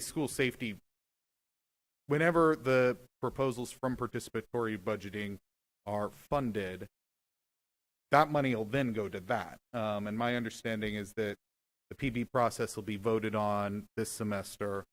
And then aiming for implementation next semester. And so that means to me that money that we originally used for police is no longer available because it's being used for these other projects. I do think that has some knock-on budget considerations. If we are using it for other safety expenditures, then making sure that we know what those other safety expenditures are so we can appropriately budget for them. Sounds like some of them were one time, but others would be reoccurring. But to the point about here is that if we're continuing either through recommendation 1 or 2 for off-duty officers or a regional support officer beyond the implementation of those programs, this is not an existing expenditure. This is actually a new expenditure on top of the past safety expenditures. So that's one concern I have just with the timeline and the budget on it. I would say board members have hit quite a few of these, but I would say that the other thing I would really like to see is how we can engage community members in the long-term planning process. We have the participatory budgeting.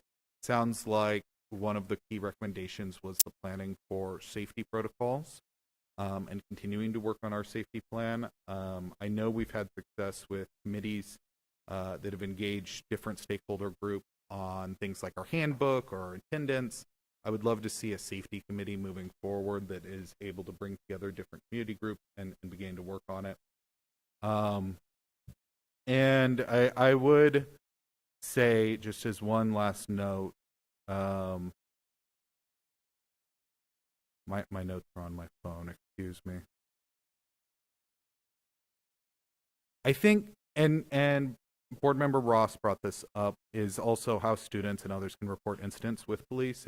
If they do have an issue with police that comes up, how can they report that?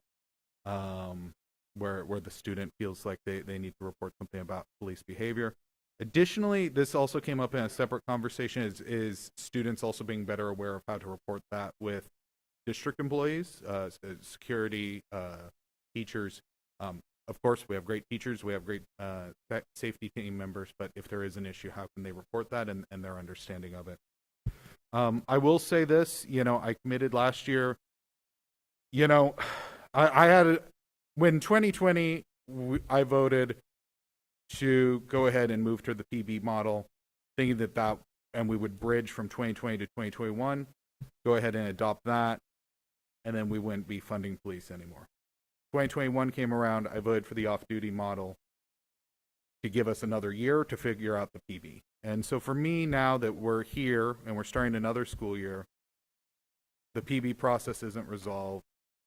We don't necessarily have a plan for police after that. For me, that is personally frustrating because those have been some of the votes. I know the team's been working really hard. I know the team's been working through COVID. But I think that there is an element there of I would have hoped to have seen more progress by this point. I will say that based on that, option 1 and option 2 are complete no-goes for me. I will not vote for either of those.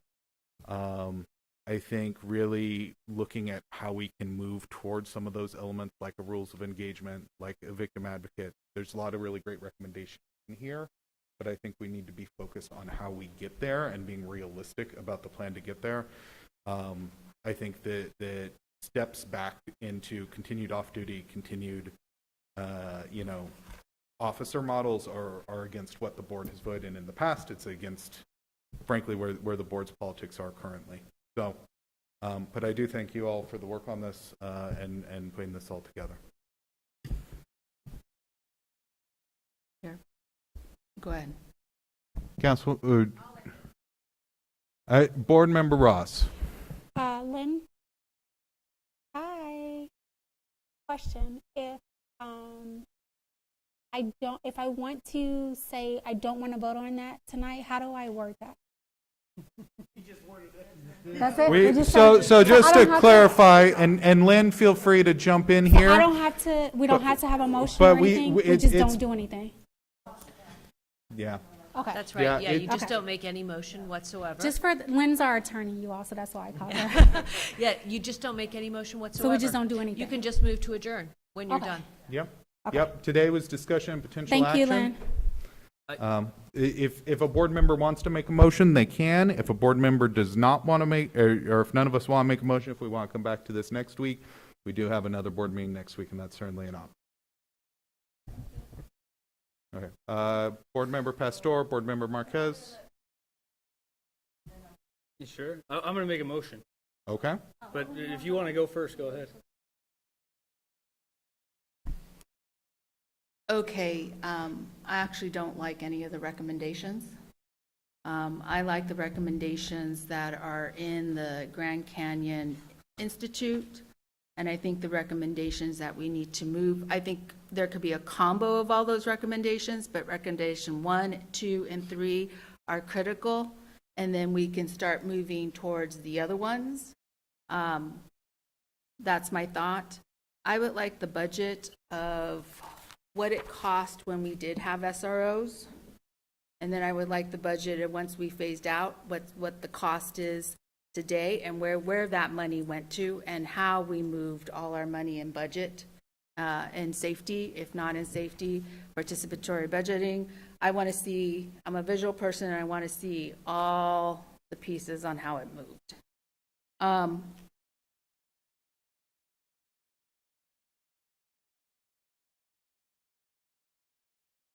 I'm looking at my notes.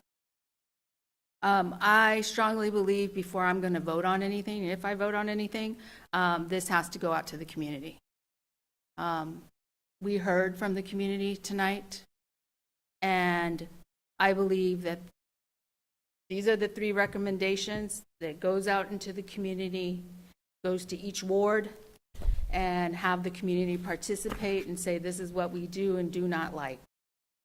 Or these are our recommendations on how to handle mandatory notifications or ways to build that, what do you call it? Shield. Firewall. The other piece that I have that I so gracefully, and I give him grace, the gentleman that doesn't understand all the roles I play. But I was listening, so here I go. There was communication sent to district staff. I want to know who received those emails, and I can ask the group who they sent the emails to, and what type of responses were given to them. Did the community participate in the school safety plan, which I basically heard from the community, no, but if there's evidence of them participating. And if so, who? And what parent groups participated in the school safety plan? Because as I've stated earlier in other meetings, a school safety plan is a community safety plan, because it may be an internal safety plan within our school, but it bleeds out into the community, or the community comes into our school. So this has to be built in a very holistic way that the whole community around that area understands what our plan is, or what our safety plan is, and how we keep people safe, not only in a school setting, but also within our community, because outside our school is our community, because our kids are walking home, taking a bus, and until they get home, we are responsible for them. So I think that's very important. I'm not sure why we're going to be voting on this next week. Is there a timeline? Is there a reason why we're voting on it? Is there a way that we can then vote on it in September once we have the ability to have time to go out to the community? So those are my questions and statements.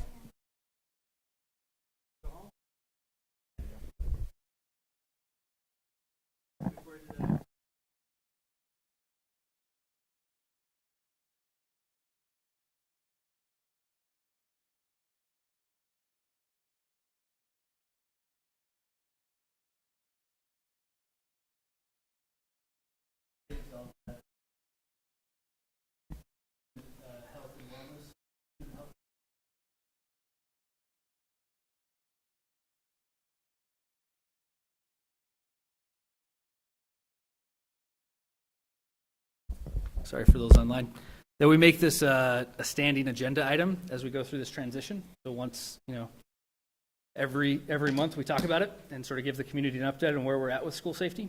If we have 11 regular board meetings a year, I'd say we have a standing agenda item every meeting to give the community an update. And I also think, I heard from the community some frustrations around participation in our meetings here, but also in the participatory budgeting process. And I know we have a beautiful renovated school board room that's, I don't know when we're going to start holding meetings there. But I recommended this idea before, and I would ask for a vote on it. If we have 11 regular board meetings every year, let's go to the community. So next week, let's go to Maryville. Right? And then after that, let's go to Betty Fairfax. And then let's go to South Mountain. So we have 11 comprehensive campuses. So there's no reason we should be hiding here at Central High School or downstairs in the basement in the beautiful district office boardroom. We should make it easy and accessible for the community to participate. And I think one meeting a year within their community in the vicinity of a comprehensive campus is the least we could do. And I would add to my motion that for each of these meetings, we spend at least a minimum of $1,000 on social media to advertise the events within that community. So that's my motion. Does anybody want to second it? Second. I don't know if you can do it, but. I just want to, can we separate them so that you have the one about the agenda item, right? Because that's, you want a standing agenda item. How do you want to do it? I just separate them into two, so that the first one is to have a standing agenda item that you discuss school safety at every meeting. Thank you. Second. And A motion has been made to have school safety as a standing discussion item at future board meetings. Do we have to put an end date on that? It's up to you. It's your Can we put motion. to the end of the school year? To be revisited at the next June board meeting. Be revisited at the next June school board meeting. So for the remainder of the fiscal year, we have a second. Is there any discussion? totally supportive, Mr. President. I think this is a big issue. A lot of folks are passionate on both sides, and to be able to continue to have these types of dialogue, I think is reasonable, and I have no problem seeing it all regularly on an agenda. I think it's a worthy idea. To have this discussion, yes. Great. Long board meeting, but we'll have the discussion. Great. Well, then, it sounds like we have a motion has been made by Board Member Marquez and seconded by Board Member Pastor. We've heard discussion. All those in favor, please indicate by saying aye. Aye. Aye. All those in favor, please indicate. Oh, Leela. yep.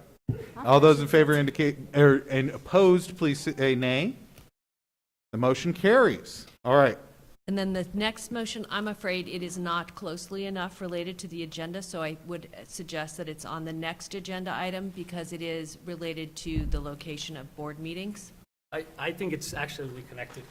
Then you can go ahead. I'm giving you my advice that I don't think that it's closely enough connected to school safety, which is what this special meeting is about. That's I will stick with my motion. Okay. Because I believe that part of coming to a decision on school safety, making sure that we go to the community. I'm not saying, I'm not disagreeing with that. I'm saying that the meeting was about school safety, and this to me is about including the community in more than just school safety, including the community in general board meetings. So again, I guess I would have kept I would have kept them tied to the same motion. Oh, I thought you might want at least one, which it was clearly school safety related, to have been decided in the next one at the next board meeting. Can I get clarity? Of course. Is the motion for our school board meetings to be in different locations, school locations, or is it having school safety conversations or meetings out in the community at different locations? If the latter, the I motion like is that fine. idea. I like, and, Yeah. and I'm sorry, Mr. President, Yeah. if I can just jump in, and I like the idea of going out to different schools. We've done it before, and there's some unintended consequences to it. Sounds good. What you end up seeing though, and I'm open to doing it. Let's take it out to the community. The only unintended consequence that confuses the hell out of the public. Like, it's October. Where's the meeting at? It's at one of the campuses. And that's the unintended consequences to that. But I'm open. We had done it before in the early 2000s. And we can have a discussion at a meeting where it's Yes. on the agenda. Yeah, there you go. But anyways. I'm not trying to discourage you But from this I like that idea though. But if it is Ms. Pastor's second, then that is a motion that is closely related enough to school safety that you could make. The latter one, The right? latter, the To second have school safety conversations once a month out in the community. That is closely enough Okay. related to school safety that you could make that motion now. Okay. And the other one could, Right. if the other idea is still something that you're interested in, that could be on an agenda for another next meeting. I still think it could be both, because I think what I hear Councilwoman Pastor saying is that we should have specific meetings once a month, rotating around the district, specifically around school safety. I think the original motion was that we make a standing agenda item to talk about school safety once a month, and to facilitate the public participation in that agenda item, that we're going to rotate meetings for that. That is the intention. I understand. So, Okay. so I just, sorry, I don't mean to cut you off, Lynn. I just want to clarify from the board chair side, or as the person who's running, not the board chair.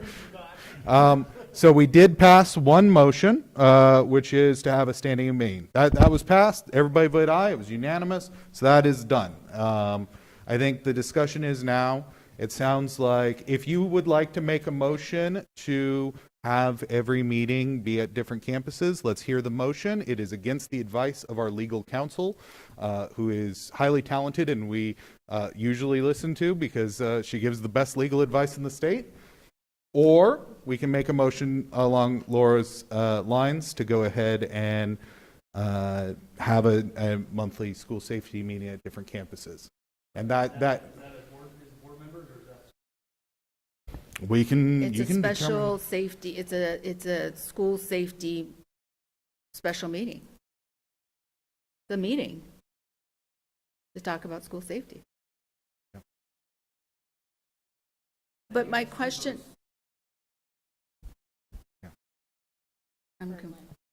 Board Member Parra.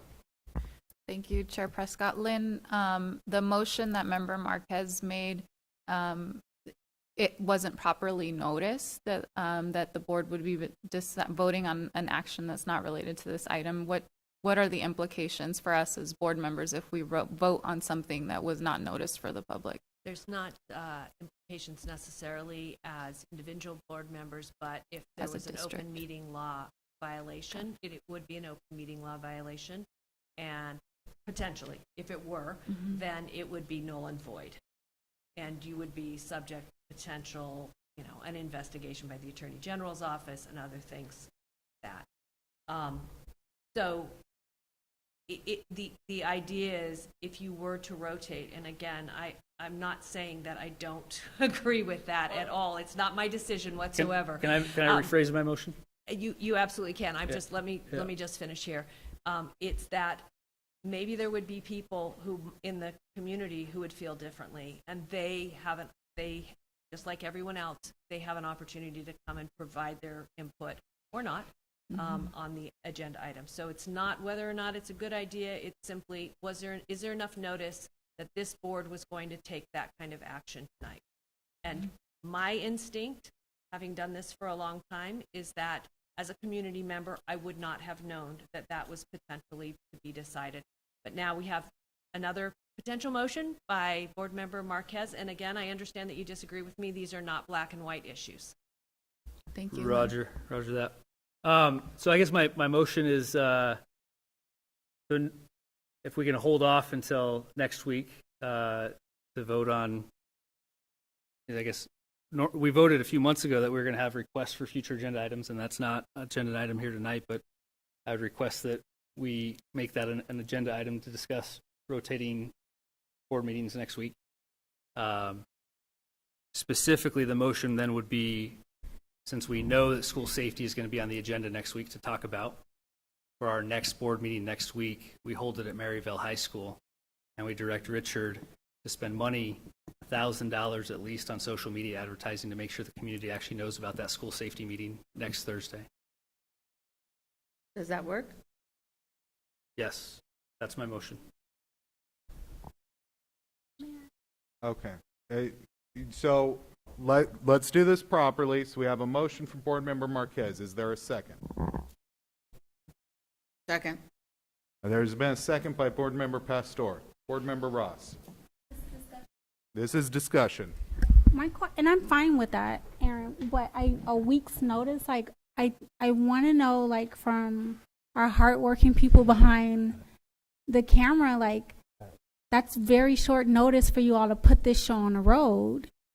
And I'm fine with us rotating them, but a week, like, that's, can we say? Well, in the context of this motion, the next school board meeting, about.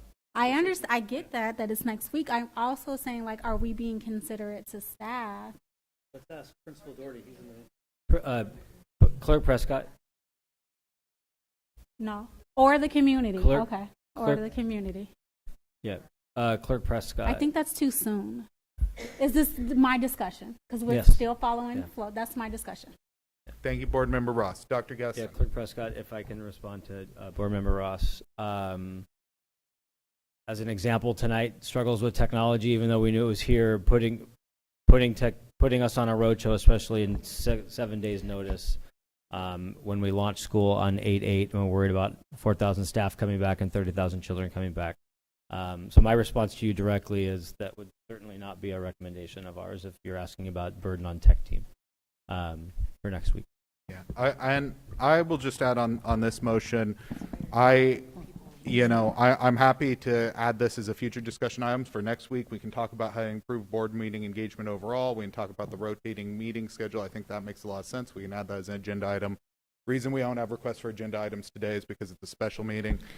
I will say that I think next week is too soon. I also want to say that while it sounds really good in practice to have it at different locations, my experience having done community engagement, I love South Mountain High School. I'm a proud Jaguar. Every community meeting we've had at South Mountain High School has had the lowest attendance. We always have the highest attendance here. And it's not because of the neighborhoods. People come here because they know where it's there. When we have those special meetings out at the campuses, they tend to have very low turnout. I would also add that there was confusion. I mean, even the last two board meetings, I had community members who went to the district office, even though it was listed that it was here on Central, and then arrived here to this meeting late. And there was confusion, even when we have had it here at Central for a year, and we haven't used the other place for a year. So I do think even for next week, you'd create a lot of confusion, wouldn't necessarily boost turnout. And I think that there are other more effective ways to boost turnout. So, but I'm happy to schedule some time for next week where we can have next week on the next board meeting agenda where we can have a longer discussion on it. So I am going to call the motion. That was my discussion. Is there any other discussion on this? I'd like to amend the motion. Yes. What is your amendment? And I believe that has to be approved by Board Member Marquez, but please I introduce would your like to amendment. amend it to start in September.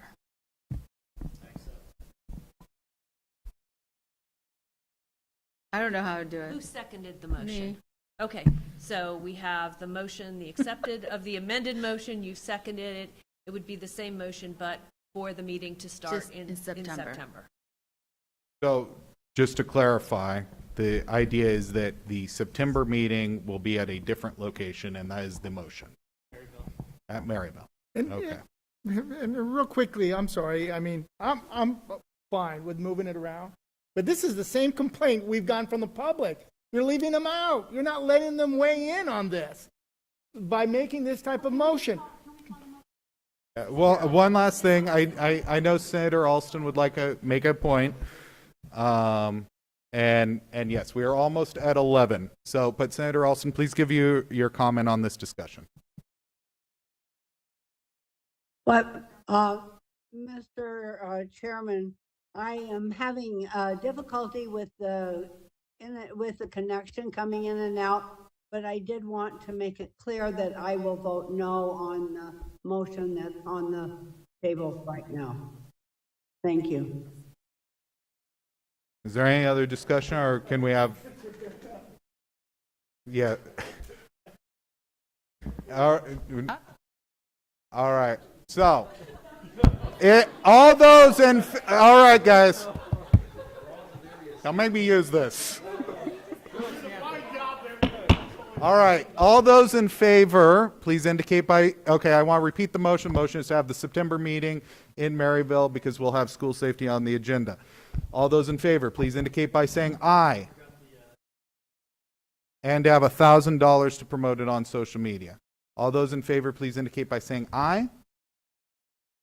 All those opposed, please indicate by saying nay. No. Nay. The motion does not carry. Are there any other motions tonight? Yes. In special meeting, when we have special meetings, I would like to have the item of. This is for a future agenda. It's not, we can't make this motion. I know what you're going to ask for special meetings to change the agenda. I'm asking for special meetings to have the line of future agendas. Yeah, we can't talk, this is not on the agenda either. We already voted on, there was no distinguishing when we voted on that. Well, then we don't need the motion, right? So we should have had, so it should be added tonight? If you think it's already, I don't remember what the motion was. I did not look at the motion in preparation for today. But if you think it's already, then we already have direction. If not, then we can add it to the next board meeting to change the agenda.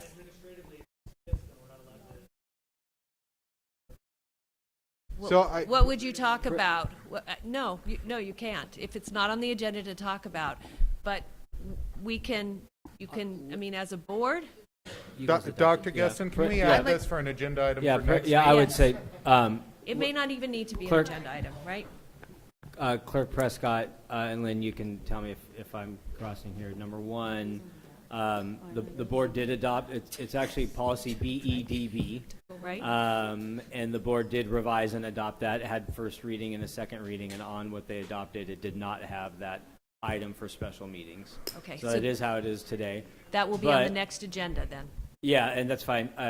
And we do have to revisit BEDB anyway.